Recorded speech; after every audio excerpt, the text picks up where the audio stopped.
Hello, everybody, and welcome to today's one-shot D&D one-shot. We're playing the Festive Three, designed by Boss Jellybean, who plays in our for the Horror of the Dragon Queen game on Wednesdays. Excited to play some holiday horror with the fine folks that you see on your screen. We're going to do a round of introductions, but real quick, you can head over to the link that is in chat right now if you are interested in picking up this one shot. It's published over on DM's Guild. It's a ton of fun. We're going to do things a little, I don't want to say a little differently than what you will pick up, but there are definitely some subtle changes, and our characters are from all over, and therefore we're working in some story things for them that you're not necessarily going to encounter in the published version. That being said, why don't we have Steve is actually a newcomer to the channel. I know Steve was going to be on one of the fundraisers before, but things came up. But this is your first time on the channel, Steve, so why don't you go first? Introduce yourself and your character. Yeah, okay. Totally not on the spot here. Hi, hello. My name is Steve, also known as Sassy Pants. I am from India. I am a TTRPG player, producer, performer, other things. I also stream on Twitch. I have my own thing where I play a bunch of story-based games like Assassin's Creed and other fun things. Timberborn is my new favorite right now. I'll be playing S48, a changeling Sorlock, who escaped from the fighting pits of a warlord and has slowly made his way to Baldur's Gate, where he spends his time trying to protect the city that he has now started to call home. Nice. Very cool. And S48 knows Morozko, who Wheezy's playing, so why don't we move over to Wheezy? Wheezy, how's it going? It's going good. So I'm Wheezy, and I don't have anything else to say. So we're just going to talk about Morozko. Morozko is a Goliath-type frost giant, imposing, like 8 feet tall, wielding his antlered helm and a giant candy cane, along with his horn and drum. He is, in fact, the true father of the winter gift-giving holiday, and he is pissed to hear that somebody thinks that they're going to muscle in on his territory and change the color scheme. What is this red and white nonsense? So he has taken up the bonds of cheer, and he will rain down festivity on everyone. I feel like we need to do like a one-shot with Morozko where it's like Morozko versus Elf on a Shelf. Because that's some fey creepiness right there that Morozko needs to go deal with. Yeah, we are building up to dealing with that little creep. But starting with Santa, moving on to Elf on the Shelf. Perfect. You don't mess with that guy. That guy's nasty. There is a in-game. Theodore is here in Baldur's Gate, kind of on their own and just in search of some goods. Why don't we have Devin introduce, Devin and Theodore? Sure. I'm Devin. So Theodore is sort of a lifelong book nerd. He works for Candlekeep, which is situated fairly close to Baldur's Gate. Likes to go out and find interesting books and write things and have interesting experiences to sort of bring the knowledge back, and is all about kind of learning things and sharing them. He's, for the moment, unassociated with all of these other crazy people, but is definitely going to be coming along for the ride. Nice. Excellent. Another native to this plane of the Forgotten Realms is Hank. Ed, why don't you introduce yourself and tell us about Hank? Hi, my name is Ed. I occasionally stream on Twitch as Neuromaster, but usually I'm here with these fine folks at Wanderer's Haven playing TTRPGs, which is always a lovely time. Hank is, like Jeremy said, he's a native of the Forgotten Realms. He's an orc, former Zentarum, so plenty of sort of protecting caravans, and also probably his fair share of the opposite of protecting caravans. But he has left that behind. He's been semi-retired in Baldur's Gate for a little while, and still sort of does the occasional odd job or trades in things that are perhaps very difficult to get a hold of otherwise. Which I think is actually the bridge to how he knows Alex's character, Snegovich. Perfect. Speaking of Snegovich, Alex, why don't you introduce yourself and Snegovich? Yes, hello, I'm Alex. I leave the house sometimes, and it's even better because with D&D I don't sometimes even have to do that. I'm playing Snegovich, and you save the best till last. Snegovich is a 7.5-foot tall yeti. He in charge of security and logistics at the North Pole, protecting Santa ever since the attempted kidnapping in 1992. We've had to reinforce the sleigh with some special materials. He is an artificer, a reskin bugbear for the sake of being a yeti. And he is hopefully getting in contact with Henk at the inn to get some specialized materials, because it's nearly Christmas and we need to figure out what is going on. I don't know. And he's our Santa. He doesn't know who this other person is who claims to be in charge of Christmas. If they try to take Santa out to use his hunting rifle, who could say what happened? Right. But This is going to go PvP real fast. Who could say? Perfect. It's great to have you all on the channel. Thank you so much for joining me today. I am Jeremy. You can find me on the social medias at WHPubs. Also head over to YouTube and follow the channel over there, as we have, I think the last time I checked it was 350 some odd videos for you to enjoy and keep yourself entertained with. Also, we're trying to hit our 500 viewer mark. Let's see. I had one more thing I needed to take care of before we jump into the game. That is, we are giving away a copy of this on PDF from DM's Guild. If you type in !ticket, you will be entered in, and we will do the drawing at the end of the show.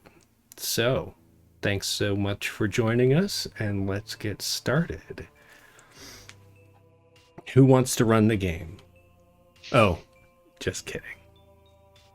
All right, so Snegovich, you Yes. apparate Ugh. from the brisk morning of the South Pole. Sorry, I did this when we did session 0 too. The North Pole is where Santa's workshop is. Sometimes you visit the South Pole for various reasons. We're not going to go into those today, though. It was morning in the North Pole, and using your little transportation device that you wear on your arm, you apparate to this place called Baldur's Gate. You know some things about the world. It's called Toril. The continent is called Faerun. Some of the people are on the naughty list, some are on the good list. But what's important is that you have a contact here, Henk. Henk has provided you various mystical metals and other supplies that you use to keep the sleigh and the harnesses for the reindeer all in tip-top shape.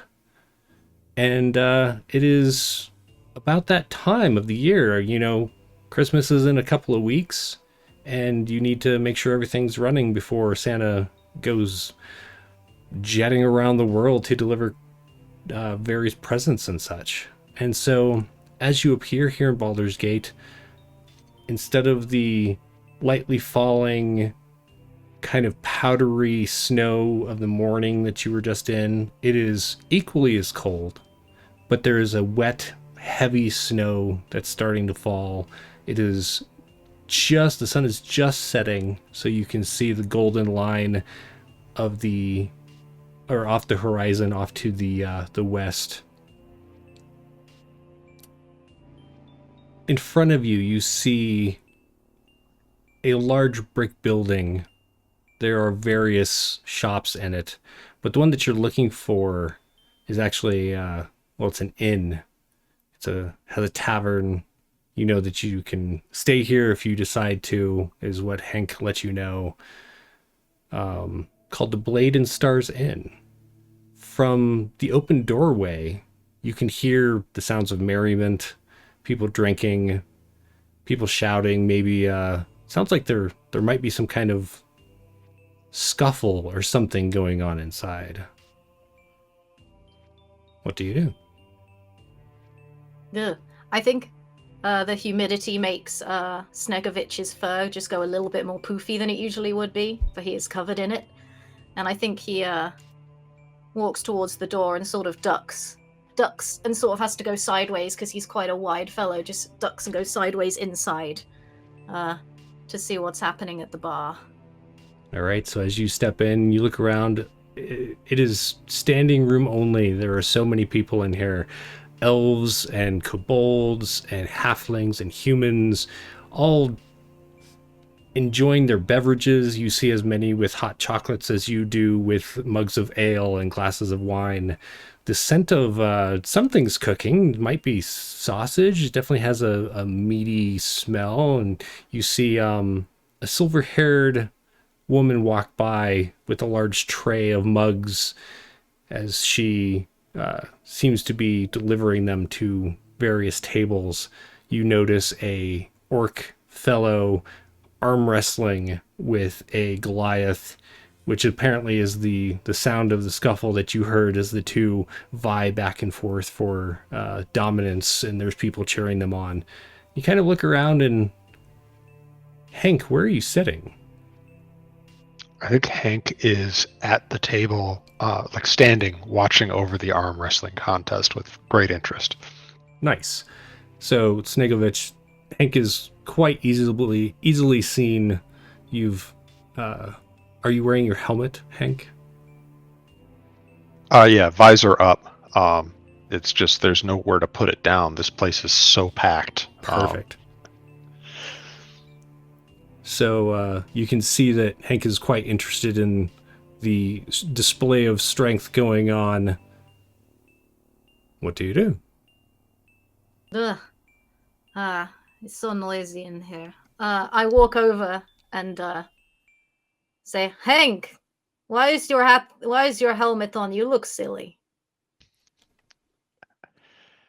Hank lets out a deep laugh and moves to wrap Snegovic in his arm. Snegovic, so good to see you. Okay, I was going for handshake, but I don't think you know me like that.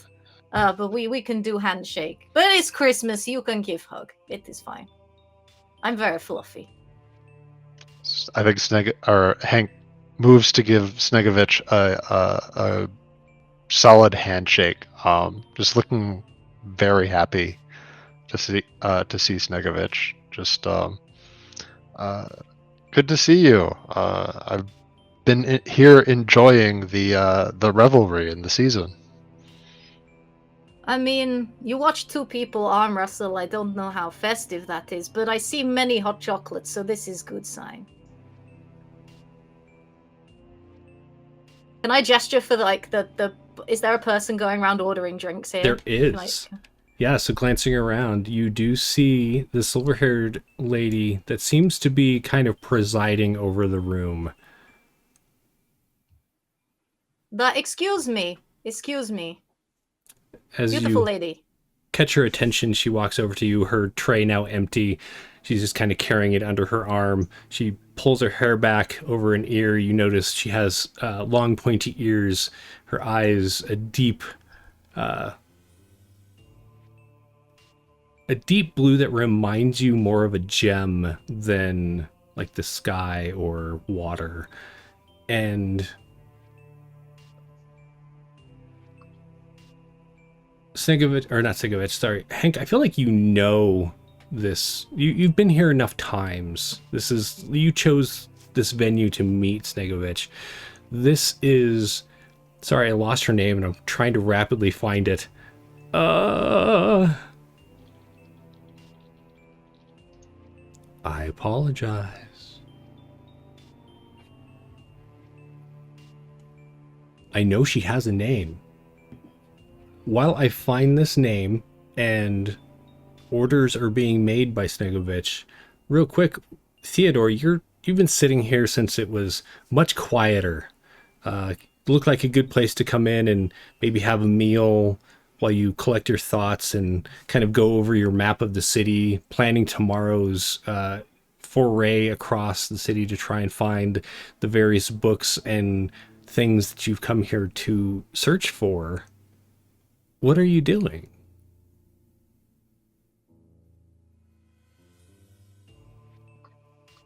Let's see. Right now, I'm kind of interested that this very unusual individual has just walked in. I mean, he's sort of sipping his hot chocolate, kind of. So there's it's essentially standing room only now. But then this person who is of a race he has probably never seen before, and certainly appears sapient, has just walked in, and he's like, "What in the world is going?"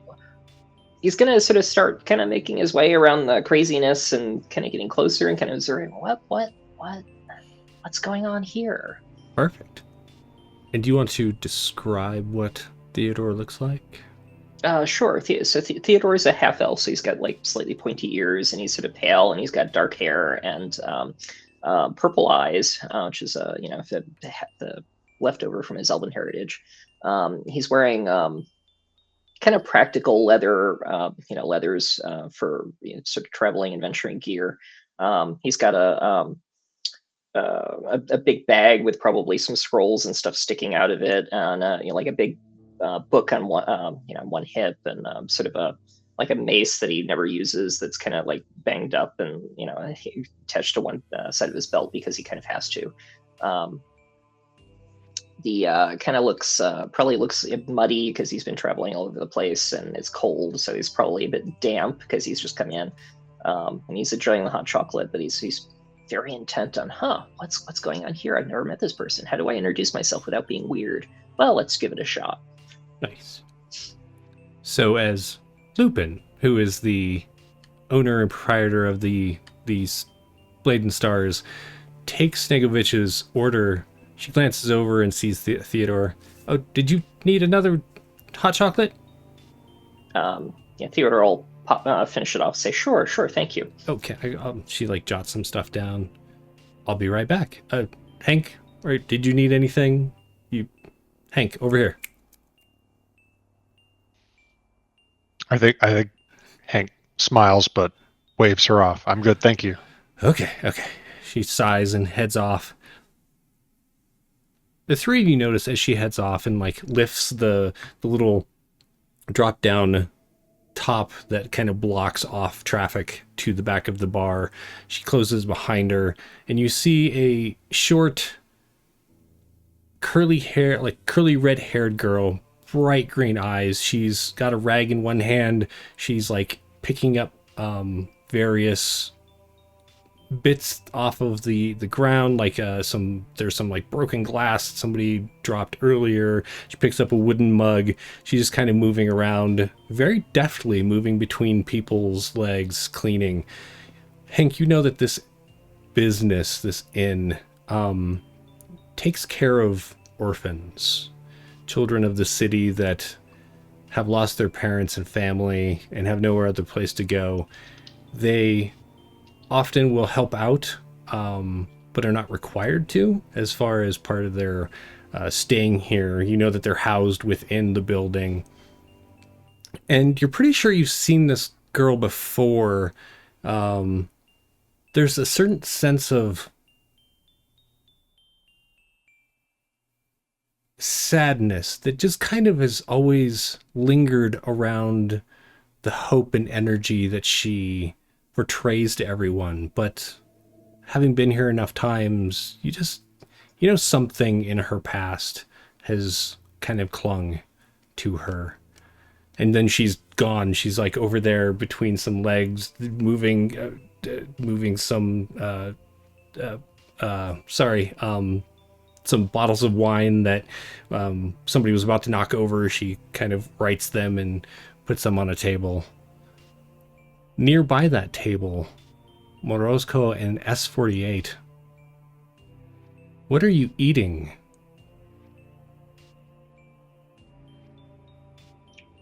Shoe fruit. He is eating lots and lots of oranges and squeezing them into his hot chocolate along with the vodka. Okay. I And think what, S48 is the exact opposite. He's got the entire his entire side of the table is full of different sort of assorted meats. There's it's just barbecued or like fried and as many different flavors as possible at this place, and barely paying attention to anything else that's going on in um, the in this place, because um, for him, when he eats food, it's like this is the one thing that he needs to focus on, and everything else just disappears, kind of. So and very, like, despite his big stature, S48 is a changeling, but they kind of, their current form is that of a half orc. Um, but they like, despite their big stature, they're like sitting very compact and not making a mess, just clean, efficient, just uh, chowing down food. That's the vibe. Maybe stops to take a sip of his drink, and then back to food, and then rinse repeat. It's just that. nice. S48, you glance over just in time to see this little red-haired girl. She reaches up and like catches a bottle of wine that's about to be knocked off the table. She like kind of glances at it, shakes it, sets it back up, but in a way that it's not going to fall off the table. Glances over at your table. Can I take any of those? Mouthful of food, doesn't want to talk with his mouthful, and he just nods and gives it a thumbs up and points to the couple of plates that have been emptied already, and then points to his glass that's almost empty and gives that a thumbs up as well, and then goes back to food. Perfect. Yeah, she loads up on these and then heads off. Oh, I see Wheezy's mouth moving, I think, but I don't hear Wheezy talking. Is it working now? It is. We're going to talk to you about the push to talk later, ninja. But yeah, Moroshko gives away a candy cane to the child as she moves away, wondering, what the... Okay, I'm professional, but thank you. Nice. Yeah, she smiles, puts it in her apron pocket, heads back off, and disappears into the crowd. Theodore's been trying to figure out how to approach this tall, white-furred creature. How's that going? Let's see.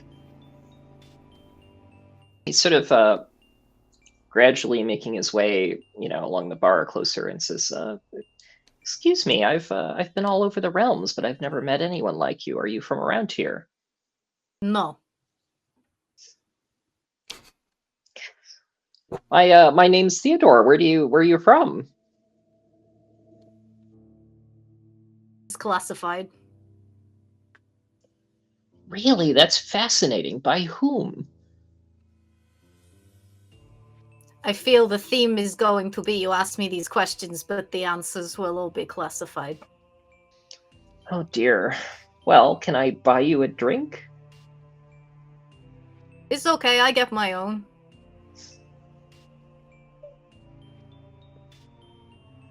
Are you okay? You look like you see something scary. You just kind of stare at me. Oh, no. It's just, I just enjoy meeting new and interesting people, and I've never met anyone like you before. There's one thing we don't have in common. Ah. Well, I mean, don't you like learning about new places and new people? Isn't that fascinating? I enjoy learning.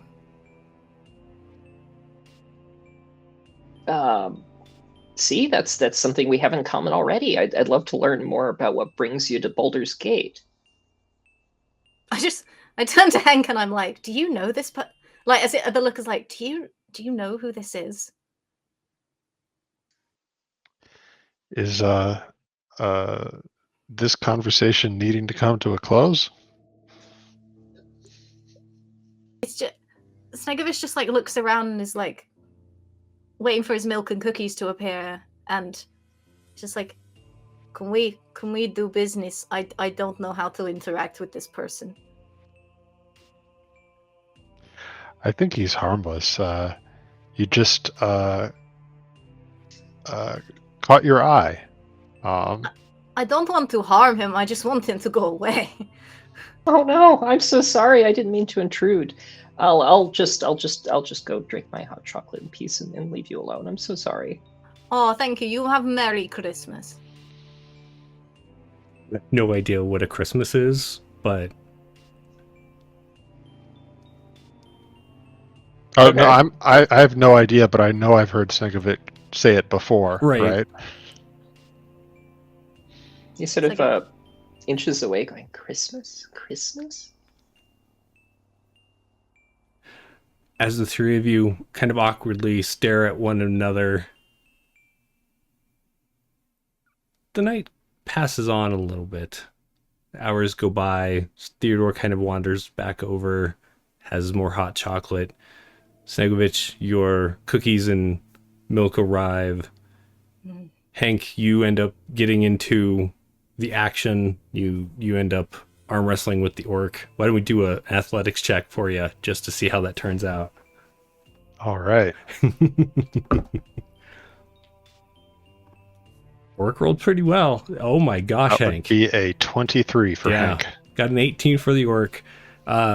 Puts up a good show of strength, but however, your training and just your sheer strength managed to overcome the orc, who's just like, all right, I've lost enough money tonight, and we'll pay up, and then he heads out. As the night deepens, you see more of these children that are housed here, kind of moving around like the little red-haired girl was, cleaning, picking things up. But soon you see Lupin kind of scurrying them away. She directs them back towards a stairwell that goes up. Every so often you can hear catches of what she's saying to them about sleeping well, having sweet dreams. Come down and let her know if anyone needs anything. Make sure that the coals in the stove are still warm, and if that goes out, to let her know. She seems very motherly and concerned about these kids. And Hank, you glance over one last time and you see the little red-haired girl just kind of look out over the crowd, and then the buoyancy which she tends to show just kind of evaporates, and she trudges upstairs. And it's not long after, but things are kind of wearing down here. The party atmosphere has worn itself or drunk itself out.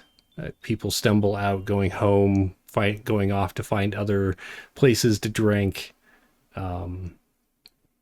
Having been here before, Hank, you know that it is open late, but it tends to be a much calmer place after a certain time. You can smell desserts that are being baked in case anyone wants a sweet before they head to bed or head out for the evening. You see a couple of customers that head up a different staircase, part of the inn where is kind of kept separately from where the orphans are homed. And outside, the storm continues to grow. You can see that wet snow has started to cling, turning into small drifts. A light wind is blowing through to the point that Lupin has had to close the door. And then she heads back into the kitchen, and you can hear the sounds of dishes being washed. What are you all doing? Theodore has got a book open and he's sort of finishing his a sketch of the creature he ran into, and making notes of little journalistic notes about met unusual being, attempted to learn more, failed miserably, monosyllabic responses. Nice. I am super curious how well you draw, Snegovich, here. So let's do a performance check. All All right. Let's see. What do I got for that? This is what you're just going straight for. up, just straight up 0, I guess. So, all right. Let's see. The dice will decide.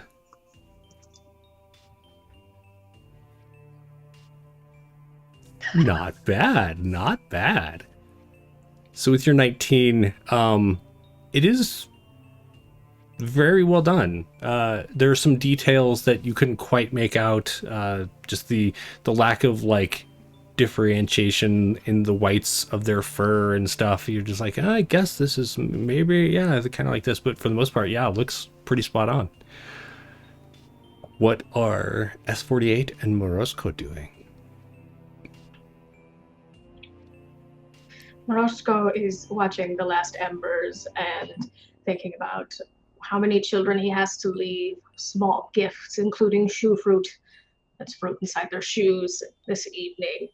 He catches out of the corner of his eye a little bit more of Snegovic than he's been aware of the entire time, and he just gives the slightest of nods of knowing about this child of the snow and who he really is. And it is not a mystery to Morosco who Snegovic serves. Nice. And S48, what are you up to?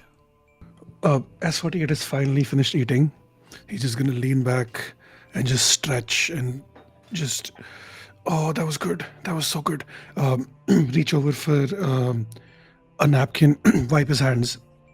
It's like there's this sense of if you spend more than a couple of minutes looking at him, there's the sense of like he is trying his hardest to sort of present this air of slight sophistication, where it's like for whatever reason, where it's trying to be a little bit more polite or part of the community than that he wants to show that he is than he actually is, or sort of the thing, like, you know, the wiping the napkins, the not eating with his mouth full, or like not eating with his mouth open, sorry, or not talking when his mouth is full, stuff like that.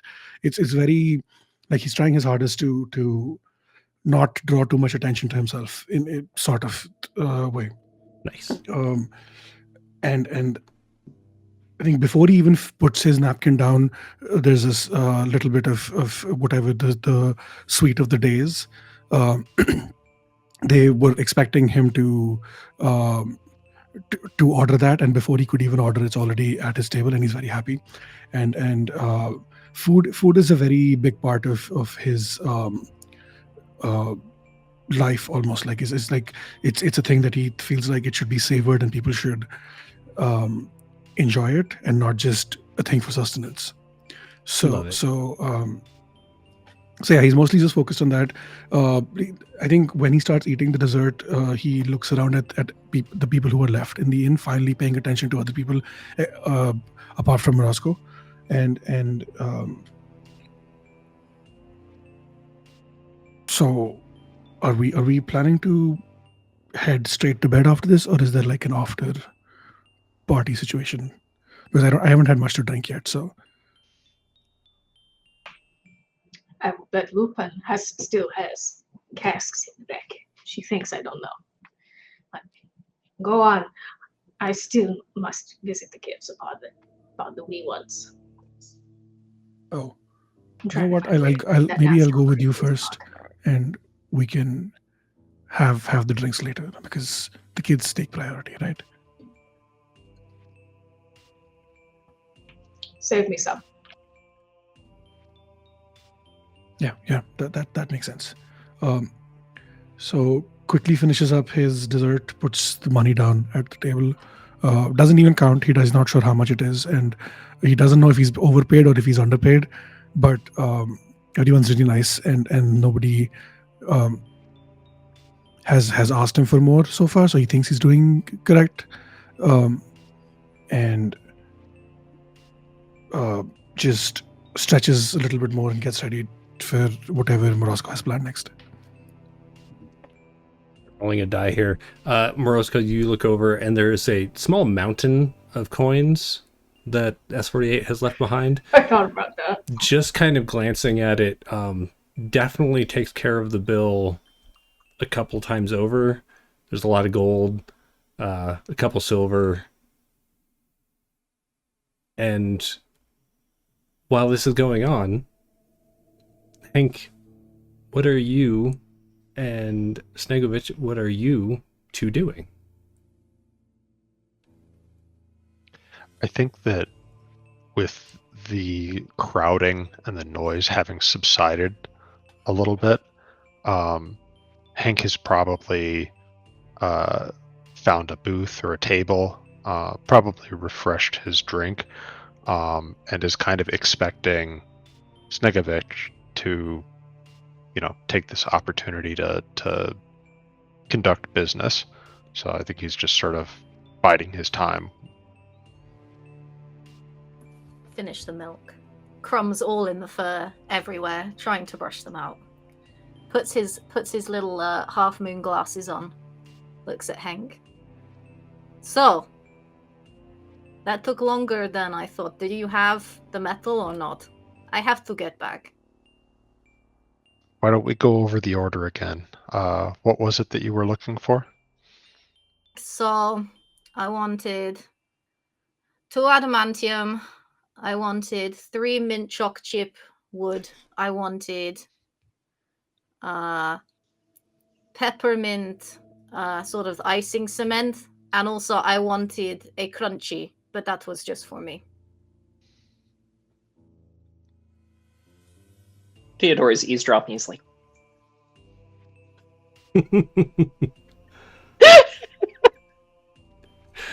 There's actually like stuff that is in this module that we need to get to, but I kind of just want to let you all just like run with this and just. we are 45 minutes in. We should probably Right. move on, but yeah. The crunchy is optional, but it would make me give you a better deal if you did get the crunchy part, because it's my favorite. Oh, I do have the crunchy. I think I have everything, except I couldn't secure the what did you say, the mint choc chip? That I just wasn't able to get together. But everything else, I think you'll find the shipments in order. It's okay. The adamantium was most important. Mint choc chip was just for side project. Great. How much? So, Snegovich, as you're asking how much and you're kind of eyeing your list to make sure everything has happened, you all hear this popping noise. And then What the sound was noise? the sound of tinkling, falling glass. Now, Snegovich, you absolutely recognize this sound as a breaking ball ornament. And you look around and Lupin is gone, and the other people who had kind of been hanging out in the inn or in the tavern have left. There's just a handful of people. That guy that was pestering you earlier for your classified information is sitting there, and there's another couple of people sitting at that table over there looking around equally as surprised. The only thing you hear seems to be coming through the closed door that leads outside. It sounds like caroling, but it's out of tune. There's something weird about the sound. Their spirits are in the right place, but their ears are up their asses. Where is Lupin? Morosco has been waiting for Lupin to coordinate the gift-giving efforts of the children on bed, and now he's very concerned. Yeah, you look over and he is distracted by that strange noise. you don't. Lupin's gone. In fact, you notice that the dishes have piled up. Looks like old rotting food is on them. There's dirty glasses everywhere. Was that? Glances down at empty bottle of vodka and throws it into the fire. Maybe too much. Whoa, okay, calm down. As he says, calm down, Snegovich jumps up and goes, Cadisimus might be in danger. I hear breaking ornament, and cocks his massive 5-foot-long hunting rifle. Starts like prowling towards the sound of the bauble breaking. Nice. Good chunk. The chunk. Morosco follows the child of the snow because he knows. They know.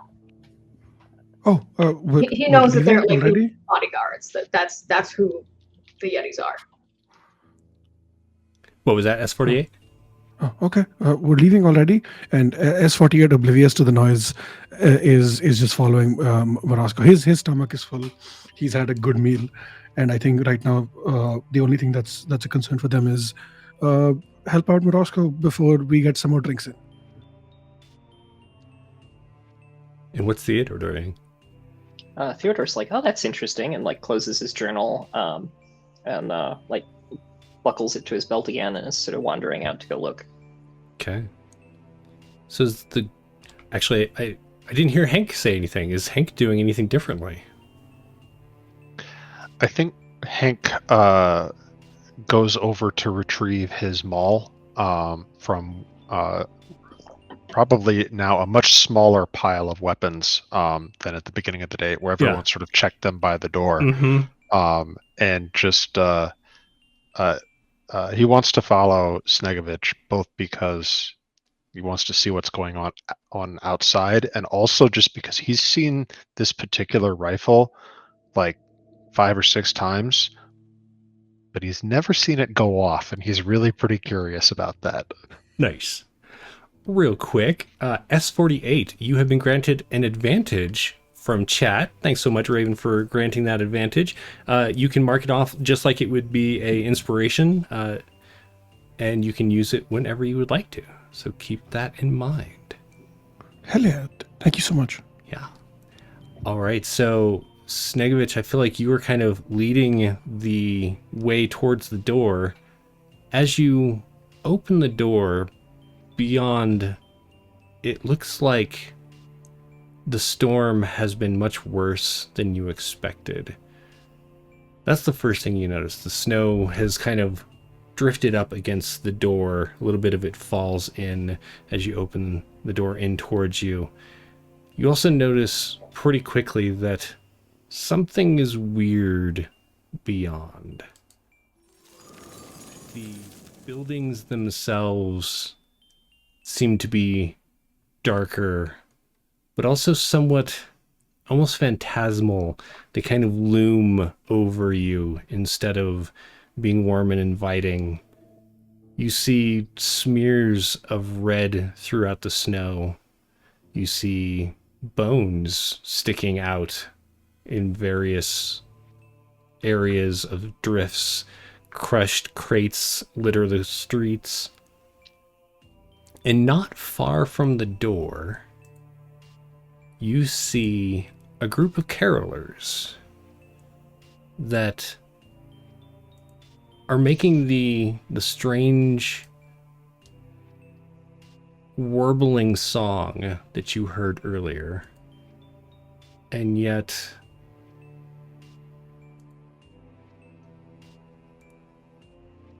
sorry, I'm trying to figure the best way to get you all over to this map. One moment.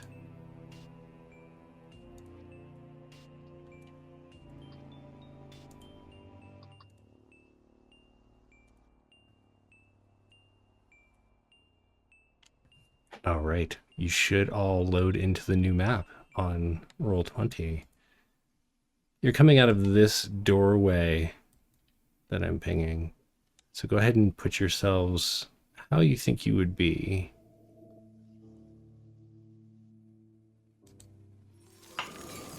Door is at the top of the map next to, yeah, thank you. Yeah, right there. As you step out, you immediately recognize the red-haired girl. Oops, that is not the button I wanted to push. Sorry, hang on one sec.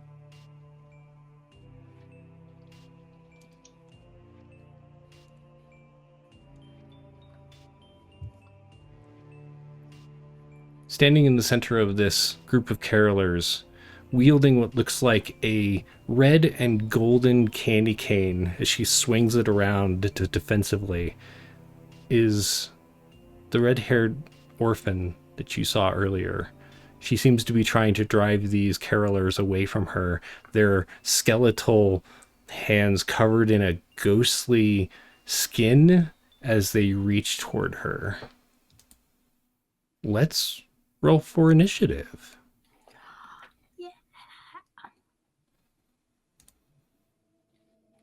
If you're rolling in Roll20, then make sure you click on your token before you do so. Otherwise, I will add you manually. That is an 8 for Hank. Woohoo! Starting high, Hank. Is there a way to manually enter what the roll is for as a note? No. I'm doing it in the chat. Okay. It's a 30-20 for Snegovich. Who's ready?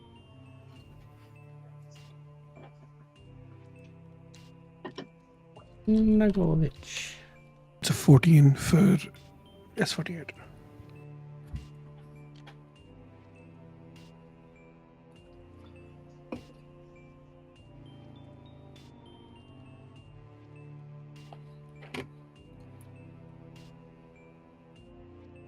Oh, in the interest of keeping things time concise, do you want to just do familiars on the same action? Yes, please. Okay.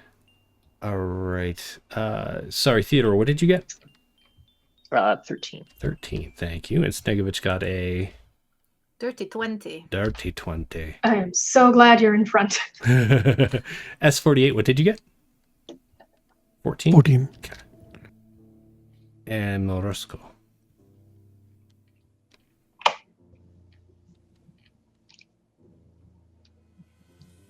Oh, I see it in chapter 12.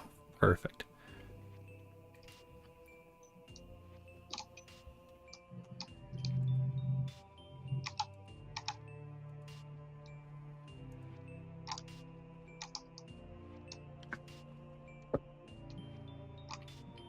All right, so Snegovich, what do you do? They seem to be lacking in the Christmas spirit, and I try and shoot the one in the front. Okay, fair enough. We can try our best to hit them. 17 to hit.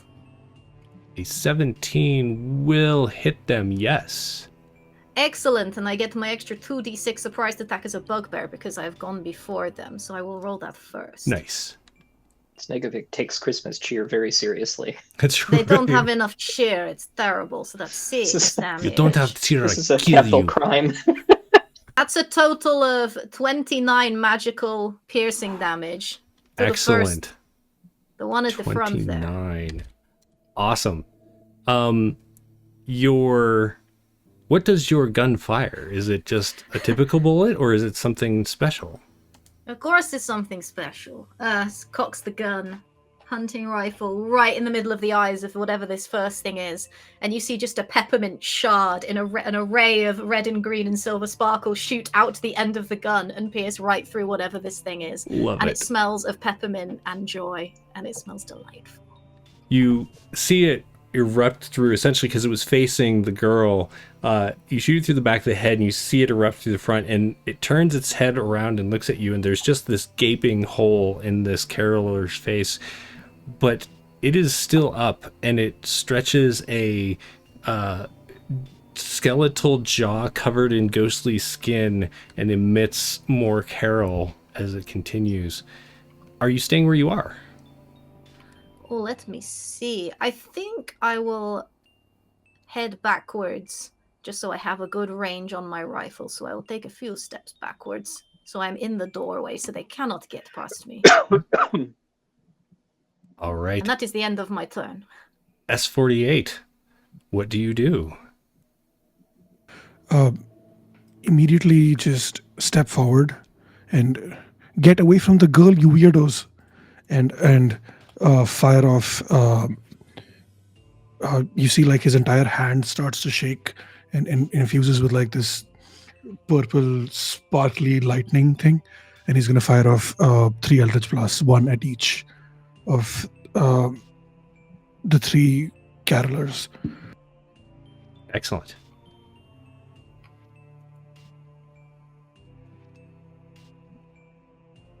A 26 will absolutely hit. The 11 is going to miss.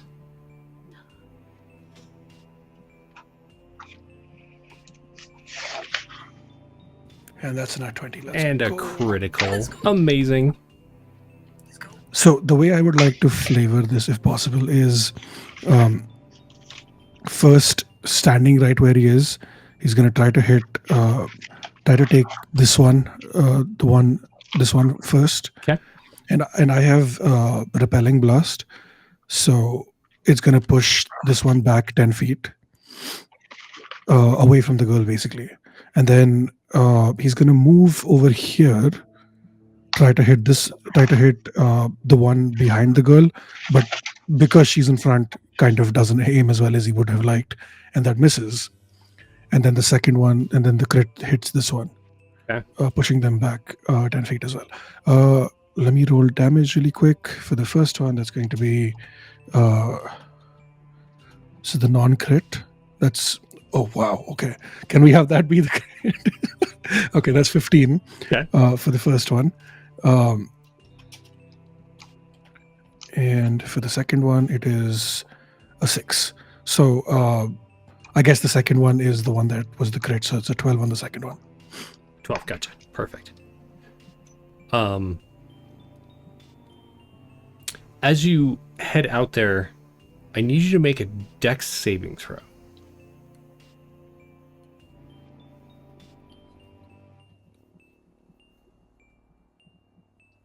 Dex save. What is way?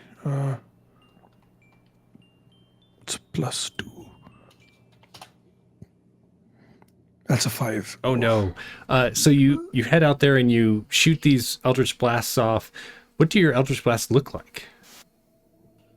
So as it's kind of like this similar to like a rifle being charged, where it starts out from his arm, from his shoulder, and like this purple lightning, purple lightning-ish thing, it kind of goes in circles around his arm until it comes out to his finger, and then he just points and he like literally like shoots, and so each even though it's like it looks like purple lightning, when the actual blast hits, it's more of like a purplish black, and it as it approaches the target, it if you look at it closely, it almost forms into like a punch that hits them square in the chest. Nice.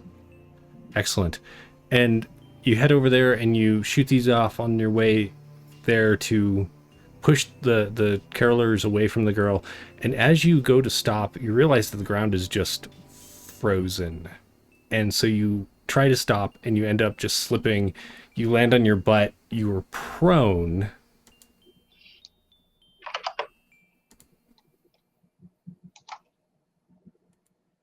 At the end of your turn. Which brings us to Theodore.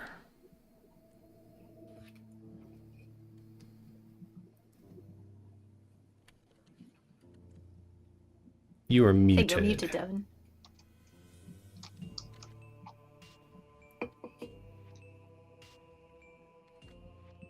You are still muted.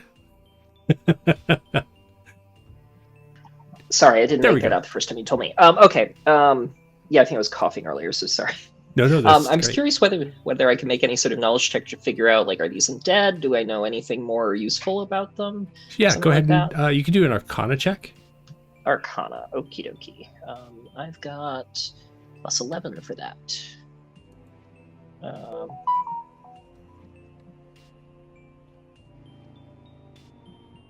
15. 15. They do appear to be undead. You are not really sure. They don't appear to be a skeleton, nor a zombie, nor a ghost. There's something strange about them. So you're not 100% sure details beyond them being undead. Okay. Theodore is going to move forward to try and shield the girl. Along with Okay. Hoot. And he's going to flick his fingers and make a minor illusion of a rock appear above the girl because she's small and hopefully less than 5 feet, and like shield her from view so that Gotcha. hopefully the stupid undead won't like think that she's a target to attack. Totally. That makes sense.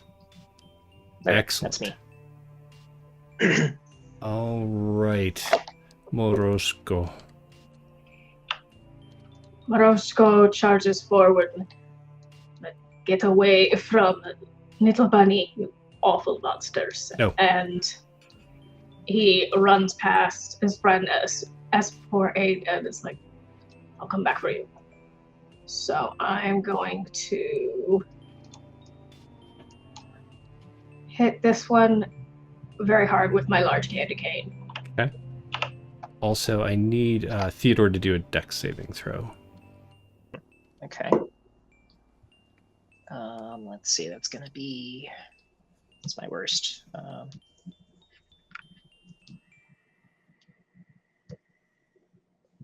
16. 16. Yeah, you managed to keep your feet. Like as you get out there, you saw S48 fall down from the sliding on the ice. You get out there, your feet are kind of sliding around, but you managed to stay up. And Morosko, did you 24 to hit? 24 hits. All right. My candy cane brother in arms.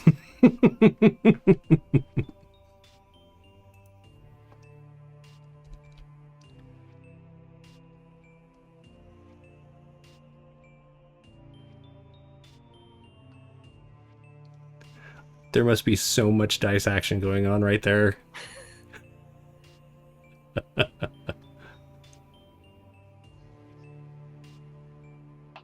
First attack is a 14. That'll hit.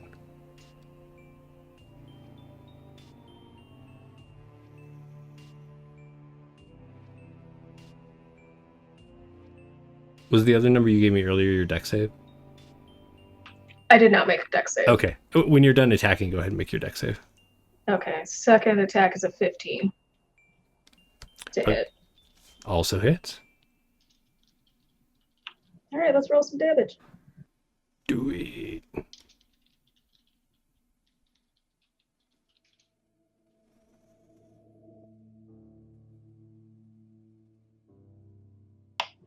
$12 total. 12. Amazing. As you bash away with your large candy cane empowered staff, minty freshness wafts off of the caroler, who is flicking in and out of your sight, almost like it's having a hard time holding on to this existence. And go ahead and make a dex save. For a total of 10. 10 is what you need. So you do that thing where your feet are just going everywhere for a moment there, and then you stop, and you've managed to stay up. Bringing it to Hank, who I need just... Hank, just go make a dex... Well, actually, what is your dex modifier? 0. 0. All right, so it actually was going to bring it to the carolers, who are going to go just before Hank. The caroler that has been pushed furthest away over here looks around, looking for the girl, sees a stone, seems confused, is going to... I'm going to roll randomly to see which way we go. He's going to head this way up towards Theodore. You notice that it seems to float, its feet not like kind of dragging but not quite touching the ground.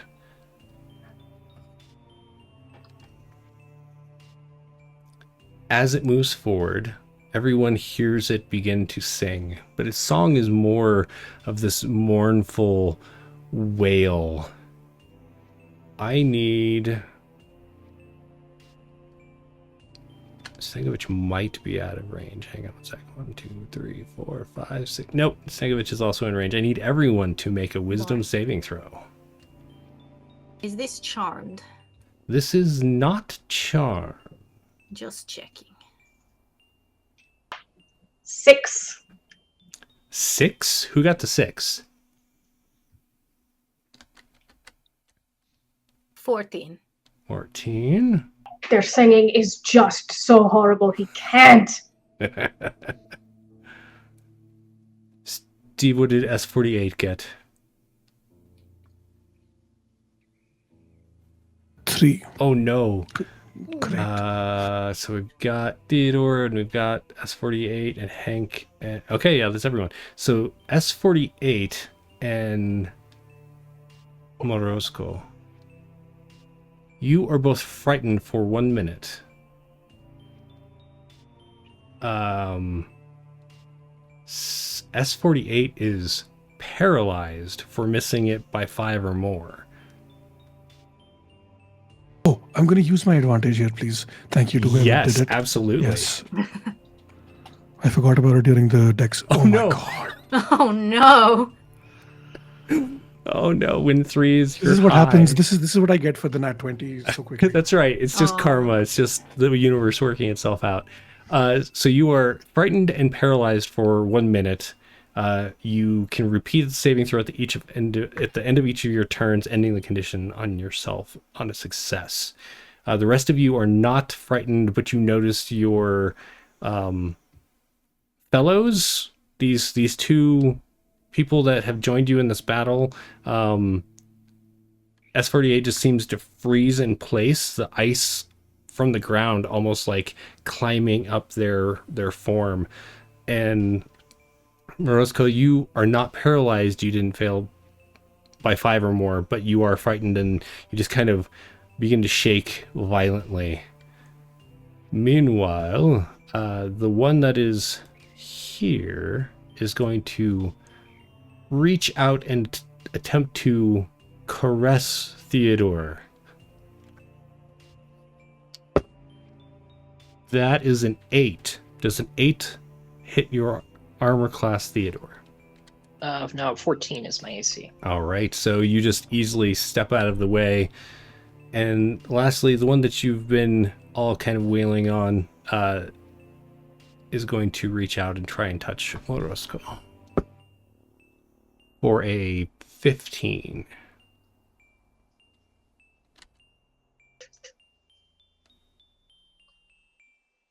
Oh, I'm sorry, I can't hear you. 15 hits. Okay. AC 12. All right. Your skin blackens almost like frostbite. And you're going to take 22 necrotic damage.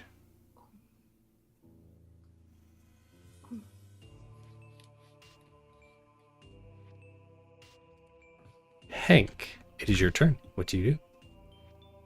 All right. I think Hank hefts his maul, and he and his familiar stride down towards this closest caroler and begins swinging at it with his maul. Okay. I think for this first one, Snake Eyes is going to take the help action Okay. to sort of flap in, swooping and scratching at this thing to provide advantage for that first attack. Perfect.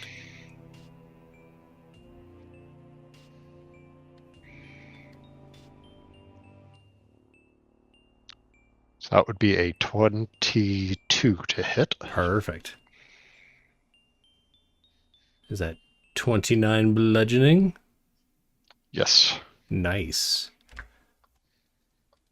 So as your maul smashes through this, you see wisps of this ghostly material kind of follow through with your strike as bone kind of clatters to the ground. It is still up, but it is also severely damaged. I also need you to make a dex saving throw.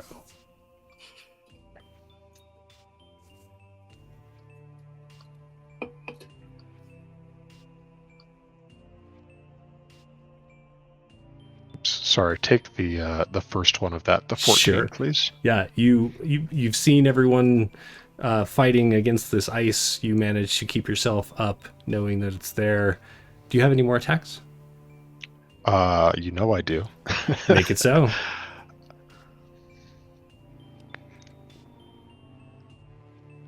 So I think his second swing, I think, goes wide, and he bellows in rage and frustration and lets out a third strike against that same caroler. Nice. But I think perhaps the ice, while it was not quite slippery enough for him to fall, I think he's perhaps a little bit off balance, and those second and third attacks went a bit wide. Yeah. Perfect. That brings us back to the top of the round. Snegovich, you are standing back in the deepening snow at the entrance to this inn. You see this going on. What would you like to do? First question. Are we doing new rules where lesser restoration is a bonus action? No. That's fine. I'm Sorry. I'm going to 1, 2, 3, 4, 5. I'm going to run over to S48. I cast lesser restoration. He is no longer paralyzed. Nice. When you get there, I will need you to make a dex saving throw. Yeti should be good in the ice, I hope. You think so? 15. Yes, I do not follow. Absolutely. I think that's it for me. I feel he is more effective at shooting many things than I am at shooting one thing, so I will let him go next and see what he can do. Gotcha. Totally fair. S48, you had this moment where this icy fear just filled you all the way to your core, and actually part of the experience is this fear that you have been found by the people that used to essentially put you into these pit fights. You look around, you're trying to find them, you know they're in the shadows, and then the shadows just kind of evaporate, and this white furred person is standing over you. Just this calm sense has settled over your feelings. You are still prone though. Oh, thank you so much, friend. I appreciate it. Okay, so we're doing this. Are we doing this? I am going to do something. Okay.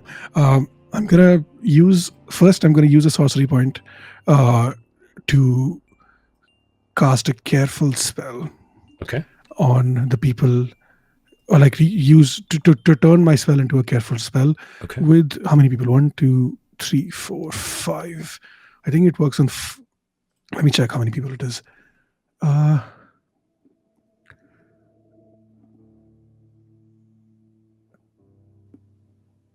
don't. I think it's 4 or 5 people for the.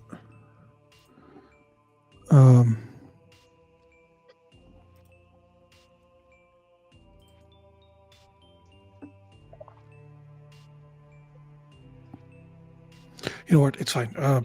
Instead of wasting time looking for it, I'm just going to fire off 3 more Eldritch Blasts. That's what we're doing. And the way that I'm going to try to do this is, first we're going to hit the one that's right next to Hank. That's the first one that gets hit. Okay. Whoops, I rolled a d29 by mistake. Wait.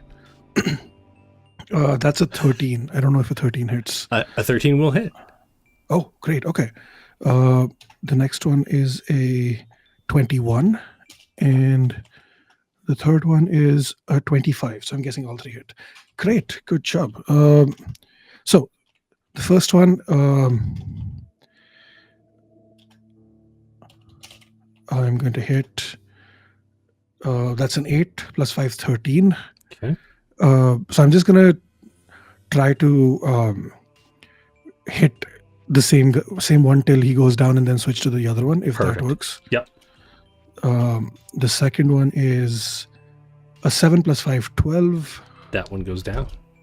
Oh, great. And then what I'm going to do is I'm going to put my hands down on the ground, and I'm going to use the icy floor as momentum to push myself on the floor and then slide over here, if that's allowed. I don't know Sure, if that's yeah. possible or not. Love And it. then the third Eldritch Blast goes to this one. Yeah, Okay. that is 6 plus 5, 11. Excellent. And I'm still prone. It's fine. He's having fun in the snow. Can we say Snegovich just like sort of nudges him with his back leg, like his leg, just so he sort of like scoots forward like he's on a sled. Right. Just there you go, friends, and he just slides over. Curling. We call our new friend. All right. Theodore, at the start of your turn, I need you to make a wisdom saving throw. Sure. That was going to be a 7. A 7. This. No. The +7 is the. Sorry, I'm typing gotcha. myself the modifier. 25. Nice. You feel this just aura emanating from the creatures, but you bolster yourself against it and are unaffected. What do you do? Can I tell if that has something to do with the noise they're making, or? Seems to be their presence. Okay. All right. Theodore's gonna tug the holy symbol on his. It's on a chain around his neck out, so it flops on top of his armor. It's like a golden scroll, and it starts to glow. And he's gonna say, "That is enough of that infernal caterwauling," and snap his fingers. And there'll be a. I'll use the hoot token for the center, but we'll put like a silence spell over here. Okay. How large is silence? Is it 15 It's feet? 20 feet radius. 20, So I okay. wanted to cover the 2 bad guys and I guess me. Something like that. That's one. Yeah, that should do it, I think. Yeah, okay. Is it radius or diameter? Sorry. 20 radius. Perfect. Hang on. Oh, do you have a thing you can put down? I do.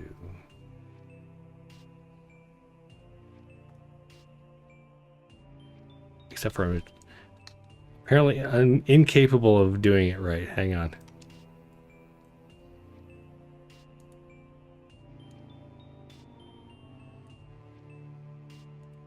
There you go. That works. Okay. The infernal caterwauling fades away. You can still see them singing, but their sounds have stopped. Anything else? No, I think that's it for my action. Thanks. Okay. Morosco, I need you to make a wisdom saving throw. 6. 6. That aura that Theodore had shrugged off seems to settle into not only your bones, but your soul. You're going to take 9 necrotic damage, and you're going to gain 1 level exhaustion.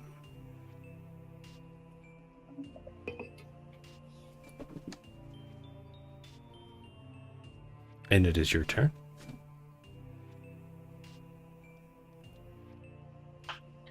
I'm going to hit it again with the candy cane. Okay.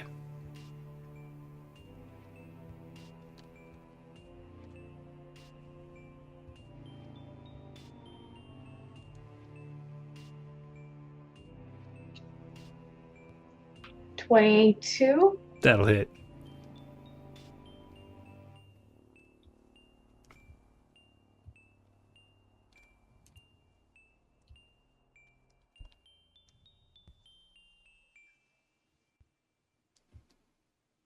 $20. 20 to hit or 20 damage? 20 to hit. Roll your damage on that one first. Okay. For no apparent reason. Just cause. Just cause, huh? Yeah.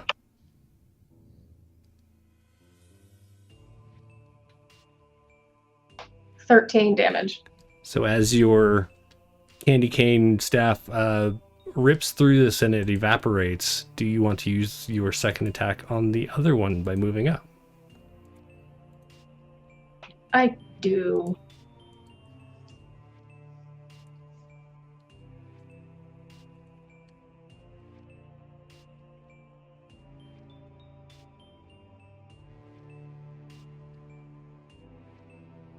I see you talking.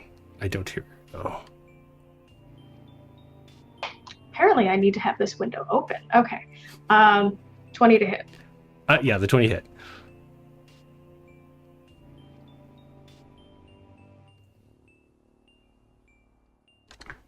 Snegovich enjoys this display of candy and peppermint violence.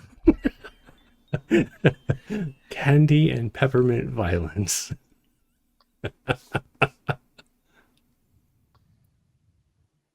I guess violence comes in many flavors. So many That it of them. does. You wouldn't believe it. 18 damage. 18 damage. All right. Perfect. I do need you to make a dex saving throw to see if you can maintain your footing on this slippery ice as you moved.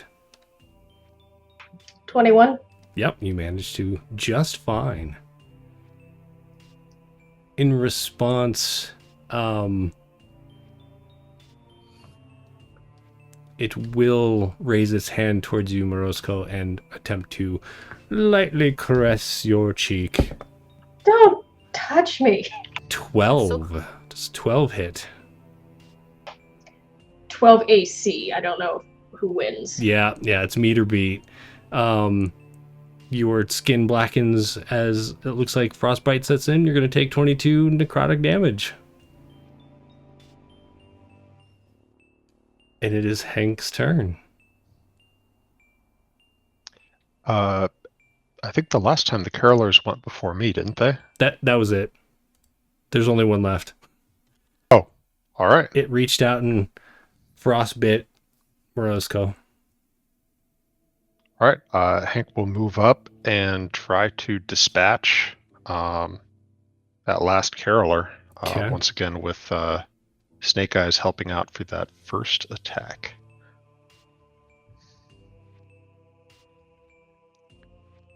Rolling a 16 to hit. 16 will hit. That would be 20 bludgeoning damage. Excellent. It is still up, though it is beginning to flicker in and out.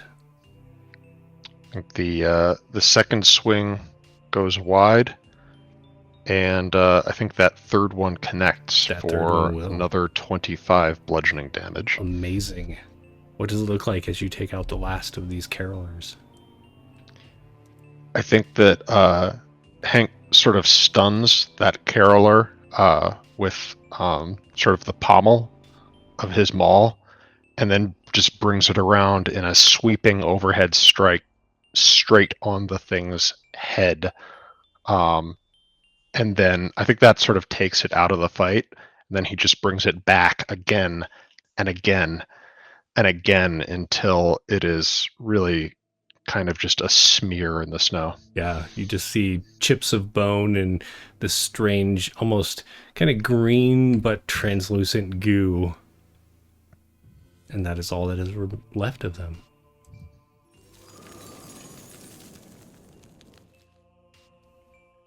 As you all stand there and stare at one another, the obvious shift in your reality becomes apparent. You're in Baldur's Gate, but looking around, you don't recognize it.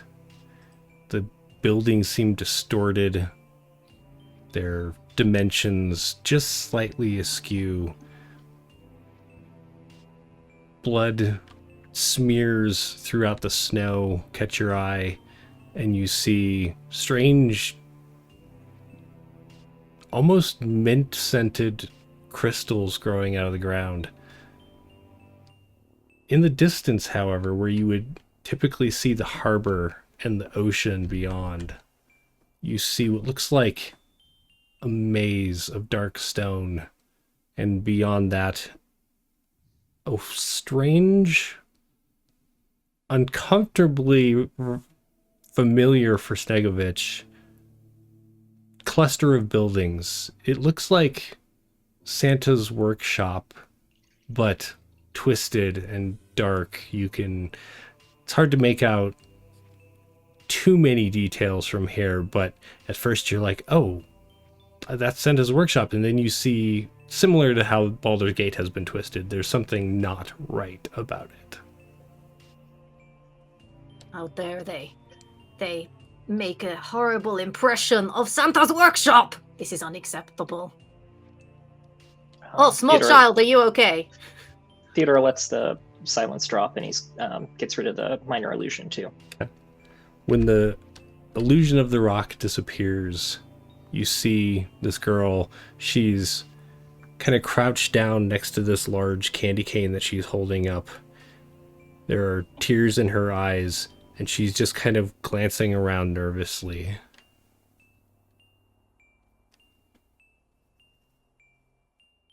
Are you okay? Yes, thank you. You fight well, little one. He clinks his candy cane against hers a little bit. Make a... I feel like... Inspiration? Well, so... It would be like a persuasion check to inspire? All right, let's do it.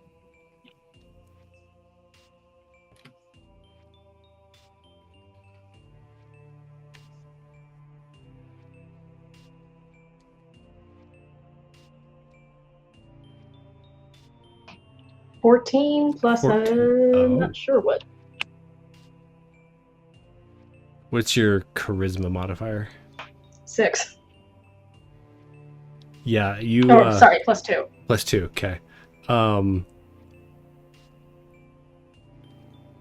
small smile creeps across her face, and she kind of blinks away the tears drying her eyes, and she reaches up and she takes Morosco's, like, very large hand. She essentially grabs one of your fingers and kind of holds on to it. Aww. As lovely as this scene is, I don't think she could come with us to over there. And I gesture to this creepy-looking workshop in the distance. Maybe it is best if she go back inside and hide for a little while. Agreed. Do you know how to hide? Alone? Make a... There, Go ahead, S48. is there anyone else around except for us? Maybe inside the tavern or somewhere else? Do you want to Leaving go? the tavern doesn't make sense. Do you want to go in the tavern and look? Oh yeah, please. Is everyone going, or is it just S48? I'll go with S48 if he's going to check. Okay. Yeah, I'm curious too, and I want to make sure the kid is safe. Or I guess I'll stay with the kid. I don't know. All right. I'll stay behind and not get more beaten up. I mean, watch the kid. So, as most of you head towards the door, you step through the precipice and you immediately see the change.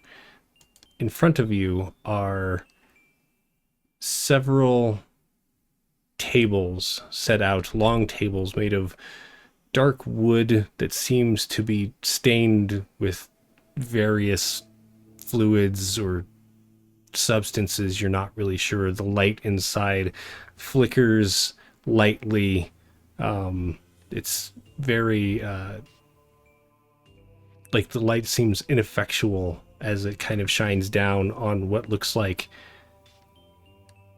several red-haired children who are bent over the tables, working away at painting what looks like small plates, little forks and cups, almost like a doll's tea set.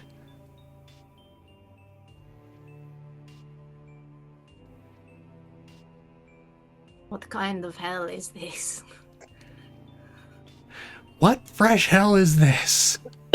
Snowy hellscape is this? They make a mockery of my work. Small children, what do you think you are doing? None of them raise their heads to look as you call out. Can I look and see what they're painting? On the...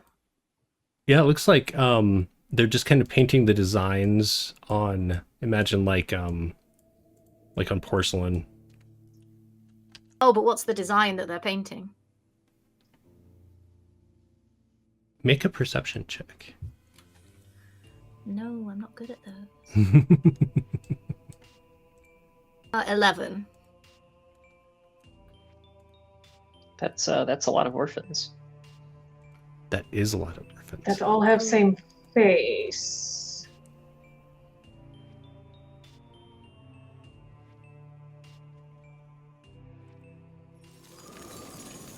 Move over so the viewers can see how many orphans there are. Oh no. 18 orphans. As you are looking with your 11, just from where you are, it just looks kind of like lines. Maybe there are some small figures, excuse me, in the design, but doesn't seem too intricate. Oh, I'll go like right up to these orphans, man. Okay.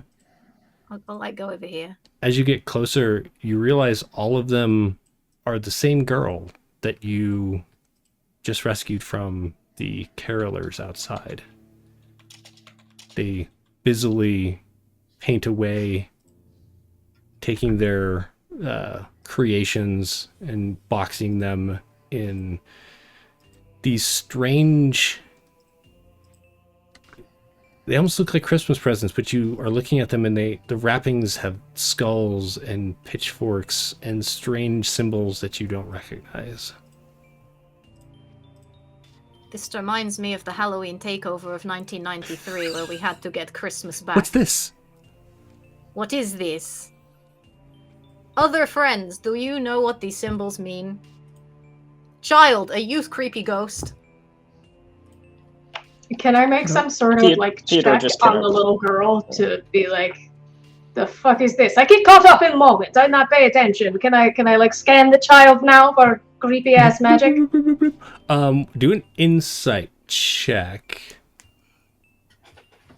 Mind if I make one of those too? Absolutely. Devin, who's yours on? 14. Sorry, you asked me something. What was that? Who's your insight check on? Is it also on the girl? Oh, I'm also wondering what's going on with the children. Yeah. Okay. Where did I put that? +8.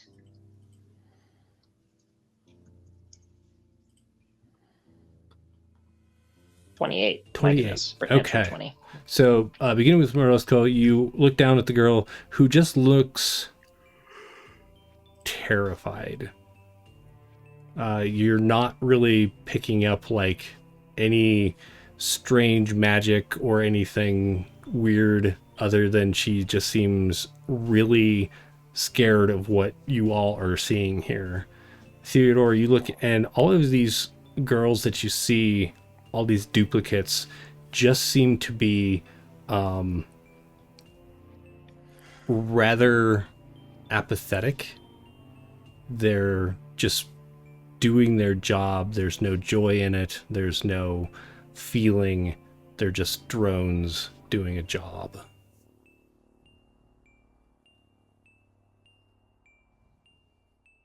Okay, maybe we shouldn't leave the child here. It's not a good vibe in here. Oh, You my little hear- Zachik, and Moroshko picks up the kid in like one arm and sort of puts her on his shoulder. Nice. As you lift up the girl and set her on your shoulder, you all hear the heavy thud of footsteps upstairs. To your right, that staircase that led up to the orphans' rooms and maybe some storage. You had seen some things being brought down during your time there, Hank, but not the rooms where you would have been staying. You hear loud, almost cloven footsteps meandering about.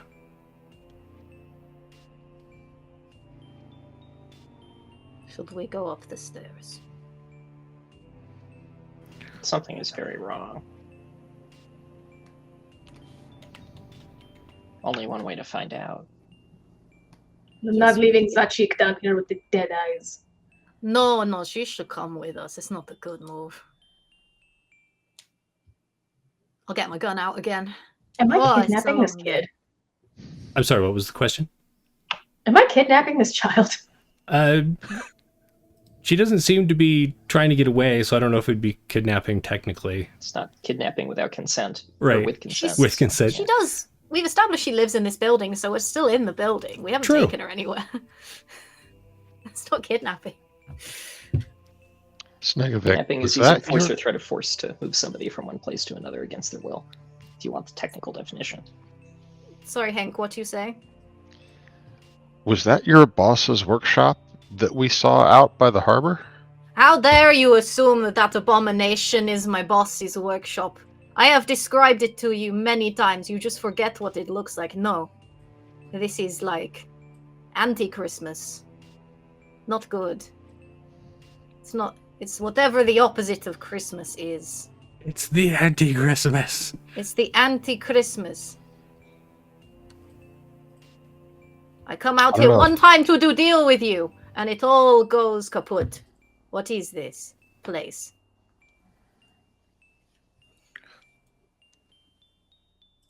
I don't think we're still where we were. We may not even be in Faerun. This might be some sort of pocket plane or an illusion. I guess I'm just thinking that whatever's causing this, I feel like it's more likely to be in that that workshop or that anti-workshop than it is upstairs. Well, if these are real children, something is forcing them all to do this. Maybe we should look into that. I don't know. I feel bad just leaving them here. Yes. All right. Maybe we check. We then- check upstairs, and then we go to workshop. Anti-workshop. All right. I think Hank starts heading up the stairs. I will follow Hank up the Can stairs. we look at the Hank can go first. Sorry, Steve, what was that? you mentioned that there was like weird skulls and stuff on the wrapping paper, Mhm. right? Instead of Christmas joy. Did we get a better look at that, or did I miss that? Yeah, if you want to do a religion check, you can absolutely do great. that. Yeah, int is my dumb stat. Okay. I wouldn't mind if you don't mind. me Sure, doing yeah, that. absolutely. Oh As yeah, you- please, yeah. I'll give you the help action. Then there we go. Advantage. Oh, okay. Yeah, my religion is plus 13, so Holy shit. So religious.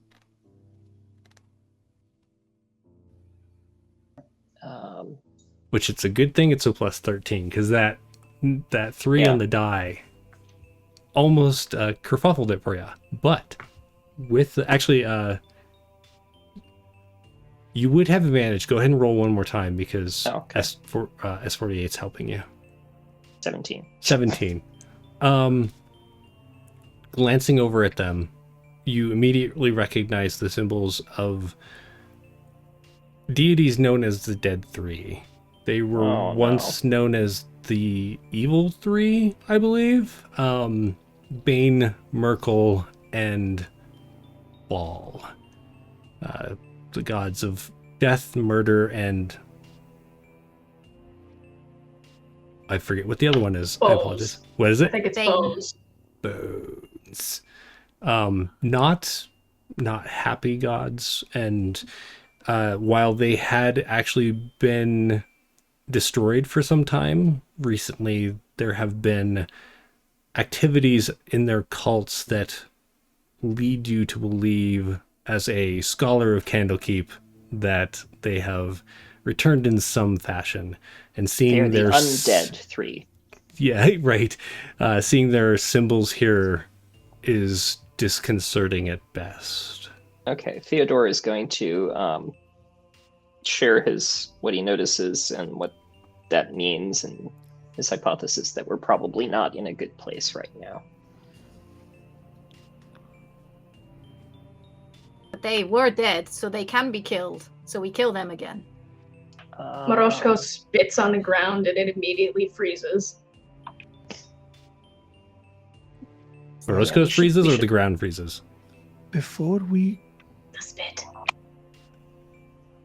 go upstairs, how is everyone doing in terms of like health wise? Are we good? 24 total. Out of Oh no. 68. yeah, that's I pretty have rough. I have no healing on me.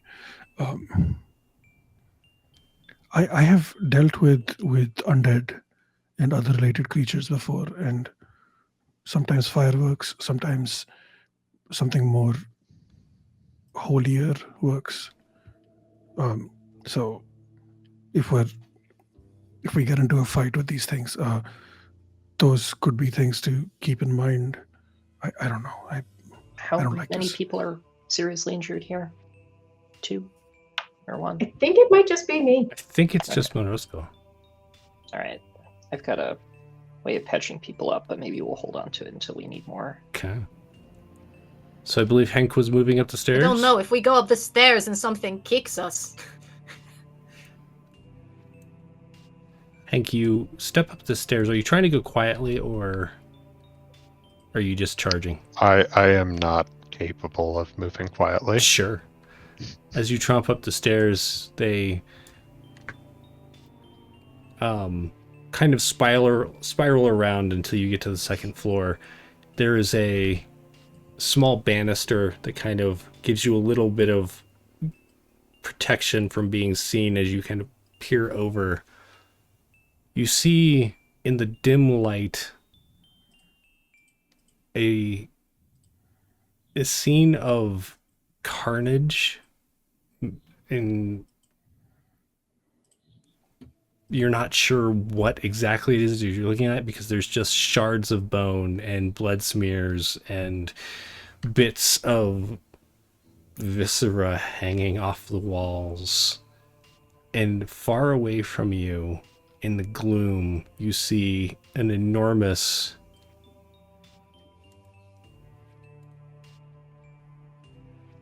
furred figure. It seems to have horns that rise out of its head.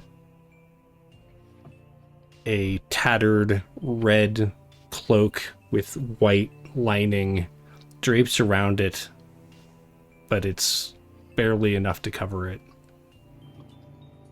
It gnashes its teeth and kind of swings a flail that smashes against the ground, and it shouts out, "You all better be working down there."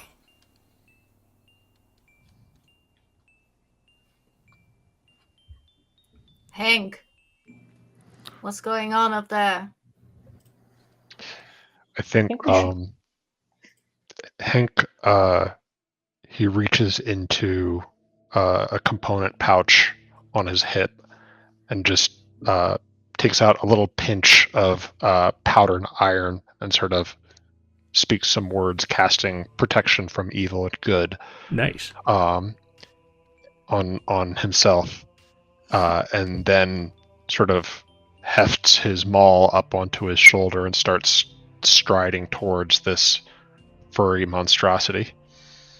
Looking up the stairs, you can all see as Hank flashes just a very slightly glimmering aura for a moment and then disappears around the corner without answering Snegovich. You want help up there? Hank's In gonna... response Yes, to the usually- terrifying noise, I'm going to use my warm, fuzzy, makes me happy inside orange, the chocolate orange, which is what lay on hands is going to be. Nice. Hell yeah. You hear Hank cry out, "Hank Jenkins!" as he Right? runs into the room. I take out my little, I think it's just a little wind-up box, and I wind up the box, and it makes a little tinkly noise, and I turn invisible. Nice. All right, so Snegovich is invisible. Let me just do a quick Bloop. You are invisible. Yes, I know. Thank you. She agrees. It's a good Right. idea. And we're going to quick roll some initiative. I'm going to also assume that you have all moved closer to the door or to the stairwell, so I'll just move you up here. Yeah. And Mariska, are you still carrying the girl?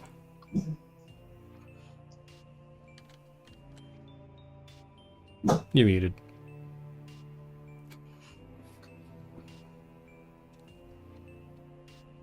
Still muted.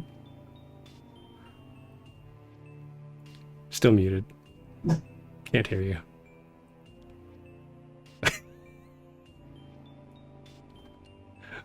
Yeah, that push to talk is really being problematic. We still Yeah, can't hear you. apparently.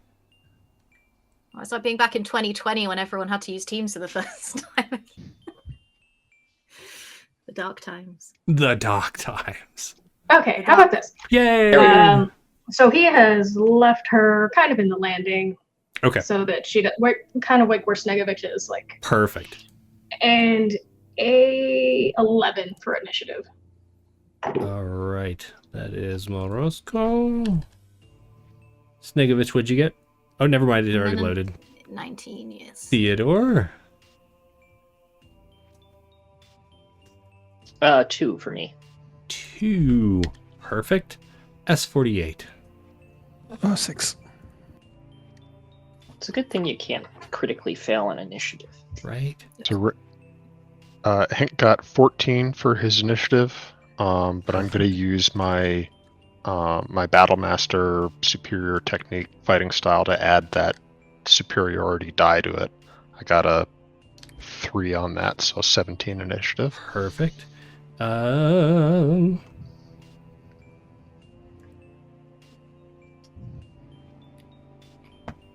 Think just like I'm not going last again. I believe I have everyone. Just Doing real quick, Morosko, what did you get?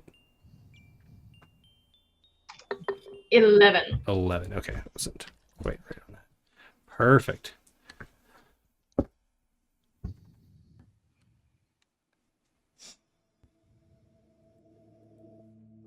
So, Snegovich, you see Hank disappear around the corner and you turn invisible. What do you do? I follow Hank round the corner of the stairs. I guess getting to... I want to see what's in... I won't go rushing in first. I want to see what's... If I go to here, can I see what's over the banister? Yeah, I'm going to put Hank there as you did say moving up. As we step into initiative, looking over the banister, you do see what looks like an enormous furred, horned figure. You were immediately reminded of Santa's brother, Krampus. That bitch. You're not really sure what Krampus is doing here, and then you're like, oh no, that's not Krampus. No, not at all. What do you do?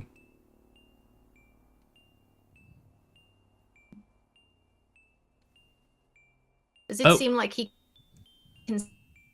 Dropped out and came back. And are you still with us, Alex? Oh, yes, I am. I was just asking if I do a little wave, does it seem like he can see me, or can he not see through my invisibility? That is a good question. Hang on one sec, because I should probably he seems pretty scary. Yeah, I should probably just make sure.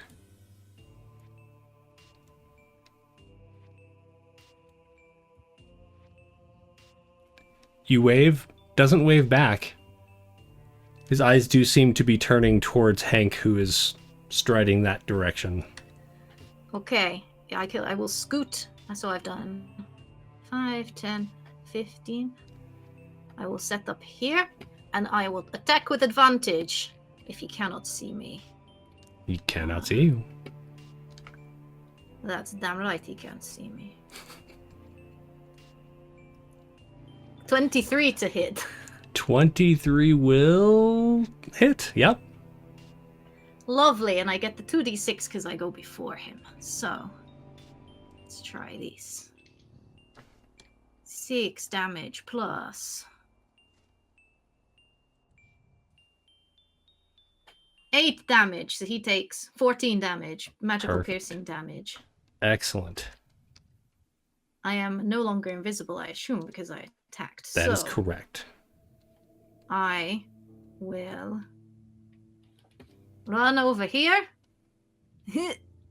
and give him the finger. Perfect. He is ruining Christmas. I give him the finger. So Hank, you were you see this thing, you get it in your head, you were like gonna just take the fight to it, and then Snegovich appears out of frickin' nowhere, popping off a shot at the creature. It does hit, and it kind of like looks down as like a little bit of like black ichor kind of oozes out, and then you see Snegovich kind of move off to the side and go. And it is your I turn. know, I'm holding a gun. It can only be one of them. It can only be Right. one hand. I mean, you could like you could be like, And it's like a Yeti claw paw, so it's kind of just like the whole paw, if you really think about it. Just like, ugh. love it. What do you do, Hank? So Hank is going to use his adrenaline rush ability as an orc to dash as a bonus action. Nice. That would give me, I think, 60 feet of movement. Charge! Where's that taking me to? Should be Right here, I want to say. here. Yep. Is that right? And I'm going to say I think that my familiar is sort of near behind me. And I will take the dodge action. Okay. As you get closer, you can smell like just this hot stench of like rotting meat and burning hair wafting off of this thing. Morozko, from where you are, just your height alone, you can kind of peer over and you see this happening. What do you do? So a couple of things. Moroshko has, in fact, put on armor this time, so his AC's been fixed. Oops. Very jolly, very jolly. Forgot to get dressed. There's just a spontaneous moment of, oh, what? Oh, and you have armor on. Perfect. It is the joy of Christmas. That's right. Winter holiday, winter gift-giving holiday. He's decking the halls. Exactly. So from back here, I'm still not going near that guy. I'm going to guiding bolt him. Nice.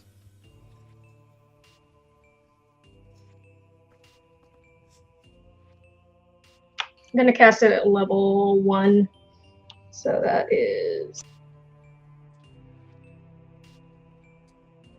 I rolled an 11, so plus my spell AC. I'm sorry, what was that? So I rolled an 11. Is that plus my spell attack? Yes. So 17? A 17 just misses. Son of a bitch! You see the bolt streak towards this creature, and just as it's about to hit, it just moves slightly out of the way. It actually reaches up a hand and almost like deflects it away from itself. Anything else?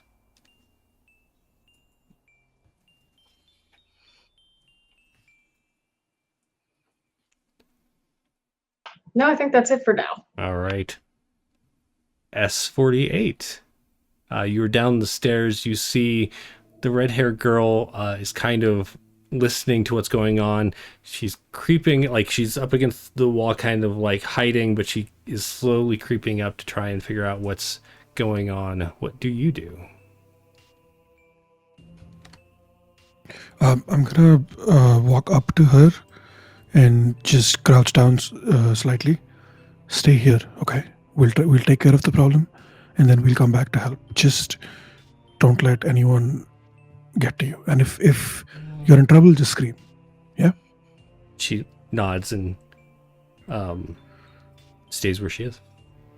Okay, we're doing this, I guess. I'm gonna try to get as much of my movement as I can. I'm guessing somewhere here. That seems about right. Okay.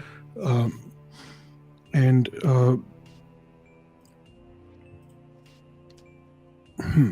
okay, so this thing is big, that's for sure. Yeah, it's definitely Also looks. quite large.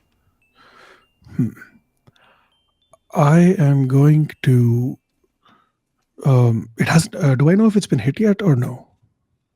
It does appear Would to I- be okay. leaking some black ichor from its chest. Cool, perfect. I'm gonna charge up my arm and I'm gonna point at it and just yell, "Go back to the hell dimension or whatever. We don't want this shit here," and fire off 3 more eldritch blasts. Nice. We're sticking true to type, baby. Those are all above a 20, so I'm assuming they all hit. They all hit.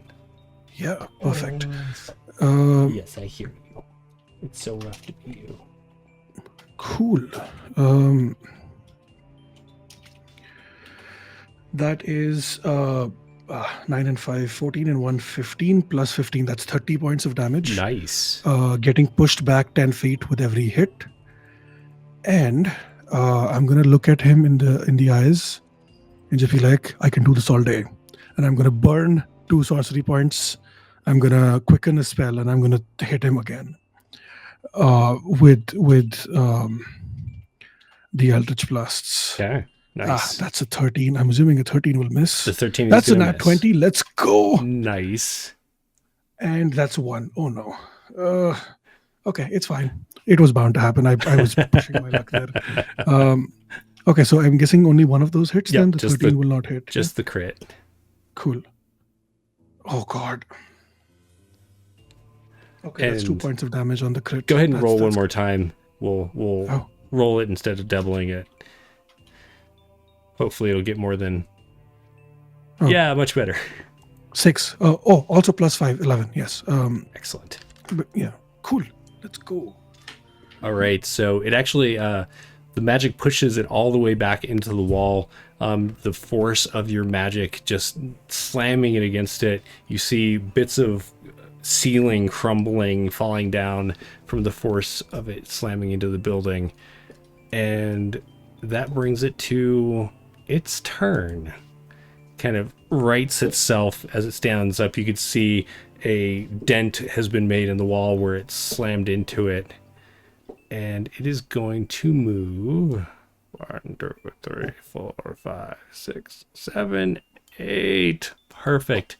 Like a bull, it just like slams down its hooves, digs in and rushes Hank.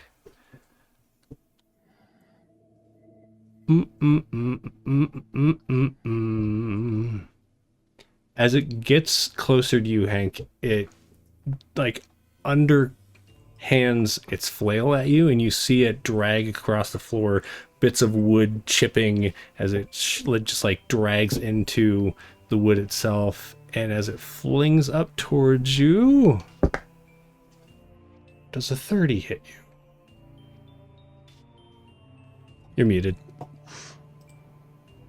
Yes, a 30 is gonna hit me. Okay, you never know. I gotta ask.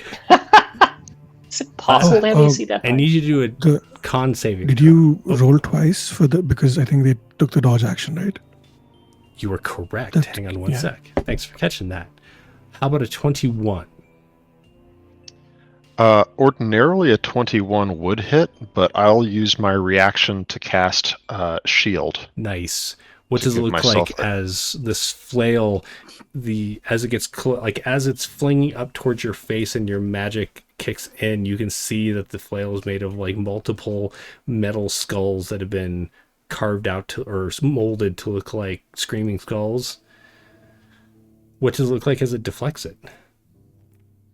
I think that Hank takes just his right hand off of his maul for just a moment and just puts it out like that, and just this sort of shimmering barrier comes up, and just the flail itself, as well as the spray of debris, just sort of is deflected to either side of him.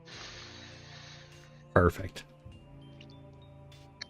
It roars in anger at you as Theodore's turn arrives. Downstairs, you hear things are happening upstairs. You know that. What would you like to do? Are the clones downstairs reacting in any way, or are they just kind of... You did notice when it yelled at them, they kind of like winced and shrunk away, but they continue working. If anything, they're working faster now. Okay. I guess I'll leave that mystery for later. I'll head upstairs. 1, 2, 3, 4, 5, 6. And I'll cast, I guess, Bless on Snegovic, Morozko, and S48. Okay. Out of curiosity, what's your passive perception? Passive perception is 18. Amazing. You're heading up the stairs. You're preparing the spell, and you see this girl, standing against the wall. She's holding onto the candy cane that she was using as a weapon to like fend off the carolers earlier. And something catches your eye as you're passing, essentially as, she's elevated from you on the stairs.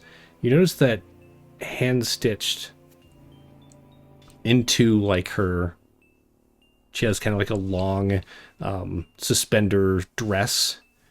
Hand-stitched into it are various figures, kind of like stick figures. But one of them is much more detailed. I need you to do a religion check for me. Sure. It's a plus 13, so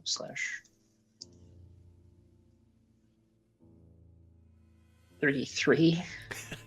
Amazing. You come face to face with what looks like a fairly detailed rendering of Gnarl Grittle. Hang on. The tongue An unpronounceable old one. Right. The tongue has given up on Jeremy. So I need a 33 religion. You can't say it without a 33 religion. Garl Glittergold, a gnomish deity. It winks at you as you pass by. I'm gonna like, and then sort of keep going, but stay close to the girl and finish his spell, and then sort of turn back and be like, "What?" As you turn back and look, it's still there, but no longer moving. Okay. Be like, "Are you okay, child?" She just kind of looks up at you, obviously terrified, holding on to the candy cane for dear life, and just kind of nods. Just real quick, you blessed who again? The only 3 in range, so Okay, Snegovic, Morozko, and S48. Perfect. So those 3, just make sure you mark that you are currently blessed. You have a D4, is that correct? Yeah, plus 1d4 to your various rolls. Nice. I'm guessing that I'm not far enough up the stairs to have a good view of anything yet, beyond like stuff that's close. But yeah, we can put you, like if you can get to here, you're kind of peering over to be able to see them. Okay. The locations downstairs were a little more fluid than once you get up here into battle, so you would have been closer. Okay. And with that, we will return to the top of the order. Snegovich. Oh, this thing is big and annoying. It's time to summon my friend. So I'm going to create my Eldritch Cannon. I'm going to create Snowy. Excellent. I've lost Snowy's token on the map. I don't know where he is. No worries. He is somewhere. I will grab Snowy for you. And he's there you go. He's just like a little Wally looking robot with a little sort of tank style tread as his feet, and as he appears he goes ho ho ho. And he's going to stare at this Krampus looking thing and goes, "You're on the naughty list," and he's going to fire a force laser out of his like one laser eye and just try and hit him with that. Nice. Does Snowy count as being blessed? Or is he just a little guy? You know what? I'm going to say yes. Snowy is an extension Thank of you. you. Snowy is blessed. He gets a +8 to hit with his thing. Oh, and then plus a... Ooh, I don't expect a 13 does it, though, does it? 13 is not going to cut it. It's not gonna cut it. Snowy, you tried your best. He tried his best. I think it just ricochets off this thing's like horrible cloak or hide or something. Nice. Disgusting. Anything else? Nope, that's my action and bonus action. All right. Hank, let me just double check something real quick.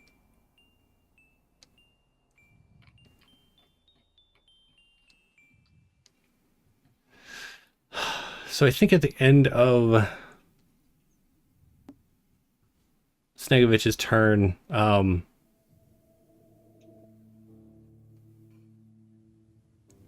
it reaches up and tries to scratch at you with its claw. You notice that there's like dirt and ichor and various levels of grossness stuck under its claws.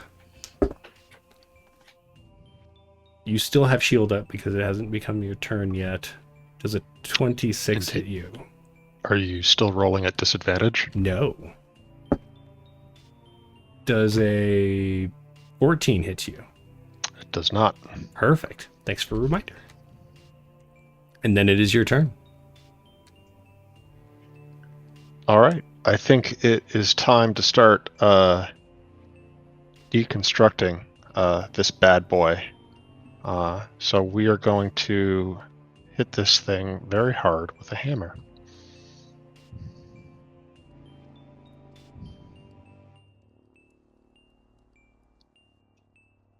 I think that first one misses a 12.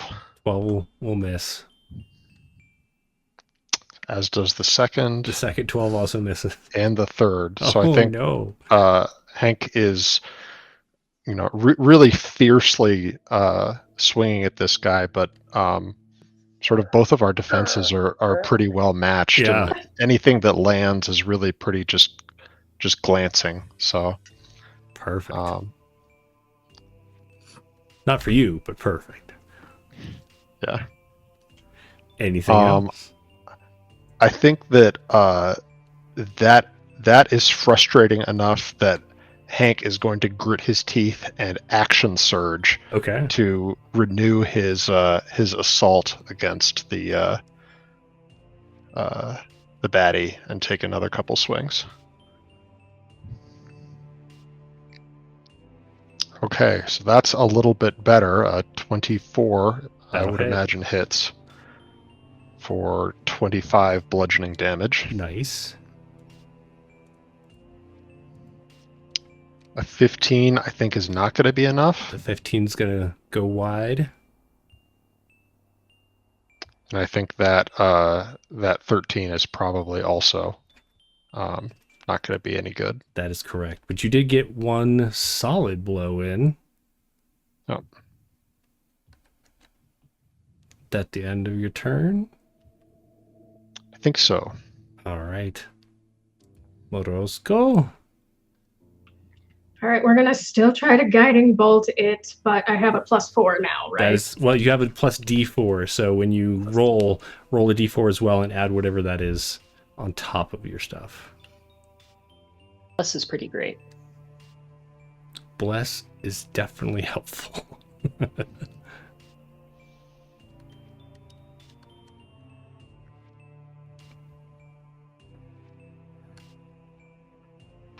$23 to hit. That'll hit. Now, am I adding the +4 to the damage roll? Not or to the damage, no, just to your Okay. attack. Okay. So 4d6. We're just going to do this digitally.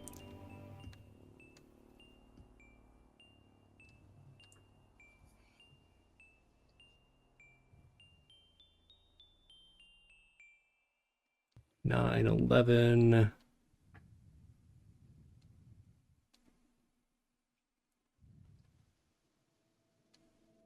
I think one more.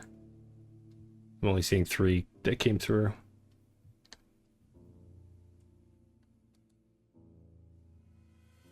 $16 radiant damage. Just double checking. Unfortunately not vulnerable to radiant, but it does hit it. And Is it radiant? Is it vulnerable to like jolly and cheer?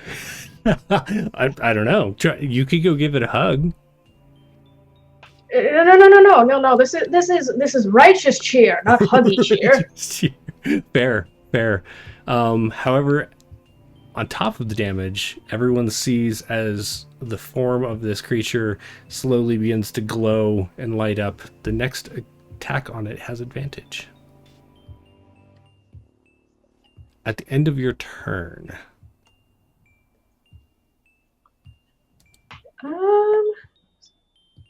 Is Bardic Inspiration a bonus action? Yes, It is. Yeah.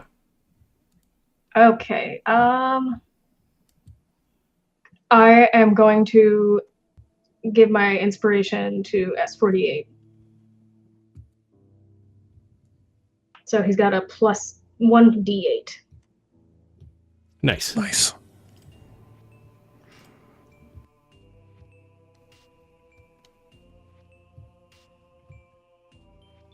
And that is it for me.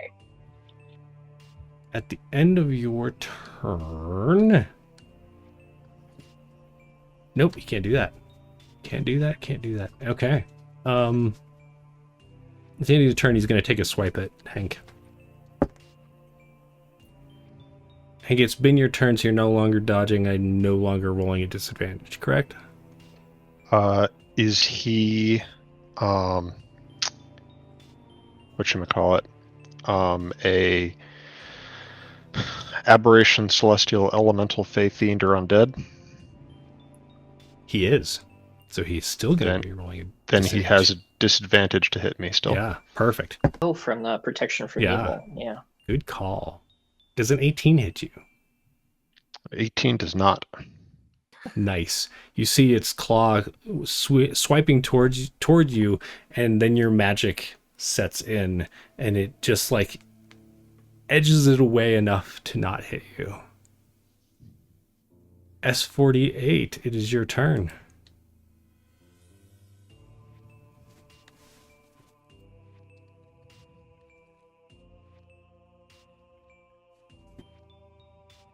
Steve, are you there? Oh, I was muted. Sorry. Oh, Yeah. gotcha. So I have advantage on the next attack because of guiding bolt. Correct. Yeah. Cool. This guy has not tried to heal yet, has he? You haven't seen it try to Don't give it heal. ideas.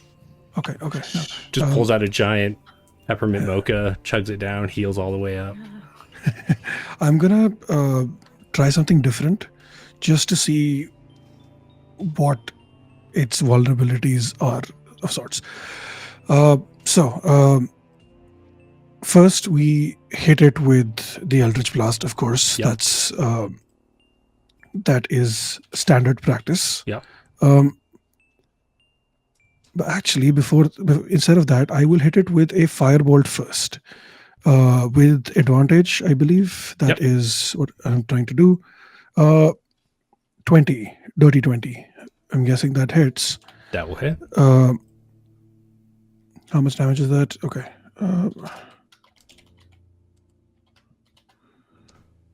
That is 19 points of fire damage. Nice. It does not appear On to the- be invulnerable to it or resistant, but it doesn't seem to be vulnerable either. Okay. All right. I still pissed him off. And you know what? I'm going to save my sorcery points. So I'm going to just... I don't think I can do anything as a bonus action. Okay. So I think that is my turn. Yeah. All right. It is. I can save the bardic inspiration for later, right? You can, yeah. Anytime within. Is it an hour? Less than an hour. Yeah. Cool. it is its turn. It is going to... It roars angrily and is going to just like unload on Hank. It's going to do 2 claws and a bite at disadvantage for each of them. So that is a 21,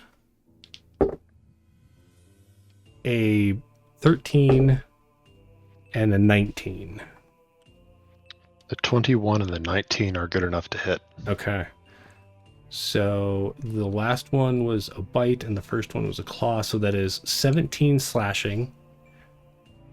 So it slashes up and like gouges through your armor and kind of grabs you and then leans forward and chomps your, like, where your neck meets your shoulder for 15 piercing and 7 necrotic.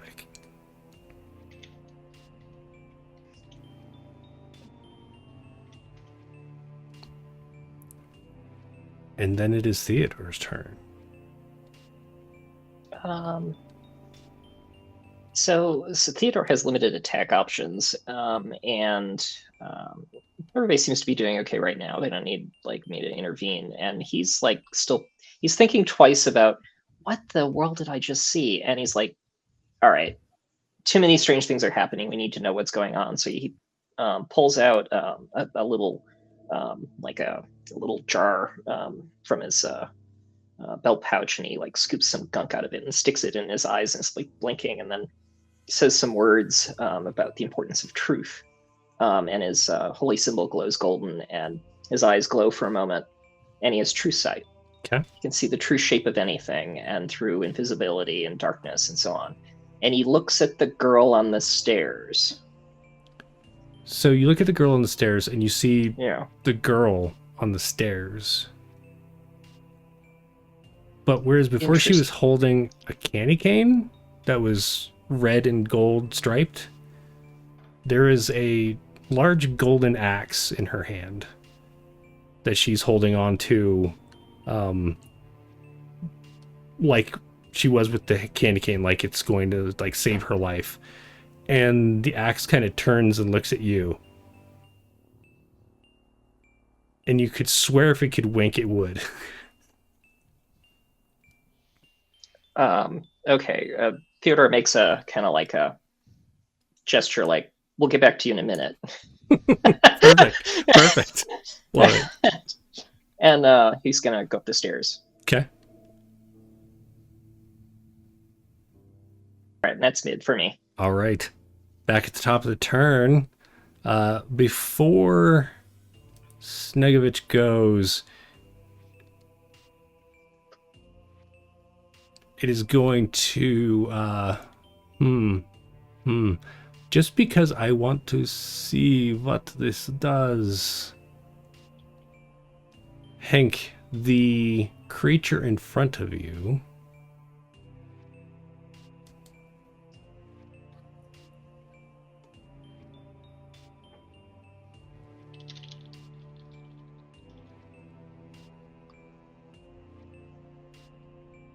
diminishes in stature. Its hair recedes into its body, but its beard grows. The horns withdraw within its skull, revealing a bald pate, but like the hair coming out the back lengthens, graying.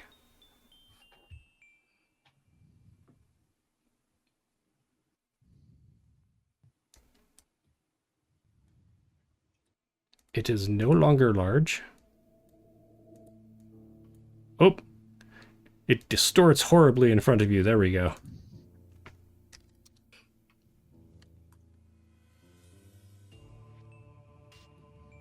And then it is Snegovich's turn. This is not Santa Claus. We will destroy it. I'm just gonna shoot my gun and shoot a laser beam at it. Okay. Because does he have like a I'm sorry, what was that? with like jingle bells on it? That's kind of cool though. Oh, does he have a like branch with jingle bells on it? Is that what he's holding? No, it actually looks like The- sorry, hang on one sec. I opened the wrong sheet here. Why can't I find the sheet? Sheet. I'll just roll my attack. Oops, no, I rolled damage, not an attack. Please ignore my dice. Oh, I see. Okay, gotcha. It looks like a flail, and essentially it also diminished in size. This looks more, it looks kind of like a set of like branches, but on the ends of the branches you can kind of see that they're little berries that look like skulls. Absolutely not. So with Bless, that's a 19 to hit with my rifle. A 19 will hit. Sorry, I'm not discounting you. I'm just saying to him, no, this is not the way. Does 19 hits him? Yep. Great. So he takes 9 magical piercing damage. Then Snowy's gonna have a go. Come on, Snowy. He's also blessed, but I don't think he's gonna make it. 15. I don't think that's gonna do it. The 15 goes wide. He actually smacks the light or the beam away with that flail. Oh, rude. That's the end of my turn. I was like, oh, please can we kill this thing quick? It's very annoying. At the end of your turn, the old man in front of you, Hank, smiles, but its teeth are rotten and blackened, its tongue forked, and like kind of like an oil slick in its mouth. And it speaks a word that hurts your ears and disappears.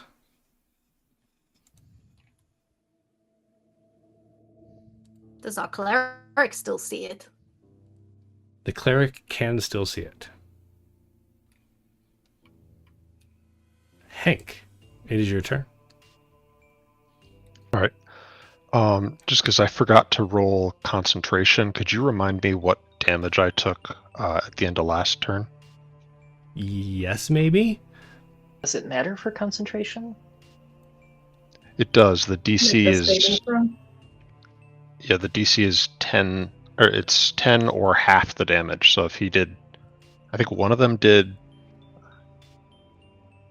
Did he do significantly more than 20 damage to me, Jeremy? Do you remember? That's a rule I never knew. Okay. So you're going to need to do one roll that's 10 and one roll that is 12. Okay, so the first save is at 21, 27. You're okay, so I A-okay. still have that.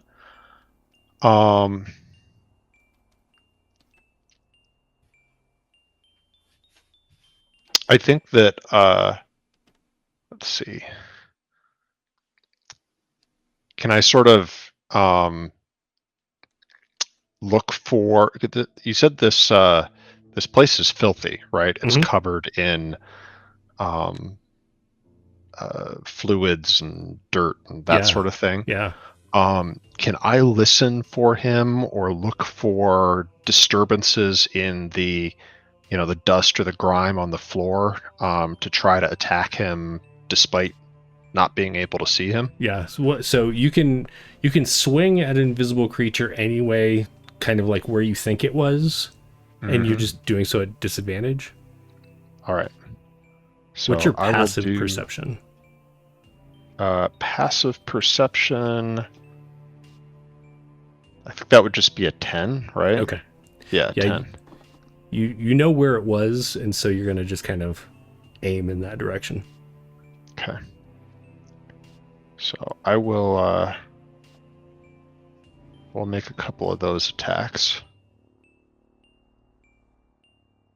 So disadvantage, I don't think a 14 is going to hit. I think a 24 would. The 24 will hit. So I think I have sort of a, I don't know if it's a lucky strike or if I do a exceptionally good job of sort of seeing or hearing it. And then I'll go for a third one. 15. The 15 will miss. Taking more measured strikes because it's really hard to fight something you can't see. Right. But I'm still happy that I managed to land that one hit for 12 bludgeoning damage. You do hear it grunt And then your next attack goes wide. Anything else? I am guessing that that attack that I landed did not break any concentration or invisibility spell on It my did opponent. not. I All right. rolled for it, but it didn't. Okay. And then I think I will take a sort of a deep breath and then let out a battle shout as I invoke my second wind as a bonus action Gotcha. to regain 1d10 plus 11 hit points.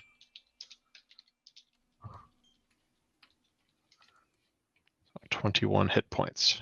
At the end of your turn. So now,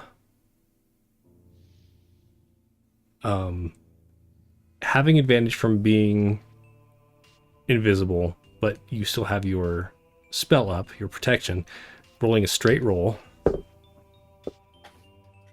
That is a 19. Does a 19 hit you? Yep, that matches my AC. Okay. So you feel this like whipping, stinging, slashing feeling across you, and you didn't see what it came from, but like blood starts seeping down your face. You're going to take 17 bludgeoning damage. And I need you to make a con save.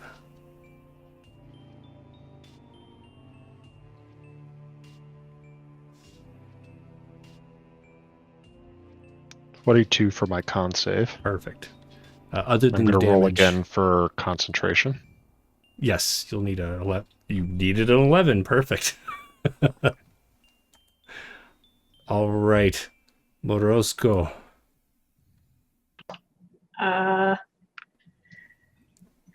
So Hank actually managed to connect, right? Yep. Okay.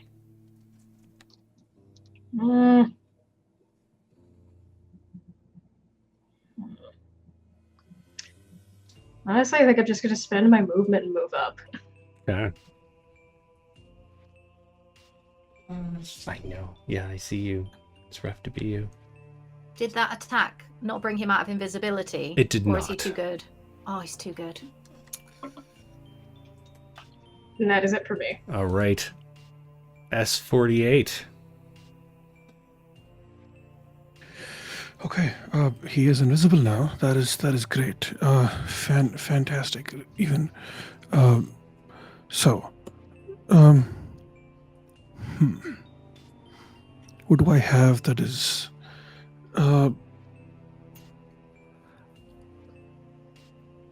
You know what? We're gonna. This place is wooden, correct? Correct. Okay. Please don't set it on fire while we're in it. It's full of orphans.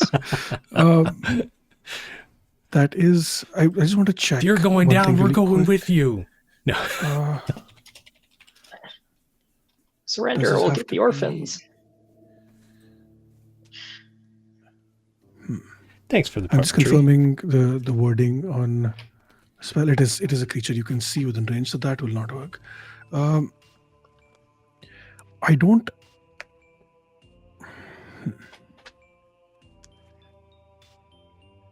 There was the old joke about I didn't ask how many orphans there were or how big the room was. I said I cast fireball. It's never been this literal.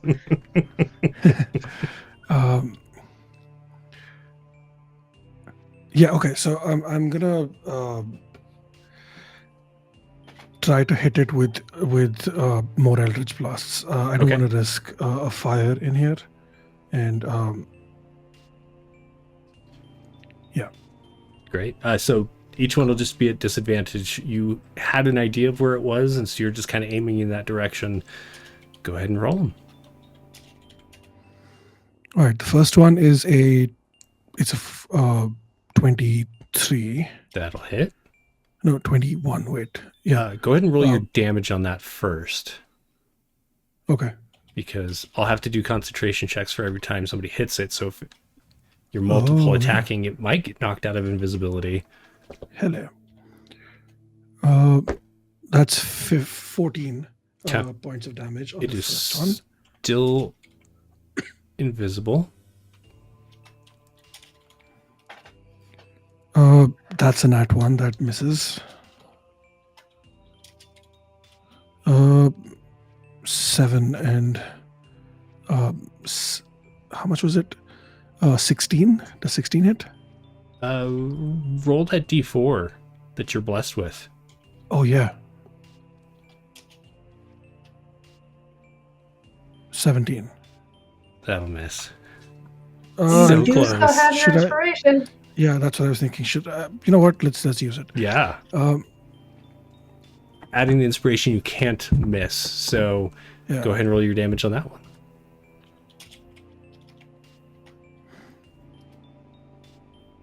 That's 14. Excellent. Let me roll. Oh, drops out of. Let's see. Hang on. Drops out of being invisible. Let's go. That's a light. How bad is he looking? Very bad. As he becomes visible in front of you, Hank, and everyone can see there's just black ichor pouring out of his ears, out of his mouth. His white beard is stained black. Looks pretty horrible. Anything else? That's Boring. 28. I'm just gonna taunt him. I guess there is still time to give up before we kill you. You can surrender. Just kneel and beg forgiveness. And in the holiday spirit, we let you go. kneel before S48.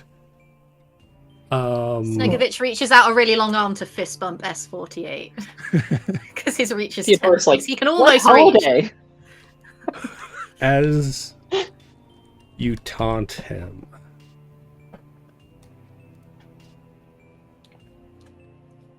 he begins to cough, and the black ichor in his mouth just spews out, becoming this black gas that pours out.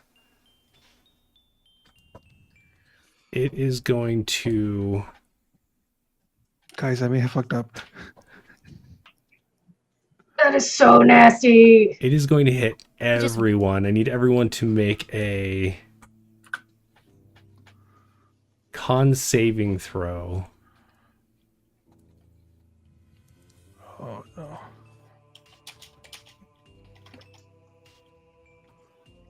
22 for Hank. 9. 19. 10.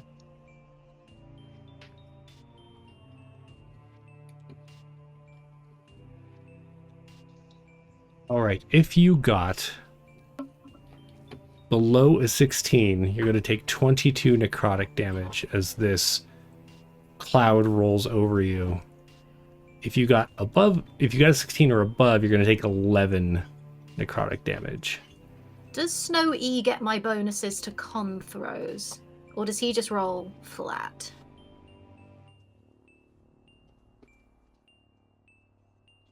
Oh yeah, I forgot about. Sorry, what was the critical number? 16. Okay. Oh, Yeah, he just plus rolls wouldn't help me I'll anyway. give you How your... would I have factored the bless into that saving throw? Oh, Snowy passes. Yes. Make sure you roll bless for those. All right, let's go back So then. S48 and Snegovich and Morosko. Sorry, what is it to half? Sorry, what was that? Say again. What is it to half the damage? What's the damage if we made it? If you made it, it's 11. If you failed, you take 22. And this cloud is just kind of hanging here over all of you. So you feel like if you stay in it, you will continue taking this at the end of your turn. Ew. And it is Theodore's turn.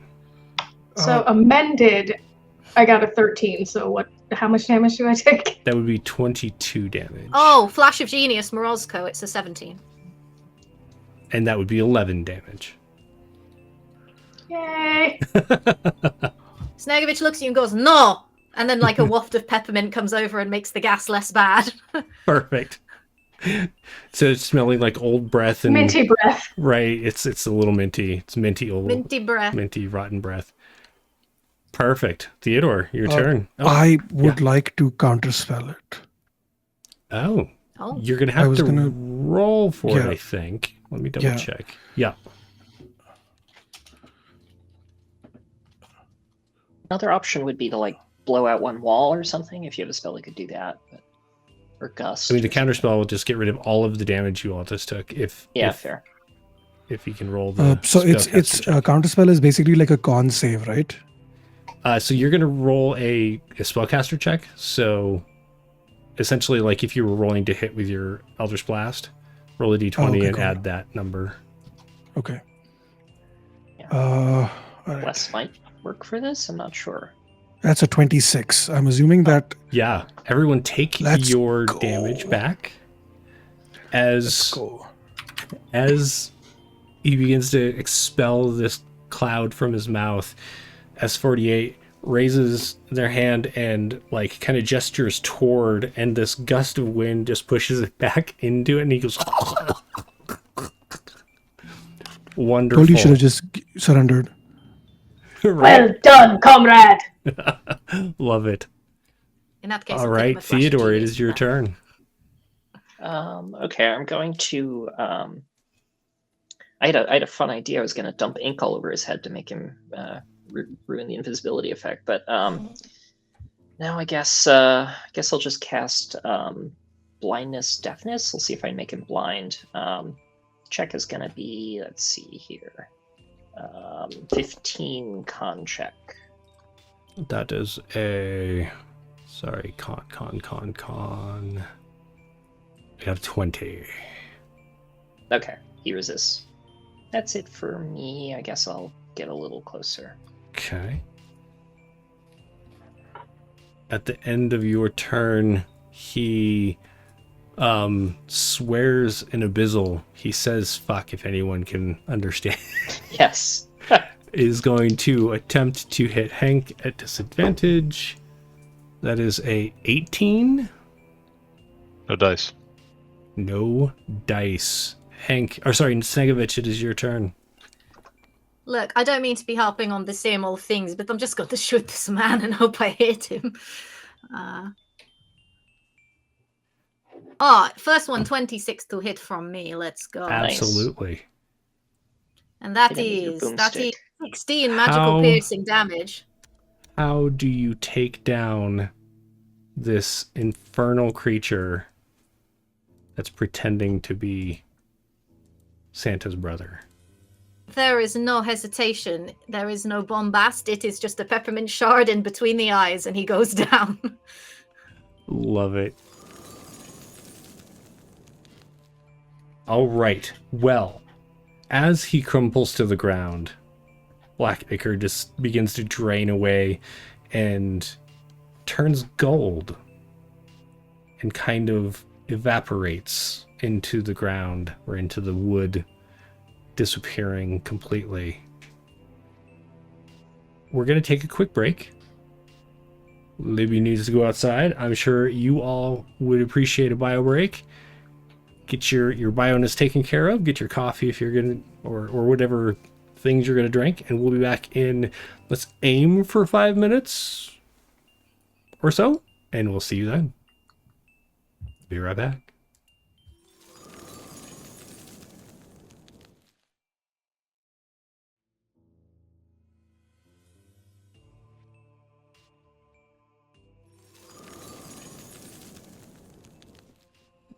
Welcome back, everybody. Good to see you. We're playing through the Festive Three, a D&D holiday horror one-shot by Janelle Lawson, or Boss Jellybean, who is in our For the Horde of the Dragon Queen D&D campaign on Wednesdays at 1 p.m. Eastern. Tune in for that. It's fun. Make sure you head over and check out all of the older episodes on YouTube and give us a follow over there. That'd be awesome. So, you've just destroyed... What are you doing? Oh, hang on. Do you think you're a cat? Do you need to get the cables wrapped around you under my desk? That's fantastic. Thank you. Okay. Can everyone still hear me? Yes. All right. Yes, And I can still I hear got to you. enjoy the whole little vignette. All right. You've just defeated some manifestation of what Theodore, you definitely get the feeling that this was some manifestation of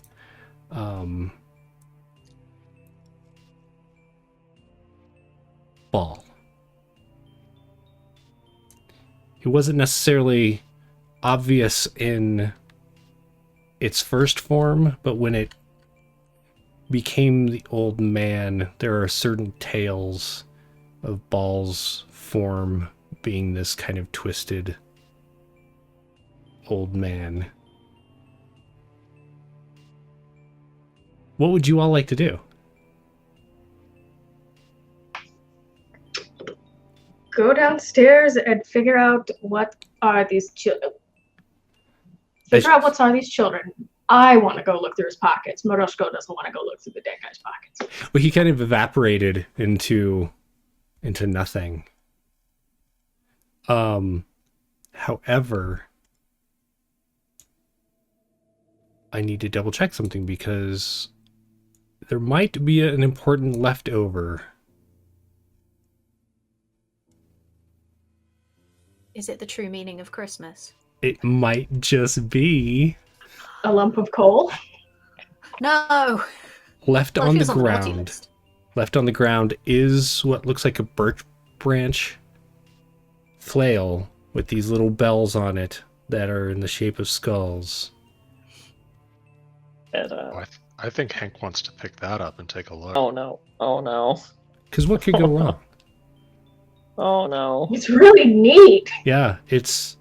As you pick it up, it does kind of jingle a little, but the jingles sound a little distorted. And give it just like a little bit of an experimental twirl. Maybe you should put that down. I don't think it's a good idea. Slowly Nothing- backing towards the doorway. Nothing untoward happens. Roscoe, as you get to as you're heading towards the stairs, you see the girl like leaning on the candy cane, kind of peering around at everything.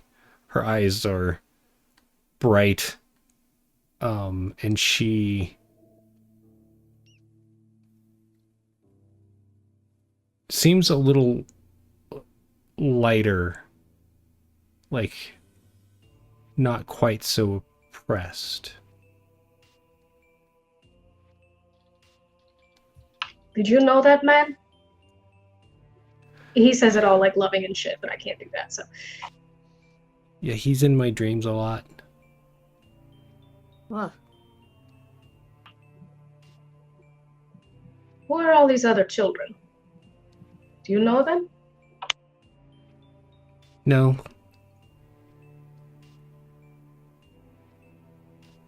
How did you make it to be an inn with Lupin? Lupin takes care of me now that my parents are gone. Do you recognize this place? This is where I live, but it's always gross in my dreams. He hands her a little chocolate orange and pats her on the head and puts her back on his shoulder. And also he takes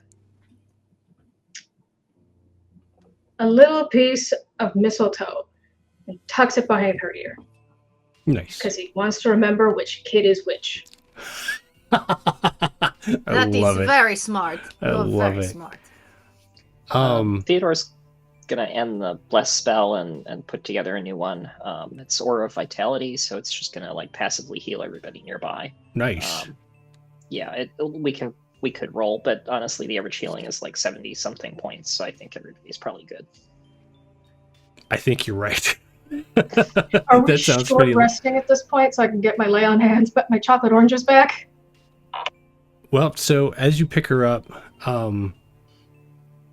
she raises a hand and she points at the far end of this room that you're in, and you kind of glance over there and you see a little stair, like those stairs that like just go up a couple steps to a door. Looks like there's another door over there. She just kind of gestures at it. Hank What's walks there? over in that direction. What's in here? You look up the stairs.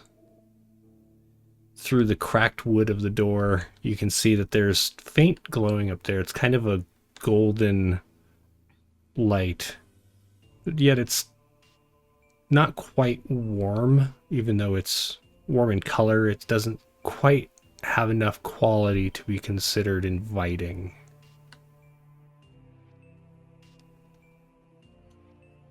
I will see what is behind this door. I will go over to the door.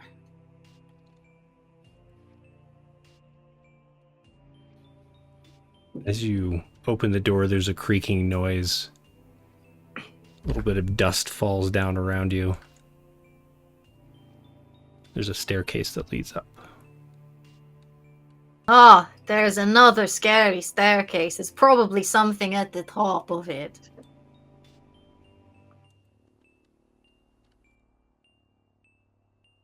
Devin, his Is it dark?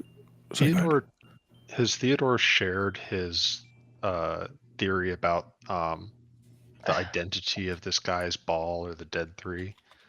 Yeah, he shared his idea about the thoughts about the Dead Three. He's not sure that guy's ball. He went down way too easily to actually be a god. Hey. These are maybe servants of the Dead Three, or this is some sort of pocket plane of the Dead Three. Also, Theodore is like giving contemplative looks at the candy cane the girl is holding a lot. Do you still have True Sight up? Yeah, less than an hour, and it's not concentration. Perfect. So, based on his religion, I'm guessing he probably remembers the bit about Garl Cleargold's companion.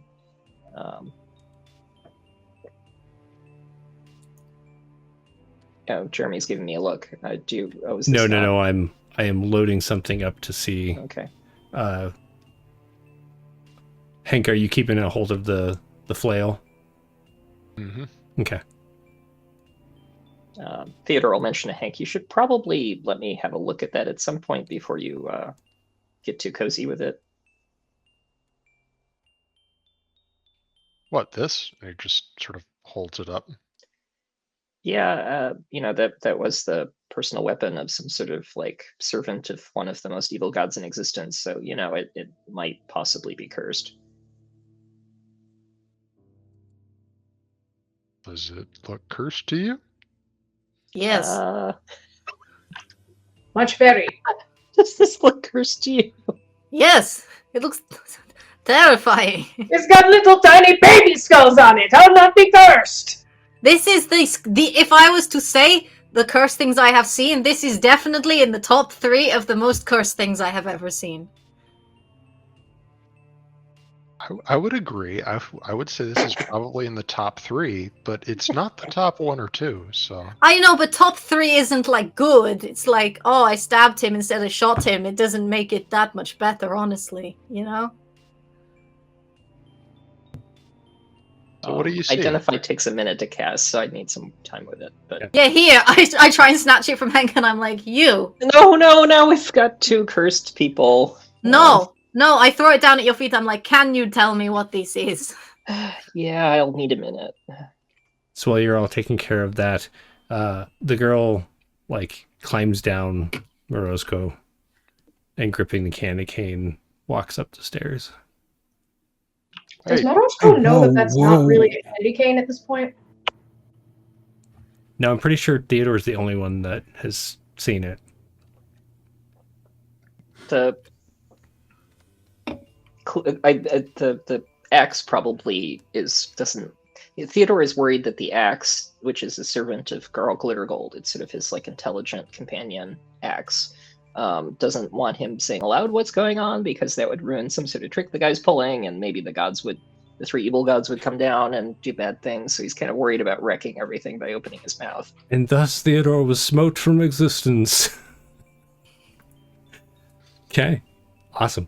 Real If quick. the girl is going up, I would like to try to stop her. Okay.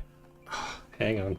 Just like, Libby, hey, seriously. just give us a couple of minutes and then we can all go upstairs Libby. together. Is that okay? She looks back at you and she glances up the stairs and then will like nod and just kind of sit on the second stair and wait for you all. How you said this was like a smaller staircase compared to the previous one, Yeah. right? Could I potentially throw dancing lights in and just get a better view of the place from outside? Yeah, so well, there's actually like a faint golden light up there. You can't see the source of it, but it's definitely illuminated up there. I don't like that. Okay, I'm just gonna sit down next to the girl and. Okay, what else can you tell us about this place? Is this your first time in this weird area, or like you said that this is how your dreams look like, right? So do you know a shortcut? How do you usually escape? Do you just wake up, or are there other things? Or Yeah, sooner or later I just wake up, but it usually is difficult for me.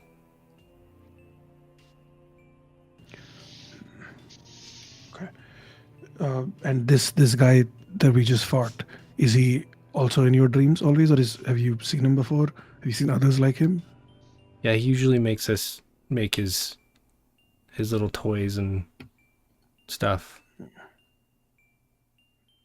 If this is the Dead Three we're dealing with, there might be two more.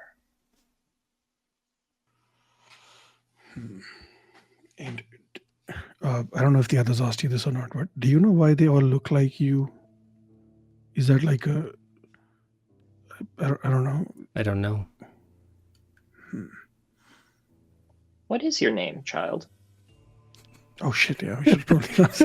We are at, hang on, I just want to check this out real quick. Like 3 hours or whatever in. We've asked her name. She says, I'm Alina. Very nice to meet you, Alina. We'll get everybody out of here. Thank you.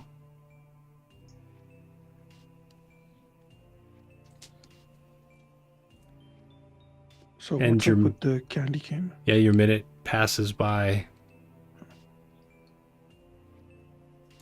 I actually think I need to close this, do this.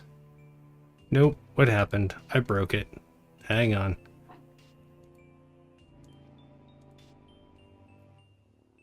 No, not that.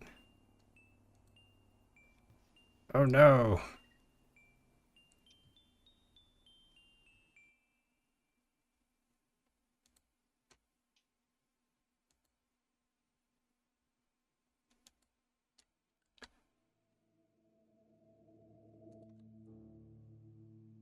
Sorry, there's a handout that I'm trying to open to show you what this is.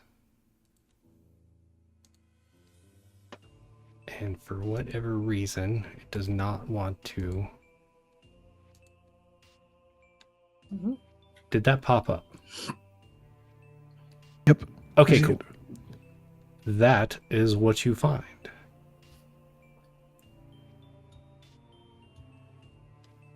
Yeah, this is horribly cursed, and I'll be keeping it for myself. No, just kidding. Yeah, you don't want this at all. Let me carry this for you. I That's not don't really know. my I style think we anyway. should just break it. For those of you who are watching, it is a birch bell flail. It is a legendary flail. It gives a +2 attack bonus and damage. It deals 1d8 +2 bludgeoning. On a critical hit, the target does a DC 14 Wisdom saving throw, becomes frightened until the end of the turn, and it also has a deafening strike ability. The wielder can choose to use an action to swing the flail with force, creating a deafening impact. Each creature within 5 feet of the target must make a DC 14 Constitution saving throw or be deafened until the end of its next turn. So Theodore will explain that it's not cursed, and it's definitely enchanted, and has some pretty nasty sound-related abilities for things it gets hit with. So you just want to keep around the flail with the baby skulls at the end? Yeah, You just want to keep that? it's not the most attractive of items, is it? Could we just, like, break it? Seems That wasteful. seems like a waste of a perfectly good trophy. Hank, Hank, you want to use this to hit people. I realize I we're was flailing wondering for if- something to do with it, but I'm sure we'll figure it out. Fine, I we was keep wondering, scaring. Morosco, would this suit your taste? Do you already have a magical weapon? I do. I have Okay. the Mace of Smiting that does not have baby skulls on it. We could add some with paint if you're feeling left out.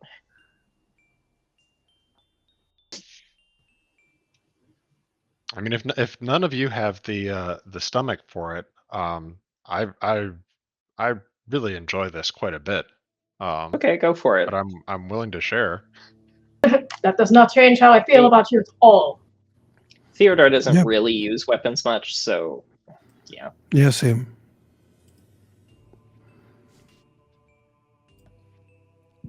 Shall we Hank, move I on? must warn you, if you decide to use this cursed Christmas item, we will not be friends anymore.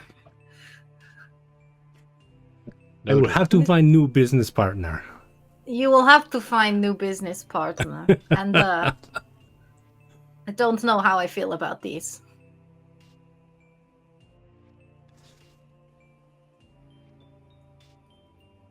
Hank, Elaborate weapons like this are very culturally significant. I'm really quite fond of it, and I'm already thinking about, do I want to put it over the hearth or do I want to put it in the kitchen? But Could put it in the hearth and set it on fire. That would be a good strategy. Over the hearth, in the hearth. Well, let's perhaps move on. Well, Alina, Yes. would you like to come with us? yeah, while this conversation's going on, Alina has gone over and taken Morosco's finger again and starts pulling towards the stairs. Morosco follows her with his mace raised in the other hand. He lifts her over the grossness on the floor. Oh, nice. As you pick her up and kind I'm of... turn invisible. Quick. To use one of my other charges of it. Invisible yeti that weighs about a half a ton. Yes. Surprisingly dexterous.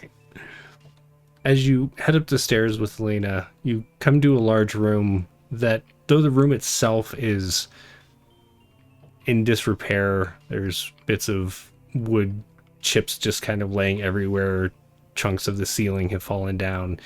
There are stacks and stacks and stacks of presents, like the ones that were being wrapped downstairs, and almost like they're being stored up here. And she walks over to one and opens it and sits down with it, pulls out. It's a small set of dishes painted with these various designs. It looks kind of like maybe doves or something in flight around the edge of the dish.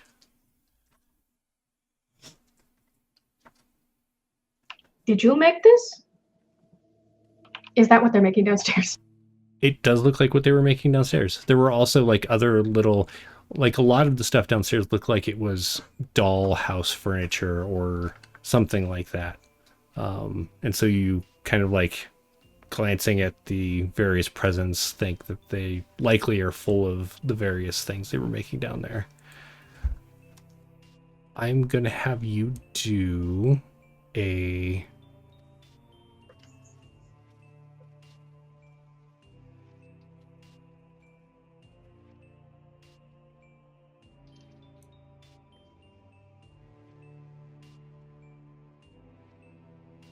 insight check.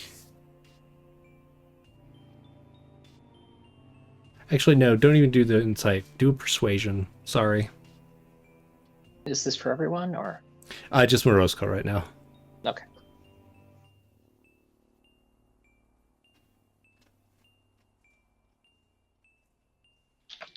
Dirty 20? Nice.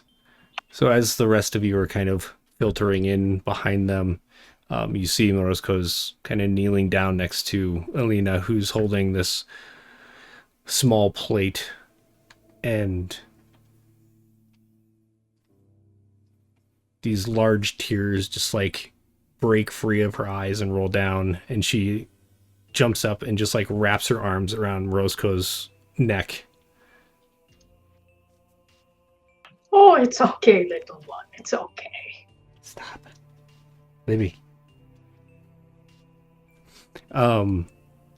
As she sobs into your shoulder, she says,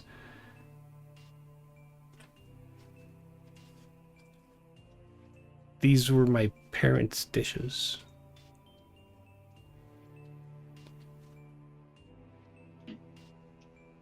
She like pulls back. She runs her hand across her nose. When I was in the cabinet, that's all I could see. But my mom put me in the cabinet when the people came to the door.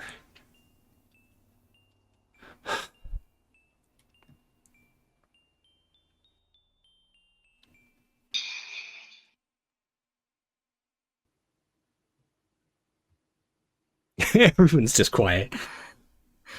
Just, I go over to Morosco and I go, Morosco, do you want to tell her her parents were in a cult, or shall I do it? This is awkward. This is when Moroshko's like understanding, because he did not understand that they were in a cult. He's just like staring at the cult. Make an insight check. Passive insight is 12. Go ahead and make an insight.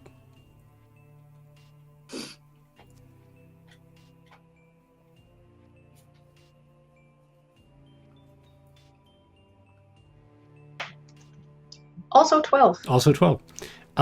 You're not 100% sure that is the story. There seems to be more, but you're not really sure what it is. What looking, not breaking eye contact with Snegovic, Morosko asks, what happened to your parents? People came in the middle of the night and my mom hid me away. And there was yelling and there was other sounds. And from some of the boxes that you're nearby, you can hear very faintly screaming and fighting. From inside the boxes? Yeah. I guess we'll pop open a box. You start opening boxes, and inside are more of these little sets of dishes, some teacups.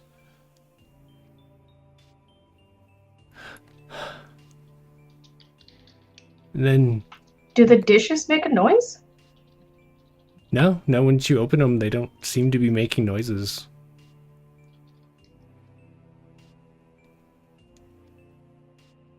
When the sounds stopped, I got out of the cabinet and my parents they weren't alive anymore.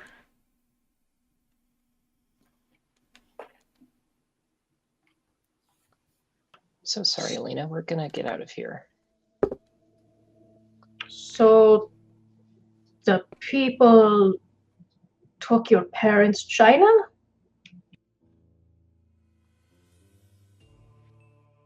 No. Theodore, you're holding one of the dishes and you glance down and there is what looks like in blood smeared around it, a ritual circle with multiple symbols that you immediately recognize as symbols of the Dead Three. And as the dish screams, you drop it, and as it breaks on the floor, it's clean again. It's not screaming, it's just a dish. But you immediately get the sense that something ritualistic happened. There was likely some kind of sacrifice that these people made to their dead gods.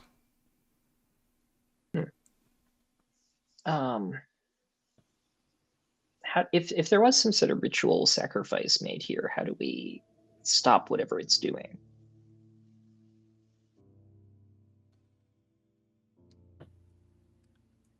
Make a intelligence check. Just straight intelligence. Okay, that's a +2.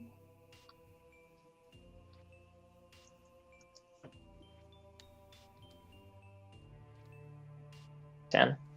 10. Let's see. So you're thinking about it, and if there was some kind of magic that was done, finding the outcome of that magic or the source of it or something, and there's various ways that you can break magical spells. Something about that doesn't quite fit with the enormity of the situation that you're finding yourself in, but Yeah. uh I wonder if we're inside a nightmare somehow, or she did Well- tell you that she dreams about these things. We Yeah. could be inside her dream. And she knows that black teeth guy. I feel Hmm. like yeah. if we're dealing with the dead three, like the two moves that I have in mind are like either move on, find the other two, or trash this place and move on and find the other two. So you're saying we set fire and move on, or we don't set fire and move on? I mean, I didn't say fire, but I like where your head's at. No, that's what I heard. I heard you say that. That's what you said. Hmm. But also, if these other kids, I mean, I don't know if they're real or not. I feel a bit bad burning like 18 children. Even if they are ghost children. I mean, that plate seemed like it was screaming. I don't want to burn anything in here. No.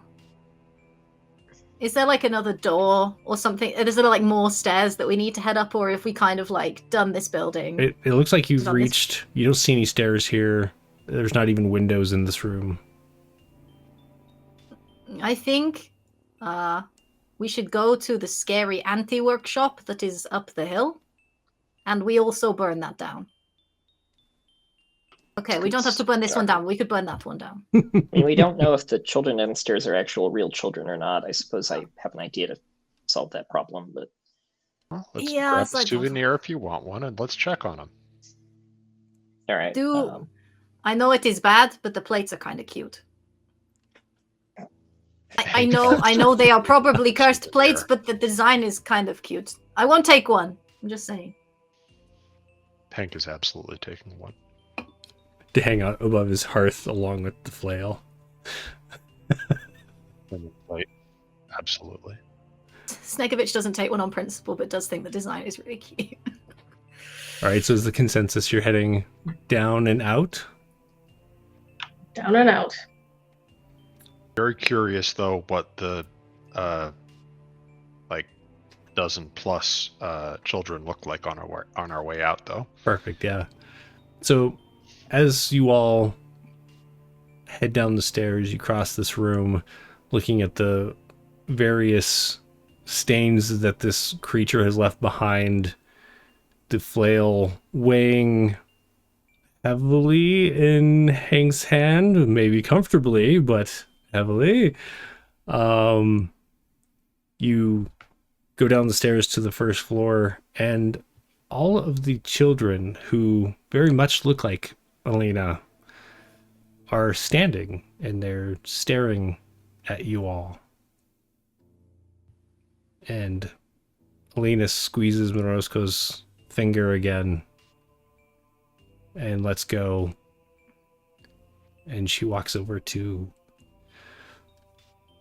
the first one that she comes to, and she just kind of stares at it for a moment, and then she gives it a hug, and it slowly begins to glow gold and then floats slightly as it disappears. And this effect just slowly creeps through all of them. And after a moment, the room is empty. This kid is weird. It's a memory. That was pretty neat. She turns towards all of you and she wipes her eyes. Can I go with you? Well, Sure. I'm not leaving you here. Yes. She eyes Snegovich because Snegovich is really just a giant stuffed toy. But she does end up running over to Morosco and grabs your hand again.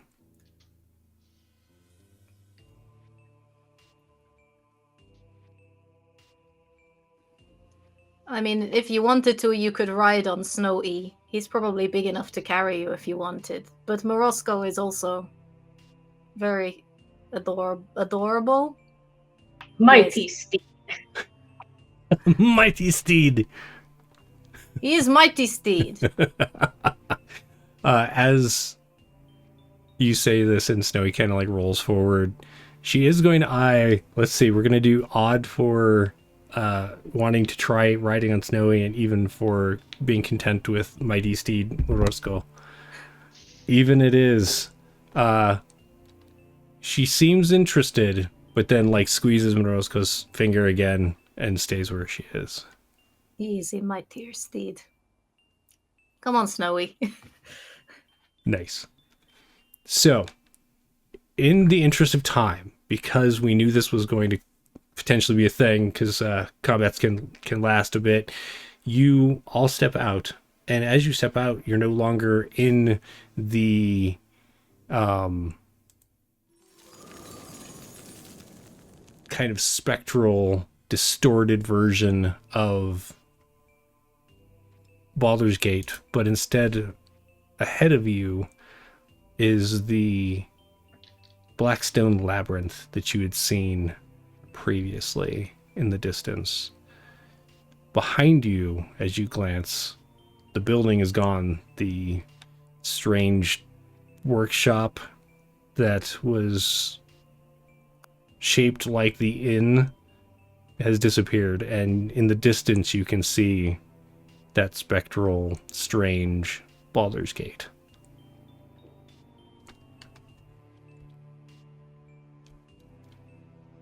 Bouncing around the corner of the first walkway into this labyrinth, you see a stuffed bunny.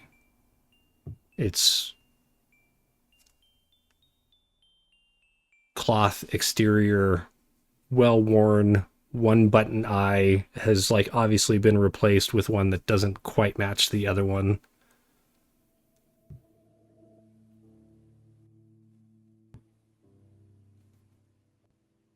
I think Hank gives the stuffed bunny a questioning look and then sort of looks to Theodore. Whoa, what does the stuffed bunny look like? It looks like a stuffed bunny that's moving.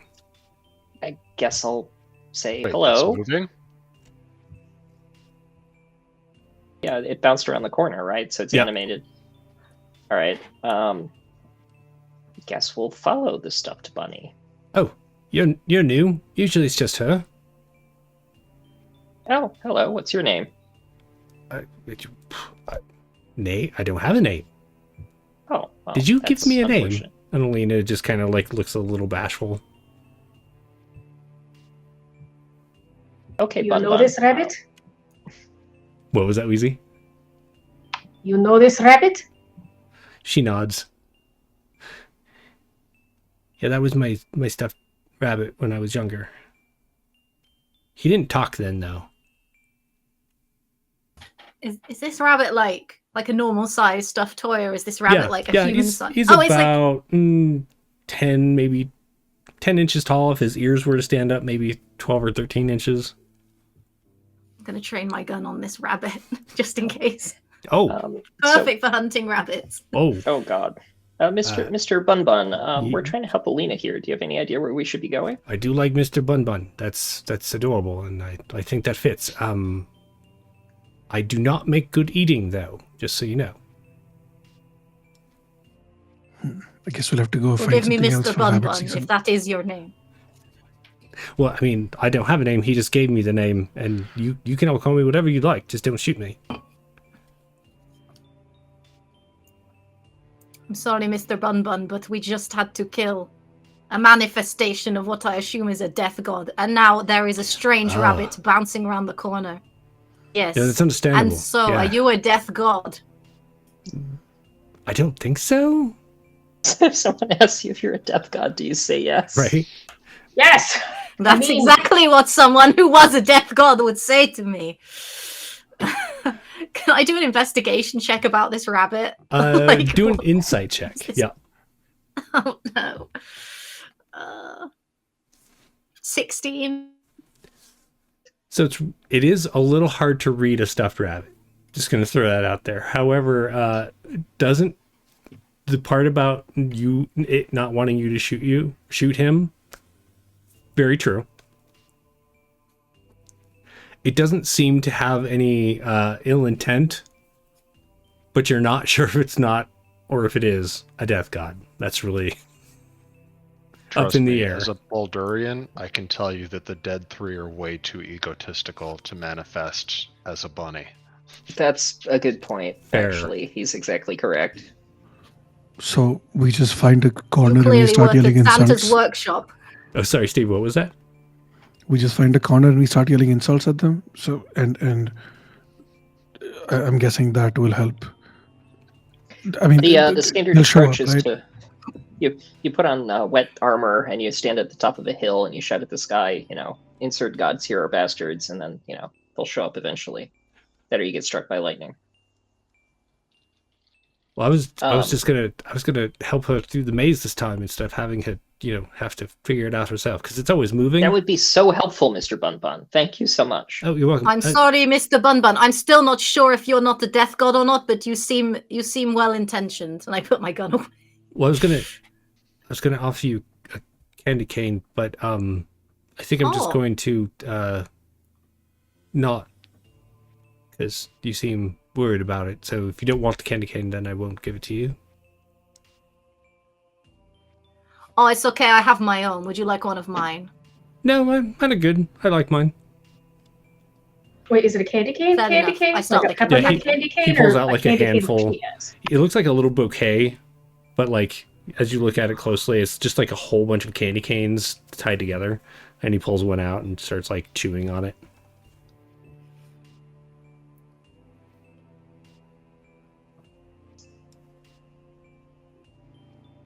This is so weird. Yeah, I know, right? I mean, Moroshko is to be chewing fair, on it's candy weird for me canes. too. My first room is follow him. to be fair, it's weird for me too. I was a bunny, like a stuffed bunny, when I didn't really have thoughts, which is good because when I lost my one eye, and her mom sewed this one on, it obviously wasn't right, but I couldn't feel it. Anyway, that's probably more than you need to know, or care to know. Are you okay, Mr. Bun Bun? That sounds very existential. Yeah, it's weird being here every night in this Yeah. place. Yeah. Have you heard of this thing called the Ship of Theseus? No. Let's not get existential with the bunny. I think it's too late. Well, if you're here to help Alina through the maze, then we can go with her and make sure she's okay. That's great because I don't know what happens if when she wakes up you aren't with her. I don't know how that's going to go. So it's probably going to be best if you go with her to get to the other side. That's an excellent point. We'll come back to that. Am I ever gonna figure out the axe? Am I being near it? It looks like a perceiving it, candy or do I cane. need the ability that? Yeah, has? it 100% looks like a candy cane. I did have a thought about the axe that I could subtly interrogate it with. So as a knowledge cleric, I've got the ability to use my divine invocation, whatever it's called, channel divinity. There we go. To read thoughts without any outward sign of doing anything whatsoever. Nice. So I was thinking of attempting to read the axe's thoughts. Sure. Do you need to roll anything for that, or does it get a save? Yeah, it's a wisdom saving throw unless it's consenting, I guess.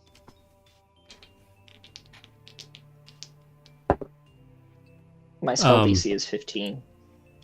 As you begin walking after this rabbit, who's just kind of hopping through the snow, you bend your will towards this axe that you can see. It's whistling in its head. Even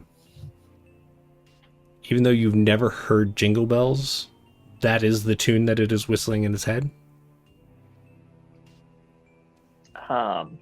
Currently. I'm gonna say out loud, I wonder if there was anybody here who knew more about all this than us, what they would tell us to do about all this. The rabbit stops. Oh, okay. Well, this is the beginning of the maze. This is usually where you enter. And then, like, you would follow the path. How do you not know about mazes? Oh, I was just wondering in a greater sense of, if there happened to be somebody here who, knew more about the Dead Three and what's going on than us, and they were, just walking around with us and not saying anything, what they would say if they could say something that might potentially be helpful. In your head, you hear the whistling stop. And then you hear...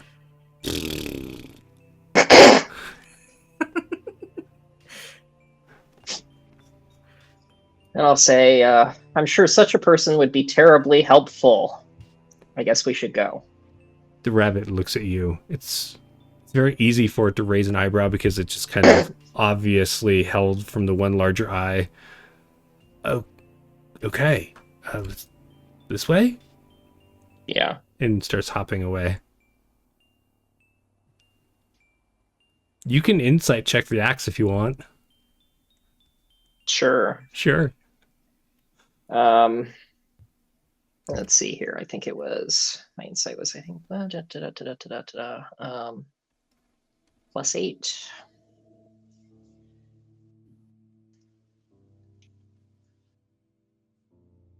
Ouch. It is really difficult to insight an inanimate object for what it's worth. So with your 10, but in addition to the 10, your understanding of Garl Glittergold, you get the feeling that it is here to help Alina, but it's not going to offer anything up to you. Whether the was malicious, you're not really sure. Okay.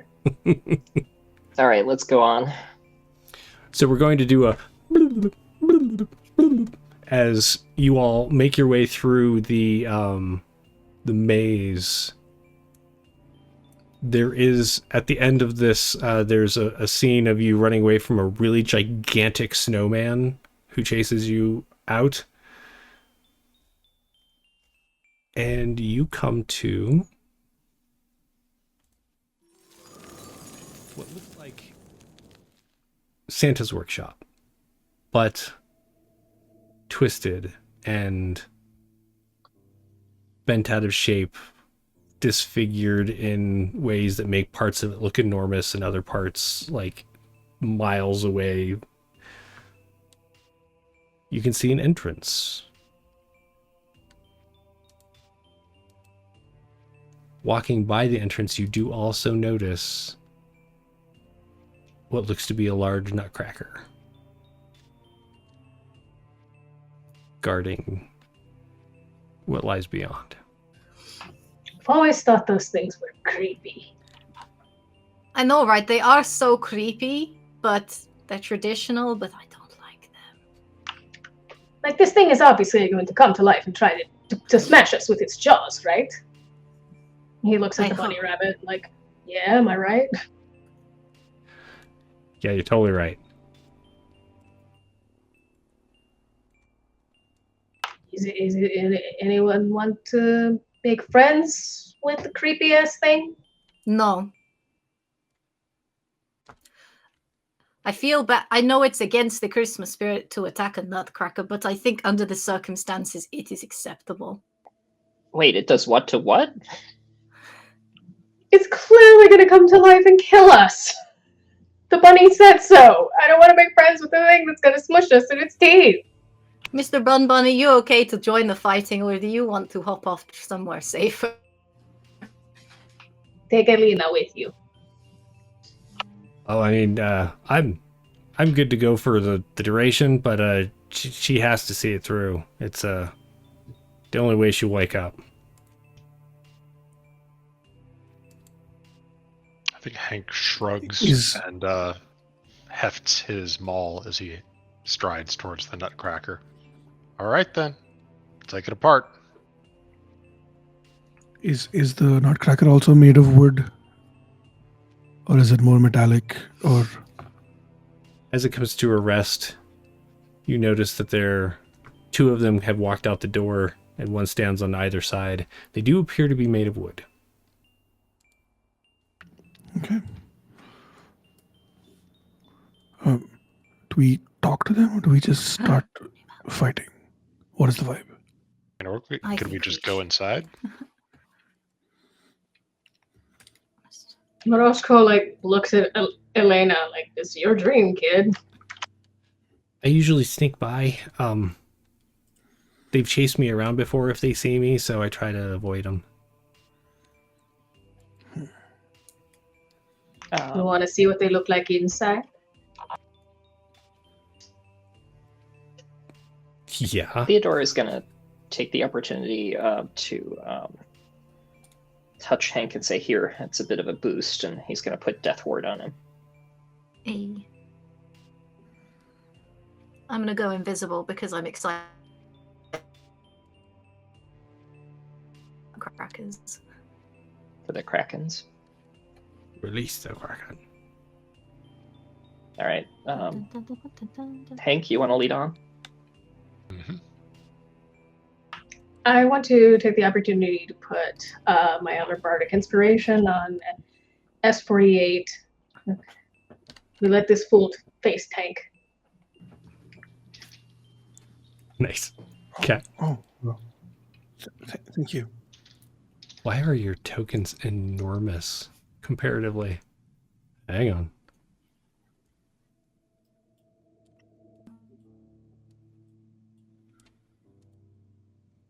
All right, so as you approach the door, are you just going to walk through? I guess we're sneaking, right? I mean, Hank isn't particularly sneaky, and some of the rest of us aren't particularly sneaky either. So I guess we're just walking through, and if they come alive, we'll smash them. Okay. I'm in mail. I'm not quiet. Yeah. This is not a stealth mission. All right. Yeah, righteous. A quick Technically, this is an montage escort battle quest. later. You walk into the front door. There's burning husks of Nutcracker destroyed and splintered behind you as Hank just kind of rubs some burning flaky paint that came off, and you're just like, yep, that was that. I think my favorite part was when Roscoe turned Few that firebolts wand and inside scorching rays out. later. Like, how did you do that? Well, you see. All right. What do we see? So it looks like there's a hallway that goes to the left and to the right from the entrance. You can hear what sounds like strange holiday music that's out of tune and maybe playing slower than it should. Seems to be coming from deeper within this fortress. Hmm. I think. Which way do we go? The left or the right?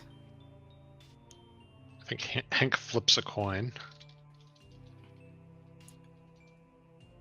Left. Okay, we go to the left. Guess go this way.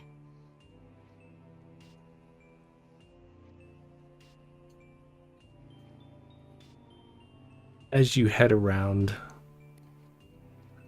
I'm just going to bring this up so that all of the people can see the map.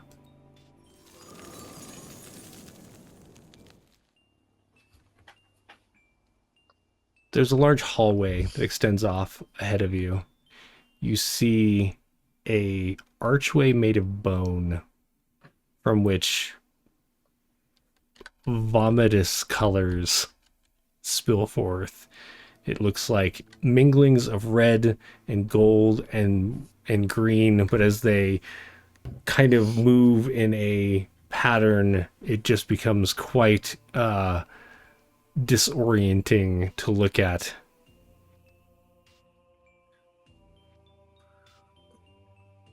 Well, I three guess- guesses as to which of the dead three this is, and you only need one. I don't know who these people are. Bone, murder, and darkness. Oh, this is probably Bone then. Yep. Childish edgelords. Ugh. Love it. All I don't know what his list says, but I know for a fact all edgelords are on the bad list. They're all naughty list. Yes, they've been very, very naughty. All right, as you progress down the hallway Mm-hmm. and you look into the room beyond, you see light is just kind of gyroscoping around, making it quite unpleasant to look at. There are golden banners trimmed with black fur, bearing the sinister green hand of Bane, sitting on the throne on the far side of the room. So as you kind of peer through... Sorry, there's buttons I have to push here. Do do do do do do do.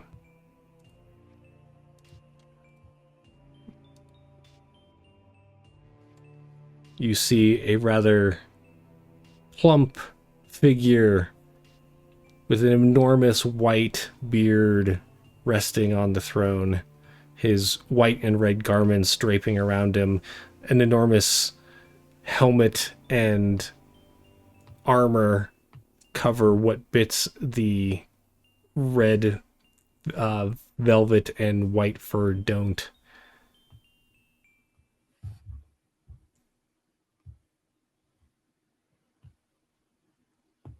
Around him, you notice that there are several stuffed animals, and they all turn their eyes towards you.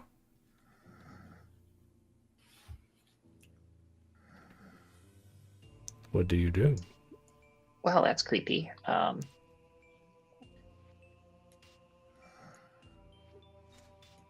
see, 60.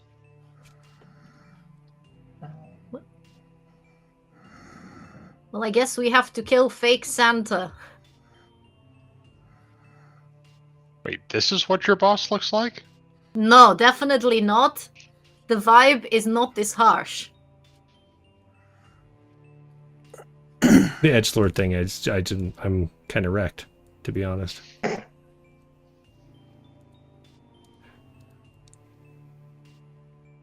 What do you do? Not Santa Bane. Theodore's gonna confidently walk into the room and hope everybody else follows. Mm-hmm. Uh-huh. I am invisible. I am not saying nothing. Should we talk to him? Should we just start fighting? That's the real question again. Well, Theodore's gonna clutch his holy symbol and be like, I am so tired of this. And then speak a word, and light is just kind of explode as he casts a dawn spell on the group of like radiant light that's just going to pierce and sort of burn everything there. You know what that sounds like? Combat! Time for everyone to roll initiative. For those in the dawn spell, they have to make a what save? Let me see here. Are you kidding? That is con saving throw, difficulty 15 for half damage.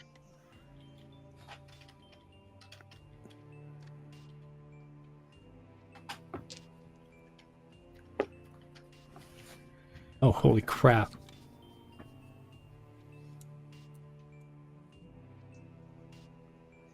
Oh, it's Oh Holy Night. Oh, holy crap.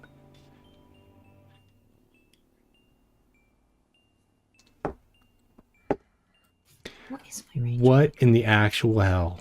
Okay, and what's your damage? It's 4d10 base of radiant. Go ahead and roll that. Let me know what you get. Sure. Just once, I guess, for everybody. Yeah, it's easiest. 22. 22. What are we standing in? Is that safe?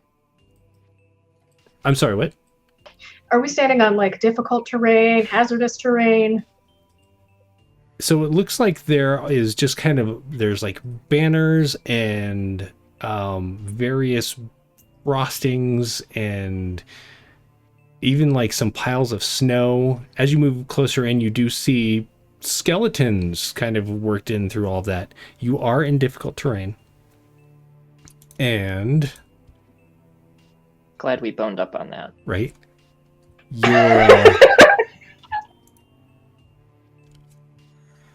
your sorry, the damage was 22, is that right? Yeah. And it's a concentration spell, so the area of effect is going to stick around. Perfect. And I can move it around. But... All of the stuffed animals failed.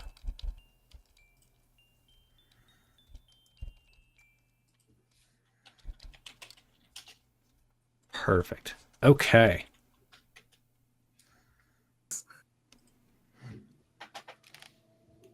Let me do initiative real quick. Snegovich, did I see a 21 for you?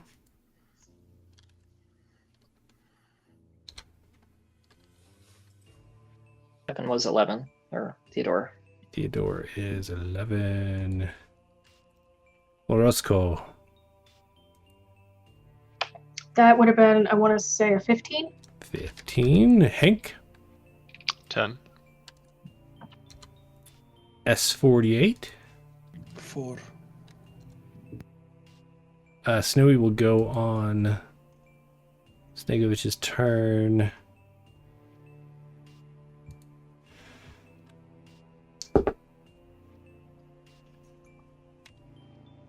And they're going to go on a 17.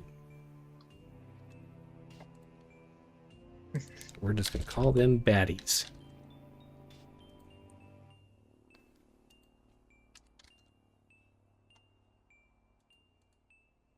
So Snegovich, Theodore lights up the throne and the area around it with daylight that just sears through the fabric of these various creatures. Santa Bane over there throws up a hand blocking the light, but also seems to be seared by it. What do you do? I am invisible, so I'm going to move. I'm just going to double check how close I need to be with the little tape measure. That's still too far. I need to be in that one. I'm going to attack Santa Bane, this abomination, with advantage. Perfect. Santa Baney. Now I'm singing Keep it that in my trash head. out of your mouth. That's a Oh, 26 Santa to hit. Baney. We love to see. 26 will hit. I hope a 26 hits him. Otherwise, we're all screwed. Okay, wait for it. I need to do my extra 2d6 as a surprise, a bugbear attack. Nice. That is 27 magical piercing damage on Santa Bane. 7. Get absolutely wrecked. Now Snowy's going to try and hit something. He's going to try his goddamn best.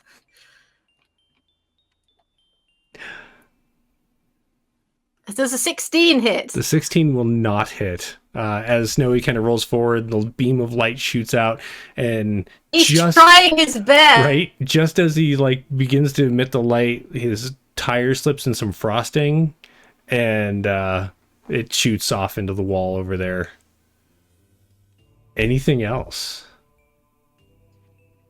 No, that is Snegovic's turn. Also, difficult terrain doesn't.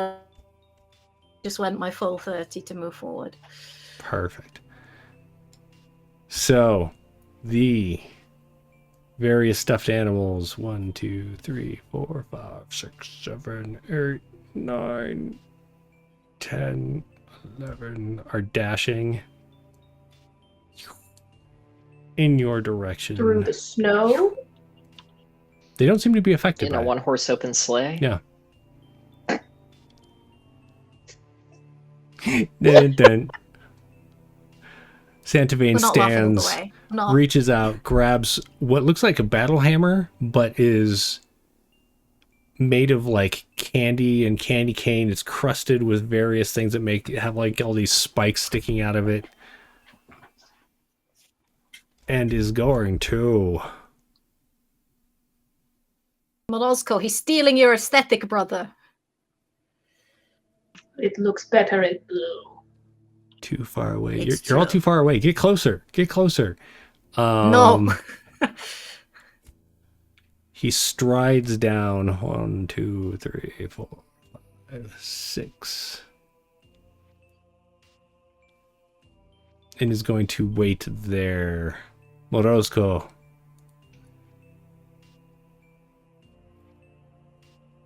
Okay, 120 feet for guiding bolt. Let's measure. Oh, I guess the dawn damage goes Snow off we can every hit with time a you hun- yeah. end your turn in the cylinder if we want to do that. Oh, nice. Yeah, so he would still be in the cylinder. I think the stuffed animals are out, though. Yeah, I'd have to move it again.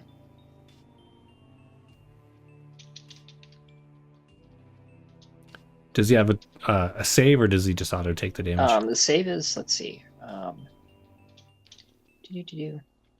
Yeah, save and throw whenever you end your turn in the cylinder, so it's con against 15.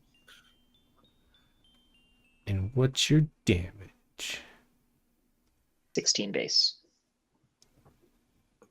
Perfect.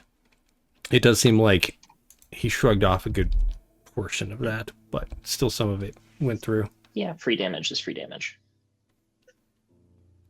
So what's my movement speed at this point? It should be 30. Even with the terrain? Difficult That's right. would be half. You're not the one who has the freedom movement, do you? I'm the one who The has ring. that. Okay. Yeah, so you can go 15 in the difficult terrain.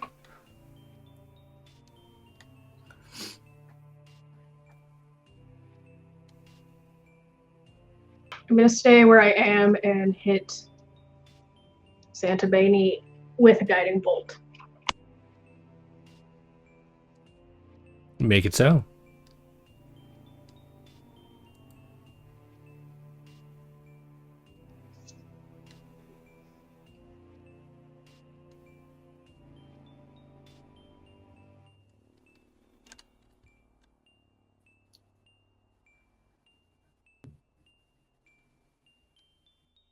And there was much nice dice rolling.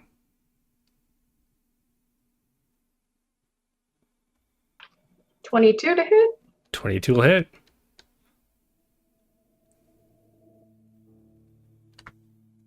Okay, let's do this digitally.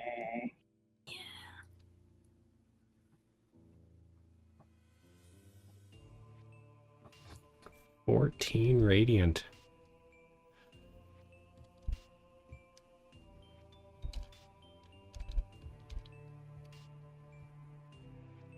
As the bolt hits Santabane over there, his armor is the first that begins to glisten, and then his beard and the rest of him, the next attack on him has advantage.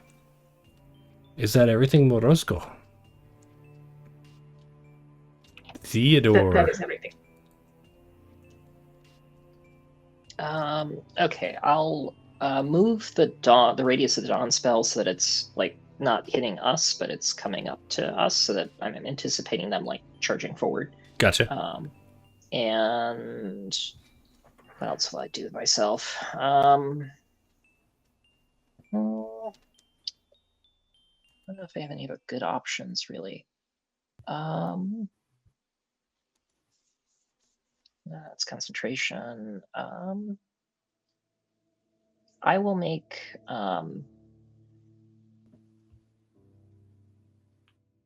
Actually, I'll move back a bit.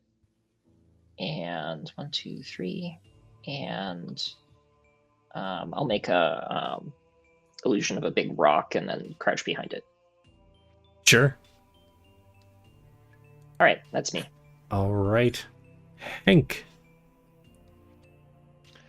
All right.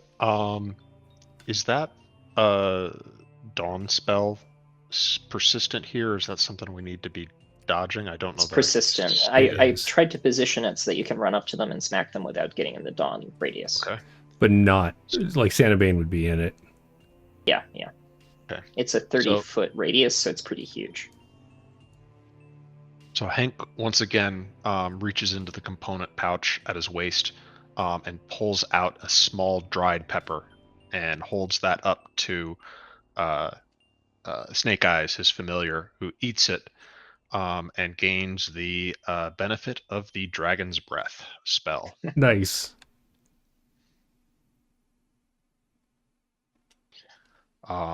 And Snake Eyes will fly in because he's flying, presumably not taking the disadvantage of the difficult terrain, Correct. and do his Dragon's Breath in his 15-foot cone on these two guys to the south. Absolutely. So that's that DC 14 dexterity save Okay. there. The furthest one away makes it, the other one fails. So it's 9 fire damage or half on a save. Okay. And then Snake Eyes will fly back a little bit. And Hank will use his action to dash down towards the baddies. Perfect. That'll be my turn. S48. Okay. All right. I've. All right. I'm done. This is getting exhausting. Sorry. S48 reaches into his pocket, pulls out this small, tiny piece of can't really tell what it is from this distance, but he kind of tosses it in the air, and you see it start to slowly light up. And as it falls back to the ground to about, let's say, his shoulder level, he stretches his arm out and pushes it out towards the 3 stuffed toys. And I'm going to cast Fireball. Perfect. Yeah, that is a DC 17 dex save. All of them will fail.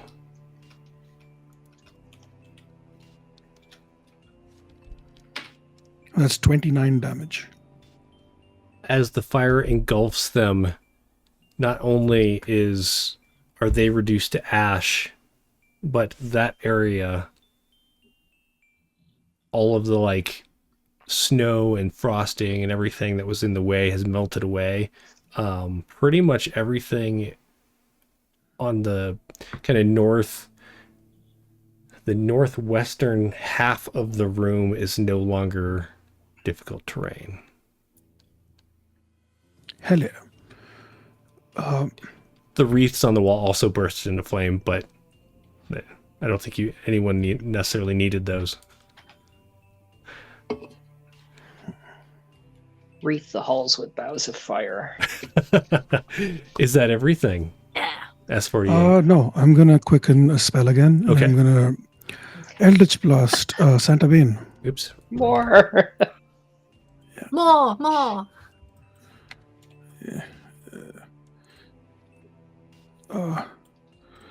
Yeah, and again, as quips do, you messed up when you tried to hurt the kid. That is going to be your downfall for all of you.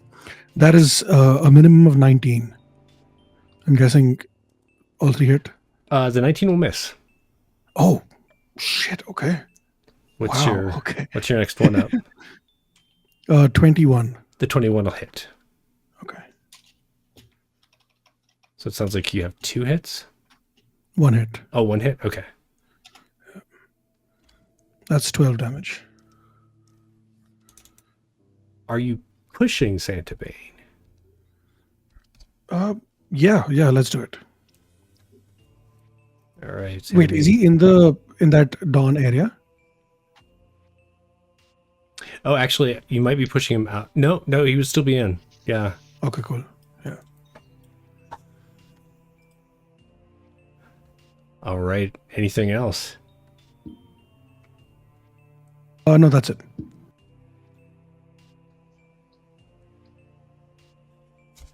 Geez, y'all, you're ruining his day. At the top of the turn, Snegovich, what do you do? How's fake Santa looking? Fake Santa is looking a little scorched, but otherwise not terrible. I cast Fireball on him. Okay. This man Let's go. this man is just getting. I'm so annoyed. I keep shooting everyone things a and fireball? casting Fireball. I'm casting Fireball on this construct. And what? Okay, so it's a dex save of 16. Perfect. Thank you. And what is the damage? Damage is 33 if he failed, and maths if he 16, I think, if he 16. passed. 16, thank you. Perfect. As the fire erupts, bits of garland and the banners and stuff begin to kind of like rain down and on fire. You notice more of the area on the ground has been cleared away, and he stands up. He's definitely been roasted a little.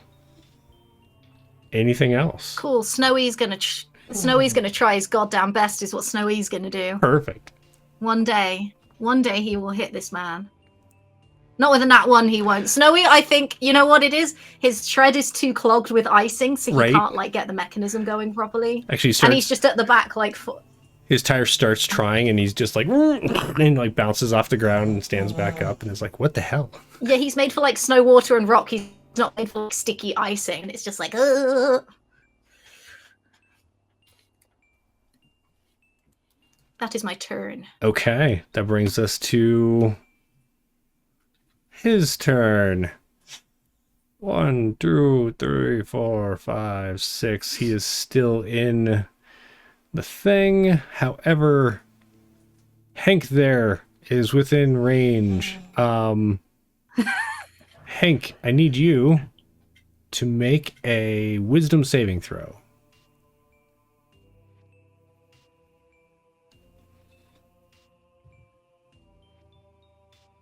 That is a 16. You are paralyzed as... No, he's not. Flash of Genius. Oh. Flash of Genius. It's a 20. It's a 20. He's It's not. still not enough. I hope. Oh my Is it god. not? Oh my god. As Santa Bane glares at you, there's this horrible feeling that you've just been naughty. And this fellow in front of you is so much more jolly than you are. You are terrified and you freeze. You're paralyzed for 1 minute. All right, I want to use my Indomitable feature to try to re-roll that. Perfect. Oh, no good. And by perfect, I meant that sucks that you got worse. That's the end of his turn. Morosco. Only I decide who is naughty and who is nice. It's not true, but I support you. Yes, I've decided that Morosco's PvP like, time. fine, I will outsource things to the capitalist pig, but in his redness, but this guy, this dead guy with his weird gummy bear vomit all over the floor has to go. So I'm gonna move it up a little bit.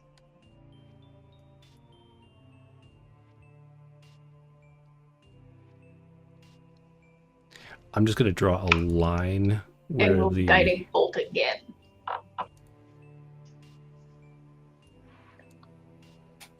So the dawn starts there, essentially. Just so you know. Okay.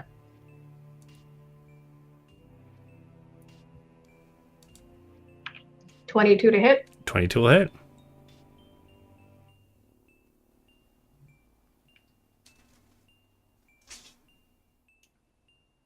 You know what? No, that would have been S48s. Hang on. 19. S48. Make me one more attack roll. Oh, because you would have had advantage. Because if it's a crit, 21. not a crit. It was worth a try. I was like, if it was a crit, then you would have done more damage. But because you hit with your first one. Excellent. Libby, no. Okay. Anything else?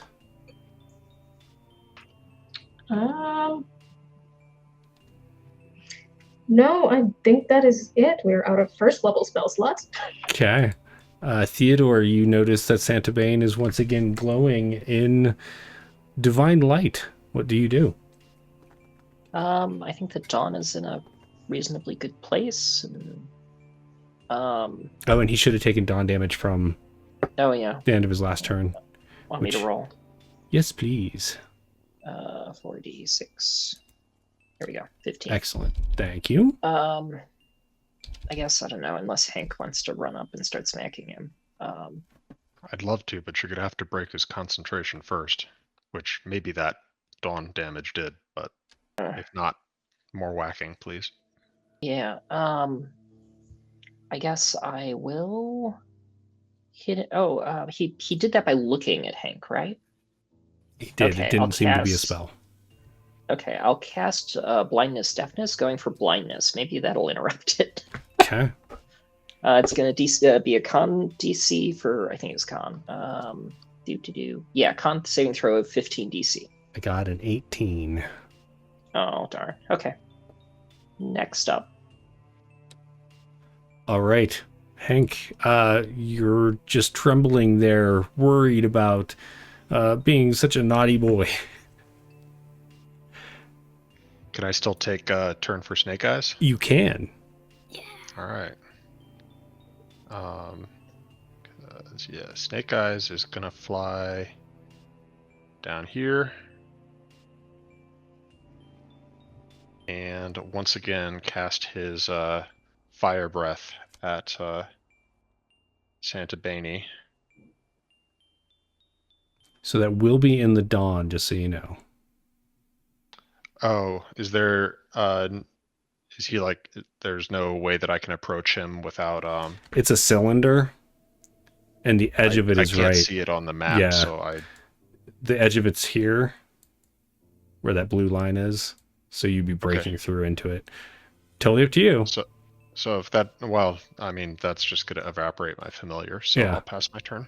You could have your Okay, familiar stuff. hold the breath until Sandbane gets within distance. Sure, let's do that. Okay.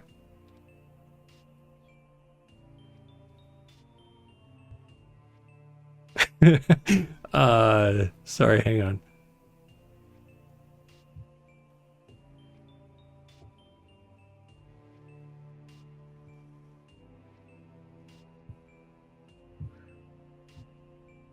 I need Snake Eyes to make a wisdom saving throw. Unacceptable.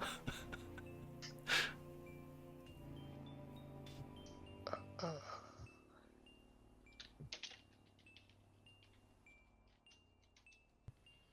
11. 11. So Santa Bane looks at Snake Eyes. Snake Eyes stops, glances down at the list Santa Bane has pulled out, and is looking down at their name on the list. Snake Eyes nods knowingly, understanding that Santa Bane needs to be protected from you all.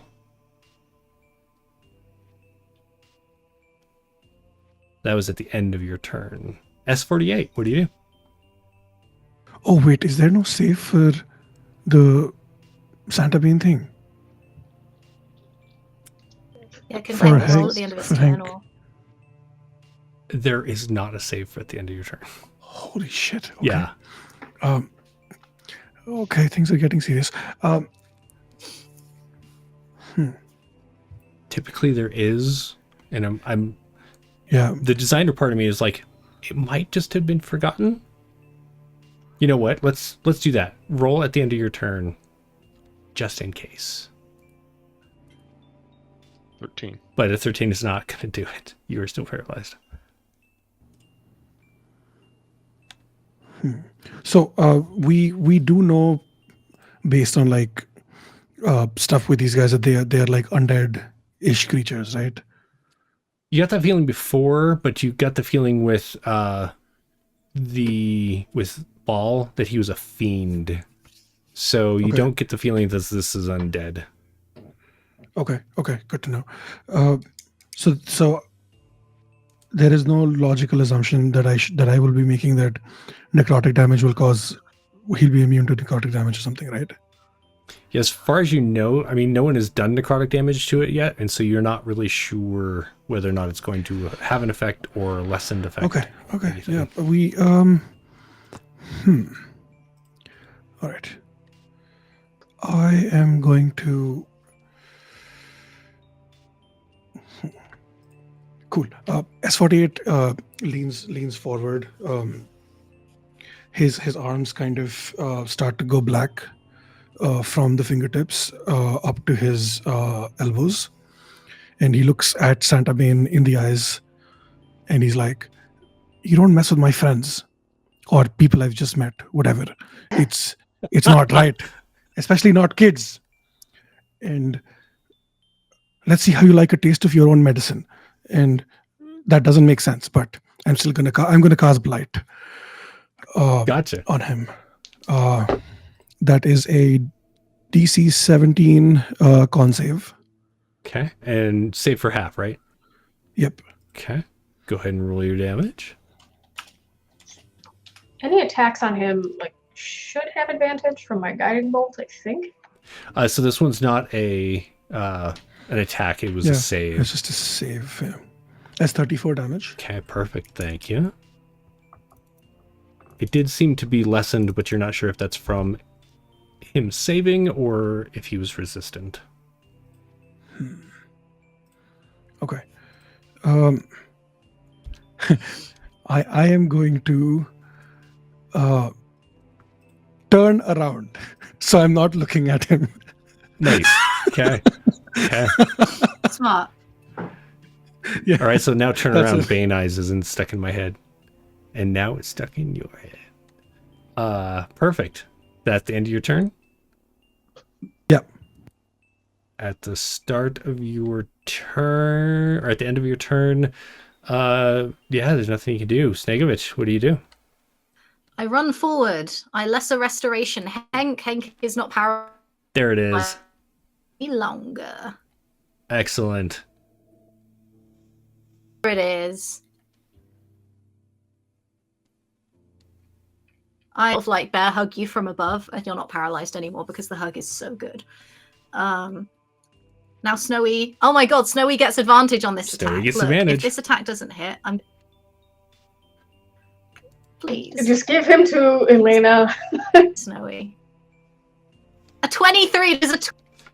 Roll to see if you get a crit. Oh, wait, did that roll? Oh, I did. That was with Doesn't he have advantage. Oh, okay. advantage? Doesn't Snowy have advantage? Oh no, that. Yes. For my, Yeah, I think that's he only with had advantage. He for got. one. He got a 23, so he's gonna roll 3d8 force damage. 14 force damage! Eldritch Cannon. As a laser Perfect. beam just shoots out of his eye and smacks him in the face. It and seems then as is particularly tradition- brilliant as Snowy knows he's going to actually hit this time. He really puts his energy into it. He puts the energy in, actually hits. and as is tradition, I give Santa Bane the double middle finger That's right. as I step next to Henk, so I'm sort of blocking Henk a little bit. Thanks for the proper treat. It has been delivered. All right, that's everything, right? Yup. Well, 1, 2, actually 2, 3. Where is S48? I cannot find them on the map, and it's driving me crazy.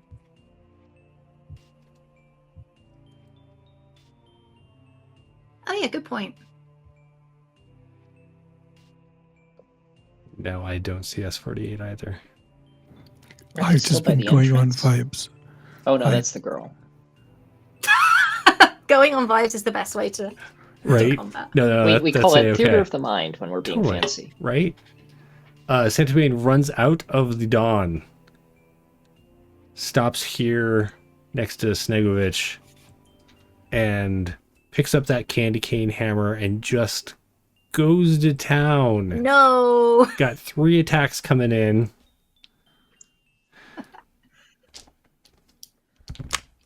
We have...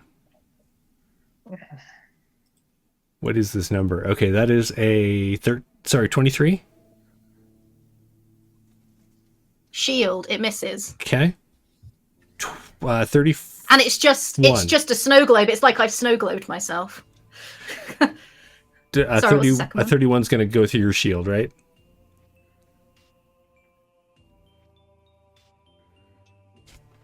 Sorry. Okay. So the first swing, you manage to deflect with your magic, but then he just roars and swings back. It smashes through your magic, and then he swings back and hits you again. That is going to be... Are you resistant to cold damage?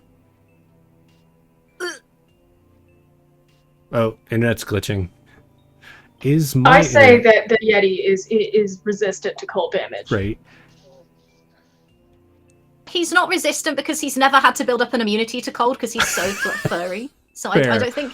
Because, like, he's so fluffy that he's not actually resistant to cold damage. He's just warm all the time. Then I'm going to just add this all together since you're not resistant to anything. You're going to take 70 damage. Are you taking the Mickey right now? Ow. That is, yeah, so he missed you once, hit you twice, 35 each. Oh. Yes, Negovich is like, don't worry, I have restored your paralyzed. Oh my god! And just gets like smacked in the side of the head next to Henk, and you just see like this like thick blue Yeti blood like come out the side of his head because he hasn't been hit once this entire time, and now he's just been hit for lots of damage all at once. Buff. Morosco, you are standing nearby as the Yeti Fluffy Just- brother! gets annihilated by Oh! this guy. What do you do? Avenge me! Avenge the me! Yeti I've been still up, or peppered. is the How Yeti does going down? Santa Bane look? How does Santa Bane look? Like, how's he doing? He's definitely hurt. Like he's taken some damage. So yes, Negovich is still up. He still has hit points left. Okay, so Fair warning that I might need to run pretty quickly. Okay. I'll see yeah. when I guess arrive.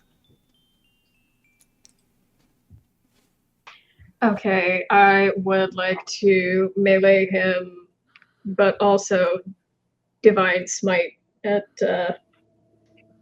second level. Perfect. And that'll that should last until you hit with it, or like a minute, something like that, right? So just in case you miss with this attack. It does not say. Okay. But I think I get an extra 1d8 damage if it's a fiend. It is a fiend. Yeah, excellent. So a 22 to hit. A 22 hits.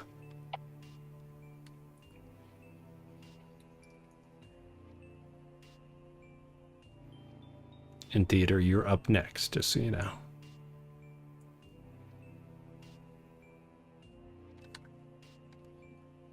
Nice, nice, nice. As your candy cane staff smashes into him, light sparks off of the impact. An additional 5. Perfect. Anything else?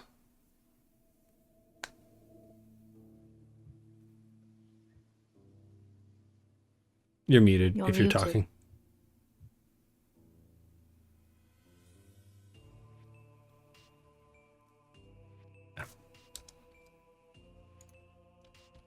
Did our Yeti friend go down, or are they still Yeti up? friend went down, so I think that's it for No, me. no. After Yes. Still he still took up, all but of that looking damage. rough. Still Oh. up, but just has a massive wound on the side of his Okay. face. Didn't see you on the initiative order, so I was wondering. And Theodore, what's up? All right. I don't think there's any way I can really use the Dawn anymore. So our Yeti friend is still up, so you don't need a healing word. I guess I'll just go with another shot at blindness deafness. Okay. So that's a DC 15 con save. We'll make it. That's a 29. All right. Oh, Almost geez, doubled it. All right, that has implications for trying to do save spells on them. Okay, I guess that's it for me. Okay. That was Theodore. At the end of Theodore's turn, he's going to swing that hammer at Hank this time, who's not paralyzed, so he doesn't get advantage. That is a number I can't read on this die. Does a 31 hit you? It does. Okay, so it's going to be 35 damage. It is 21 bludgeoning and 14 cold, if it matters. How much did you say overall? 35 total. How much that was cold? 14. Okay. I will use my reaction to cast Absorb Elements. Nice. And reduce that. So that was... Does it be by 7? Or is this one that you have to roll for? It makes me resistant to the cold part of it, so I'll Perfect. take half damage from that. So 21 bludgeoning and 7 cold. Yes.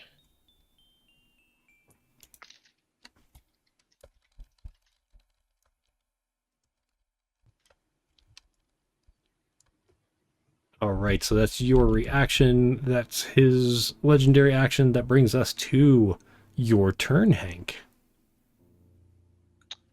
All right.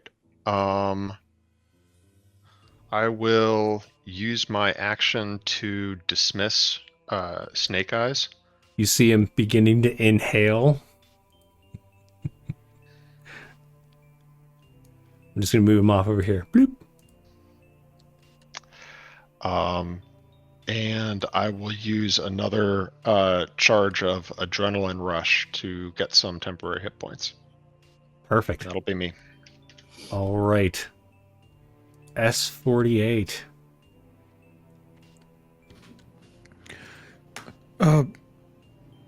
Okay, so I think we're gonna do the same thing again. Not sure if the blight did what I wanted it to do, so instead I'm gonna hit him with another fireball. This time upcasted to level 4. Nice. And you should be able to aim it just to get him. Oh, actually, no, because that's sorry. I was gonna say, I feel like one of us is not gonna be okay. Do you want to careful spell that? Yeah, I'm gonna have to. Yeah. I am still not Wait, sure. let me where your check token what else is, I can so do. Let me.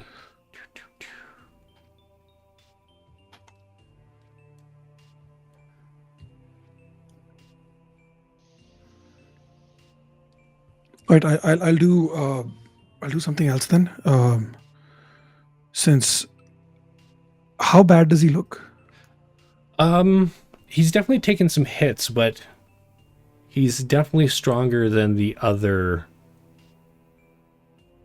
Yeah, for sure. creature was. Okay.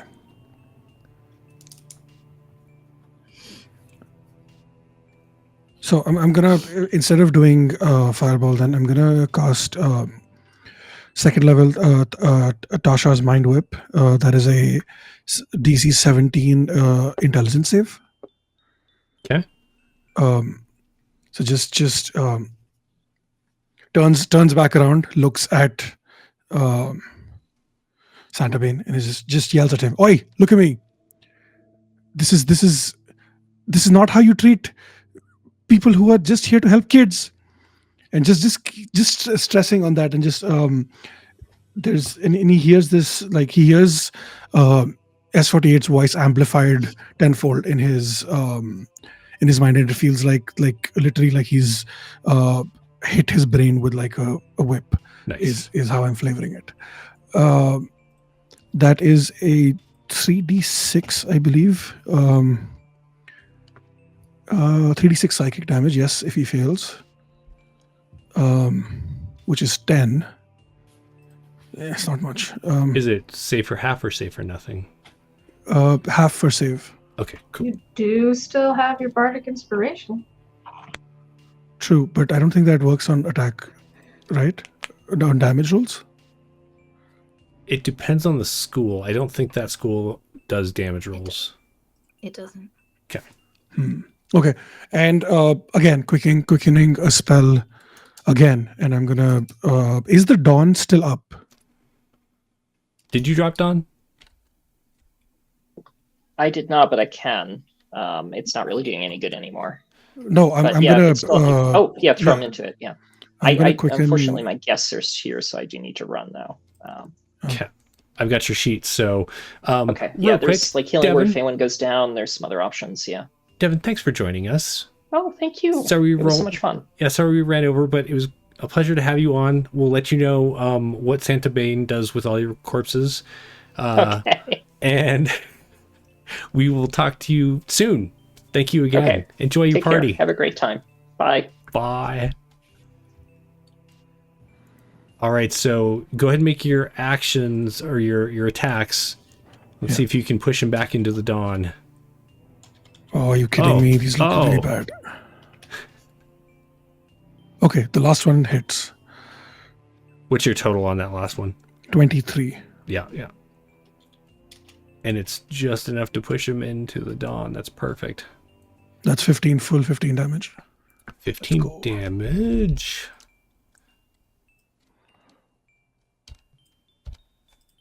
I need to bring up Dawn. Hang on 1 second.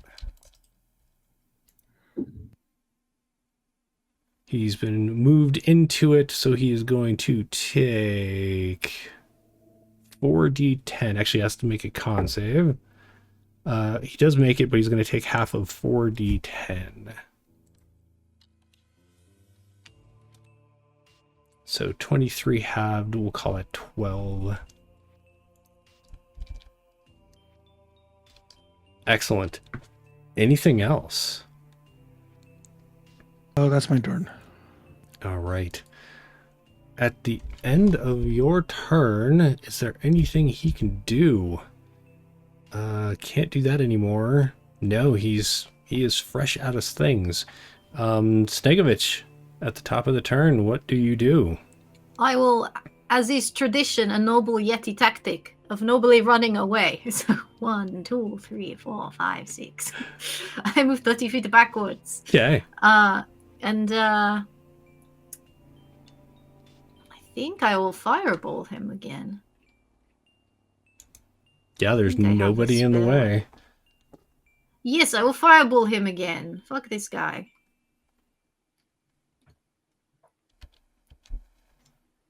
$27 if he fails. 27. 13 if he passes. Okay. Dex of 16, please. As the fire erupts within the dawn, It's just... is Snowy doing anything? He's going to also fire it. He'll try his best, as he always does. Snowy's literally not rolled above a 10. He's rolled above a 10 once this entire time. Honestly. He did so well, and he just fell over in the icing again. It's fine. Right. There's actually some icing, some melted goop stuck to like his sensor he can't see. My turn. Okay. It is now Santa Bane's turn. He's going to step back out of the dawn. Hank, you see him lit up, rushing towards you. Doesn't he take more damage when he starts his turn in the dawn? It ends your turn. Enters or ends. So he took the damage being pushed into it. Right. But now that he's stepped out, Theodore will call out to let him know to drop the dawn if needed. However, Centibane's going to move forward and is going to, just going to go ahead and do that candy cane hammer again, but this time on Hank. Oh no, that's a critical. Silvery barbs. What's that? Oh, Yes! Silvery barbs, beautiful, Yeah. beautiful. That is not a critical. It is a 31 to hit though. That's gonna hit. All right. Don't have that. So the other one is a 22. That's. I'll tell you what. I'll use shield to make that one miss. Okay.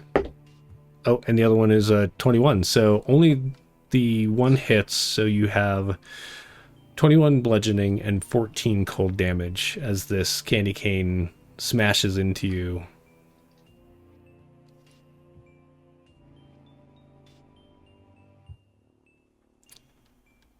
Anything in retaliation?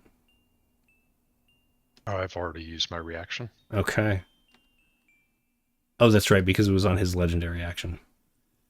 That makes sense. Moroshko. We are going to attack and then Divine Smite again.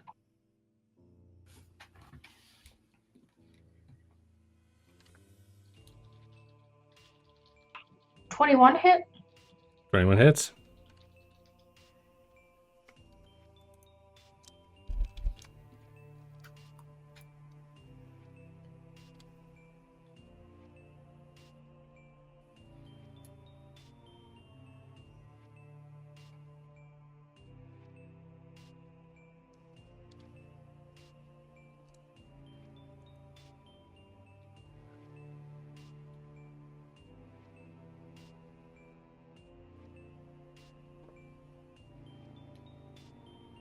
Excellent.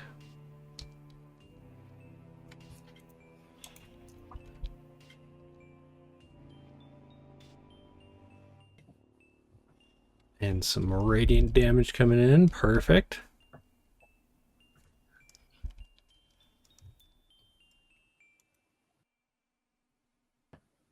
You are muted. No, I hope he's having a very bad day. That's it for me. I mean, that hit definitely rocked his world. Anything else? No, that was it. All right. Theodore's turn with Hank up next. Theodore goes like this and coaxes the Dawn to scoot just slightly forward. Bloop. Well, like reversing a car, it's just like back up, Right? back, stop. Santa Bane roars in frustration, but is going to take some damage from that. Oh, not nearly as good of a roll. It's because it's just like the tip. You know, it's just right there at the edge. And Theodore is going to think about what his other thing is going to do. Hank, what would you like to do? I would like to cave his skull in, please. Yes. Yeah. So I'm looking at Theodore's spell list here. All right. Is it Theodore's turn or is it No, my no, turn? go for it. All right. So we're gonna make some maul attacks. That would be a critical hit with a nat 20. There it is. Amazing. Go. Here it is. Hank decided to show up. And Giardino, is roll 20 automatically rolling the critical damage, or does that need to be doubled? It is rolling. Yeah. Sorry, just wanted to Okay. double check. Gotcha. So that would be the first hit. And we will bring the hammer around for the second, which is another critical hit. No. Another There nat it 20. is. Fuck. That is Look, Hank awesome. hasn't rolled one this entire time and was paralyzed and beaten up, and he deserves I think 2 we're in a working row. out some frustration. Some anger on, issues. Yes. Wonderful. And the third swing is not a critical hit, but it's still, I think, a very solid one with a 26 to hit. The 26 will hit. 15 bludgeoning damage. So Hank is just, he's been hit pretty hard, but he's just turning around and battering this guy. Nice. As you smash into him, it definitely is making a huge dent. Santa Bane looks a little shaken. No, he looks quite shaken. We won't frosting coat this. He looks quite shaken. Anything else? That is it for me. All right. So, Theodore says, I don't know how this is going to go. 1, 2, 3, 4, 5.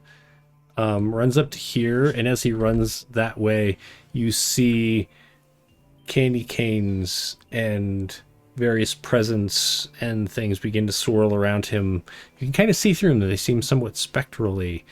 And as they begin to smash into Santa Bane over there, Santa Bane needs to make a save.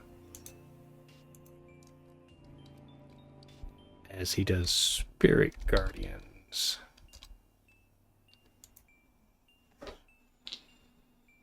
It is a... Oh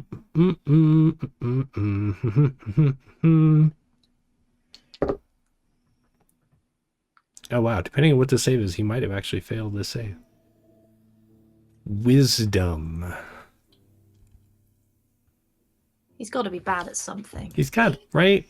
It's not wisdom, though. He's not bad at wisdom. Good to know.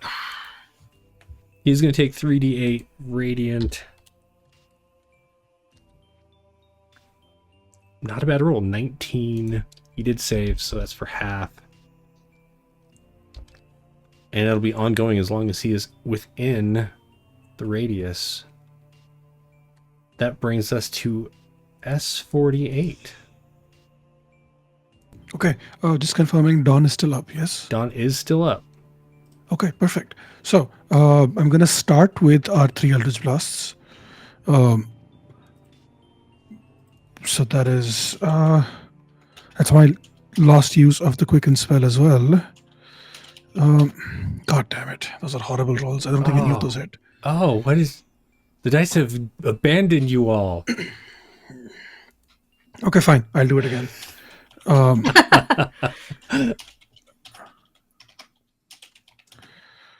Okay, that's 2 hits. Yeah. Cool.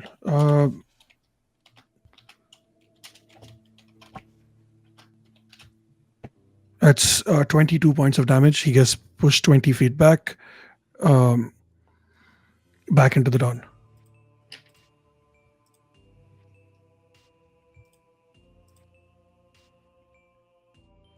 Excellent. So he's going to take 22 force from your damage there. And then he's going to take 4d10. Got to make a save. He does make his save, so he's going to take 10 radiant from the Dawn. And he shouts out in frustration. Looks like he was about to try and swing at Hank again, but he's been moved away and can't. Anything else, S48? That is going to be it. Okay. At the top of the turn, Snegovich. We're just going to try and shoot him at this point, Jeremy, if I'm being honest with What? you. I am... You should go up and just get in melee. It should be fine. Yeah, but it's funnier to shoot him with a rifle that's peppermint, though. As you step into Theodore's Spirit Guardians, there's just like a soft tingle as the various things pass by you. Is a 20 enough to hit him? A 20 just misses him. Oh no! Sorry. Oh, well, we both miss. You know what? I have a really I have a very big head wound right now, and it's very hard to aim. You're saying? I know it was a while ago, but my silvery barbs gives advantage to someone on a roll. If nobody has used it yet, so Sure. Can I try and shoot him again, please? Sure, why not? It wasn't worth it. This I was was going to even say worse. the dice were going to fail you anyway, but it was worth a try. Hang on one second.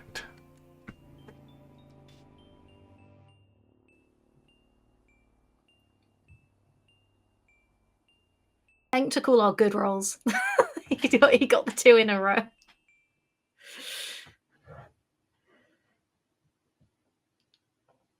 I'm just wondering whether Libby's rooting for us or Bane. Whichever one gives her more treats. Bane. That's the one. Bane. All right. Unfortunately, all of your shots go wide. You're not really sure which one you're supposed to be shooting at, as they're kind of hazy and doubling up in your vision. You know what Thanks it for is? the It's because proper I'm treat, Stacey. bleeding exponentially from the head, and I'm looking through both Spirit Guardians and Dawn, and trying to shoot over Hank's Right. head. So it's just like, oh my god, I can't see. All right. 1, 2, 3, 4. He doesn't like being in this. Let's see. He would go this way. He's gonna end up over here, and he's gonna take his swings at Morosco.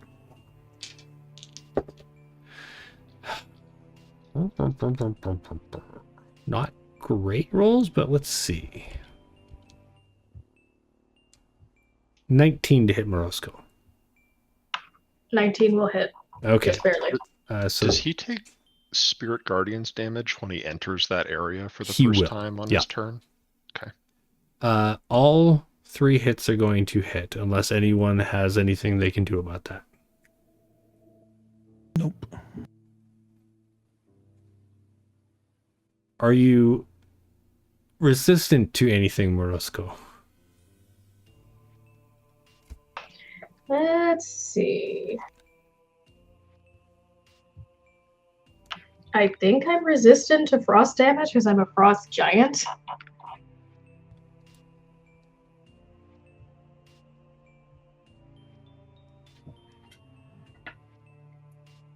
So you're going to take 21 cold damage then. And 63 bludgeoning damage. Moroshko is down. Oh no! No, brother. Now, what was the... I want to figure out how much I actually took. So, 21 cold, and then how much? 63 bludgeoning. As he just cracks this hammer into you over and over. Everyone watches him drive Morosco to the ground. You hear a girl scream out from behind you. Morosco, I need you to make a death saving throw. All right, on it.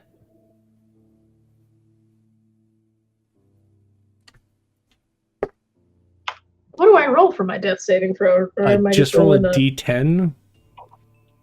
No, You need a 10 or higher. Ugh. That was a terrible Spirit Guardians roll. Oh no, you want to roll a d20, not a d10, I think. Sorry. You're rolling d20 and looking for a 10 or above.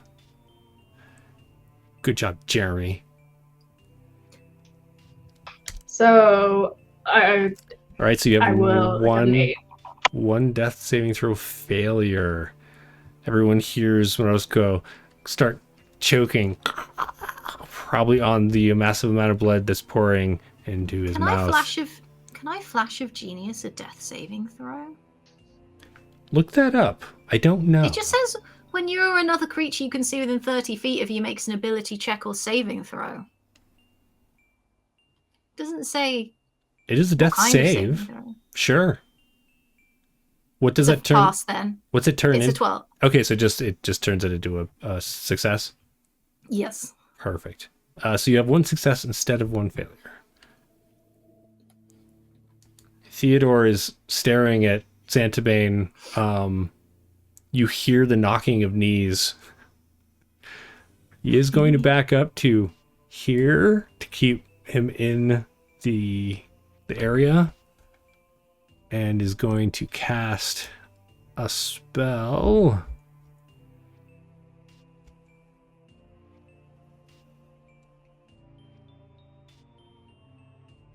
Oh, actually, you know what? He's going to go here, cast Spare the Dying, which automatically stabilizes Morosco, and then he'll go to there to leave him in the Spirit Guardians. Hank. Hank is going to step in and continue swinging his maul at this avatar of Bane. Okay.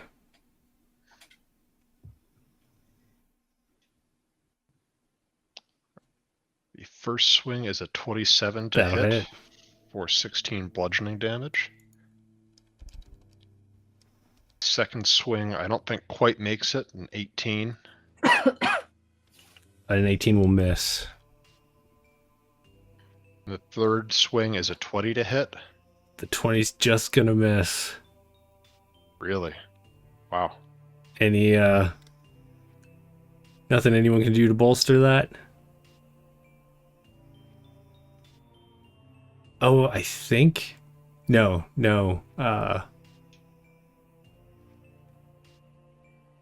Yeah, I can't think of anything. No. I will burn another charge of Adrenaline Rush for a few more temporary hit points Yeah, as good my plan. bonus action and call it a day. All right. At the end of your turn, now that you're actually in range, he's going to take a swing at you. 21? All right, I'm going to burn shield again to Okay. prevent that from hitting. His candy warhammer bounces off ineffectively. As S48, it is your turn. Okay. I'm out of my quicken spell, but I still have 3 Eldritch Blasts for his face. So, yeah, Hit that's him in what the we do. face. In the face. Hit him in specifically the face. All right, 2 of them hit 22 and 21. Yep, those both hit. That is 13 damage plus. Oops. 6 damage, damn it. Excellent. But he's back in the dawn, so. Just pushing is. this guy back into the dawn. Right. Just get back in there. Don't come out here. So he's going to save. He does save, so he's going to take half of 23. We'll call that 12.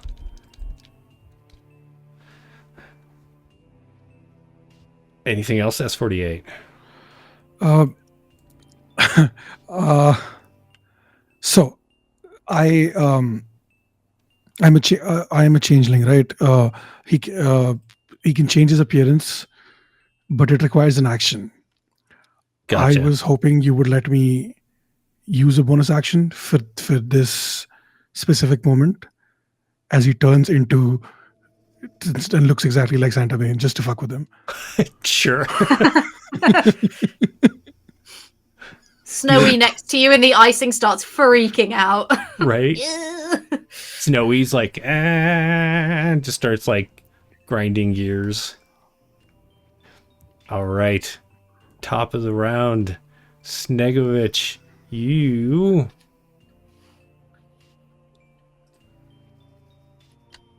what would you like to do?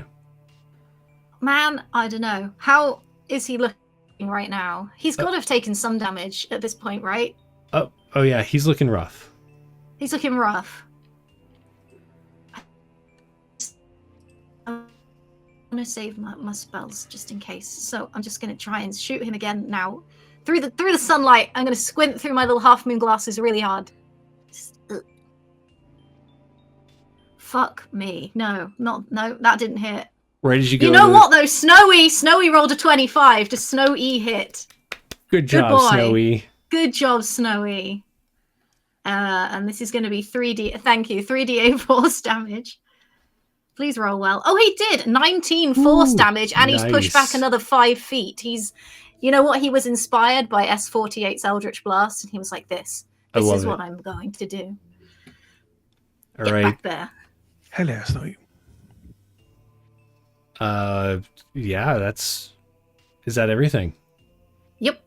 And he can't do anything at the end of your turn, so on his turn, he roars in frustration, and then he goes 1, 2.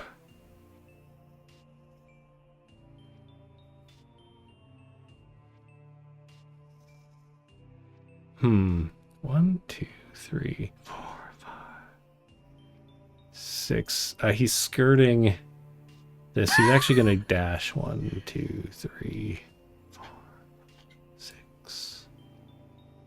What? He dashes over there. That's his whole turn. He doesn't want to go back in the toilet. Right. Morosco, you are unconscious but stable, so you don't need to make any death saves. Does he have to make a save to step around my lifeless body? Oh, he was quite a ways away from your lifeless body when he got pushed into the dawn. He's now out of the dawn. He didn't go into the Spirit Guardians. It is Theodore's turn. Theodore looks at you all and says, "I'm not going to be a hero, sorry." And he just stands there. He is going to he's gonna Sacred Flambe him. He will save. Oh yeah, he saves, so nothing happens. Theodore looks morose. Hank. All right. I think I can just move. We've burned away most of the Yeah, you are no longer in difficult terrain. difficult terrain, so I think I can still use my 30 feet of movement to get up next to him. And it's hammer time. Stop. No, don't stop. Hammer him. First one's going to go wide. Second one's a 28 to hit for another hit. 15 bludgeoning damage. And then nearly as good, a 27 to hit and another 15 Amazing. bludgeoning damage. Anything else? I'm a fighter. I'm just going to smash him. Okay.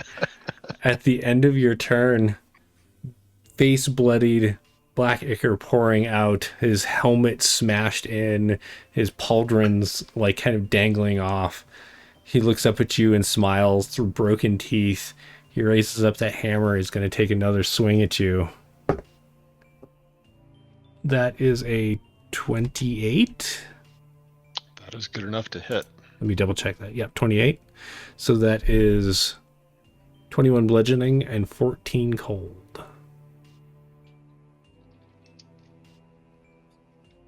How much bludgeoning? 21. And then 14 cold? Yep. Okay. I am still standing, but not by a lot. Excellent. That was his legendary action at the end of Hank's, so it is S48's turn. All right. Everyone's pretty far away. I think should not be an issue if I try to do this time. Let me just confirm before. Yeah, from outside that should be fine. Okay. I'm gonna cast Fireball again. Upcast at 4th level. Do it. Just look him in the eyes and just flick the sulfur towards him, and stay the fuck down. Love it. That is 96. 37 points of damage on a DC 17 deck save. Hank, there's this like burning sensation as like the little bit of stubble that you have just like burns away. You can smell burning hair, and you're like, whoa, because the fireball essentially ends right in front of you. And as it goes out, there's only the charred remains of Santa Bane's armor and his hammer laying on the ground. Oh, well done. Oh my god, that was harder than the old man. See, I thought it was all going to be as easy as him. We just pushed him and he fell over, and then this guy. Oh my god. And then It this was huge. guy. This False sense of guy. security. You're absolutely right. Yeah. Yes. Yes. Is everyone okay? Everyone alive? Oh, I mean, Morosco. I'm spitting up teeth, but As Theodore, you're- can you please healing word? I don't know if he can healing word. Hang on. Do something. If not, I will kill wounds. Healing word. Nope. Nope, not a thing that he can do. Okay, I will cure wounds Morosco for 6 hit points. I come over and bear hug you, and you wake up. You hear from back at the door where you saw Alina standing. Whew. I thought I was going to have to help you out there. That was pretty close. And you look back and there's like a hovering candy cane standing there. What the fuck is this? What the fuck is what? It looks like you won. Good job, adventurers.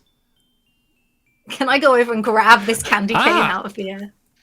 As you grab the candy cane, make a intelligence saving throw. Oh no, let's see. 19. Is this Santa in disguise? 19. 19. I'm going to be so pissed if this is Santa in disguise. What's that? I'm going to be so pissed if this is Santa in disguise. As you grab it, it doesn't feel like a candy cane. Like you know what candy canes feel like, and even large ones. This is something else. And the illusion melts away, and in your hand you hold a double-headed golden axe. Talk, devil weapon. Do you mind? I don't really like to be manhandled or yeti handled in your case. I mind. You Oh, say okay. you could have helped. You say, devil axe, you could have helped us. Well, I just wanted you to be able to have this story to tell your children. You feel like if it could smile awkwardly, it would. I don't have any children and I don't want them. But somebody talk reason to this axe. What is this axe? I do not like it. Theodore drops the spirits that are flailing around, walks up to look at the axe and says, I'm pretty sure, I'm not 100% sure, but I'm pretty sure this is Arundina, the two-headed battle axe of Garl Goldglitter. You know, the gnomish god. Oh, that's right, you're not from around here, are you? Great name, don't know him. But is this axe? Axe, are you a friend? Oh yes, I'm very much a friend, yes. I let the axe go. Does it like just float? Yeah, it just kind of floats there. This is I go. weird. This is weird. I go pick up Bane's hammer. Nice. I actually don't know if there's a card for Bane's hammer. That's a really good question. Feels like I could use this in the workshop. As you're all kind of looking around, taking in what's happened, you catch a glimpse of Alina, who's standing over next to Santa Bane's scorched corpse and what's left of it. She kicks its helmet. It kind of rolls away. And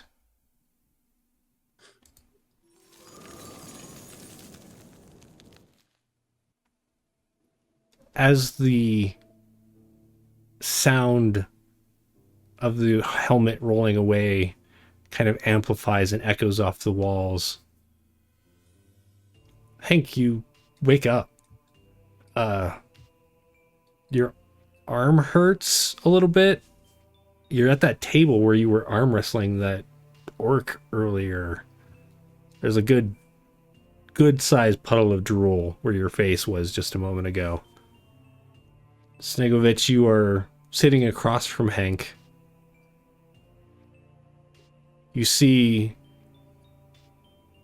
Lupin over shaking awake Morozko and S48. Do you two need rooms? It is awfully late, and usually we don't really want people to drink themselves unconscious. Where is the small red-headed child? Oh my goodness, your friend Hank is very intense. Alina is asleep. I just go and I just ignore her. Can I just go and like push past her and run? It's okay. As you run up the stairs and you bust through the door, you see just rows of beds and several children sleeping. Like many of them kind of like bolt awake as you like kick the door open. And so Yeti kicks in the door of their bedroom. Right. And Alina sits up and very like groggily kind of blinks her eyes, looks around.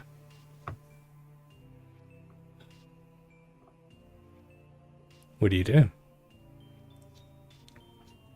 Alina, did you just have a dream with us in it? She looks at you kind of confused for a moment, and then she just like has this big smile that breaks across her face, and she reaches up and she like grabs the fur of your face and just kind of like holds you there, and she like nuzzles into your fur. Okay, this is fine. This is okay. Yes, you are.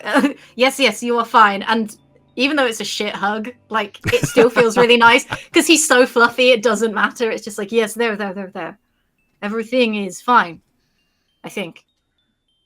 Downstairs, Theodore is just like waking up. Got a really good idea for a book, and he begins jotting things down. And with you all waking up, checking in on things, you might find some presents waiting in your packs the next day. And I feel like maybe Snegovich notices this, but on Alina's dress, a small golden gnome winks at you. And that's it. The devil axe. The devil axe. Still here. Awful little gnome.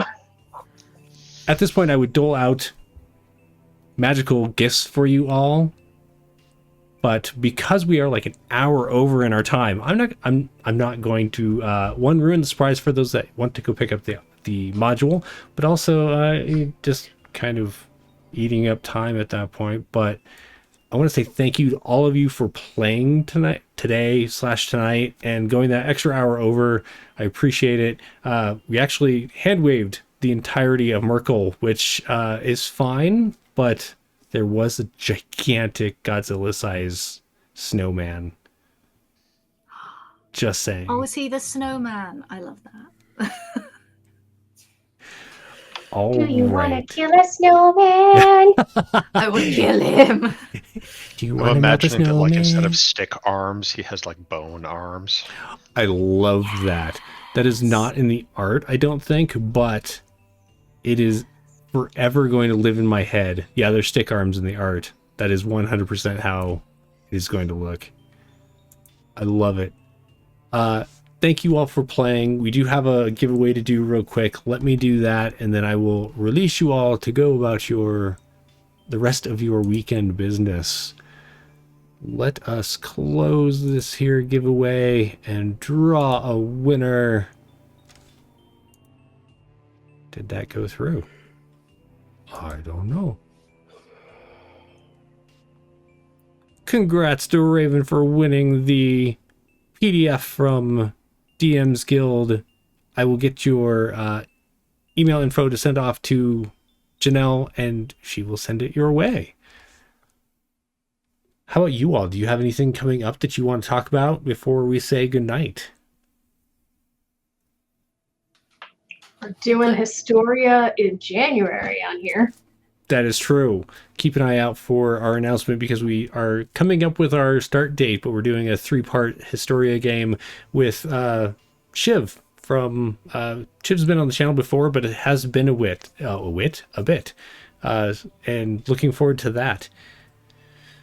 And I think next Saturday, keep an eye out for what could very well be the finale of the Hunter RPG. It is our planned finale. I guess I shouldn't be saying it's the finale just in case you all derail and don't finale, but there is that. Steve, do you have anything that's coming up?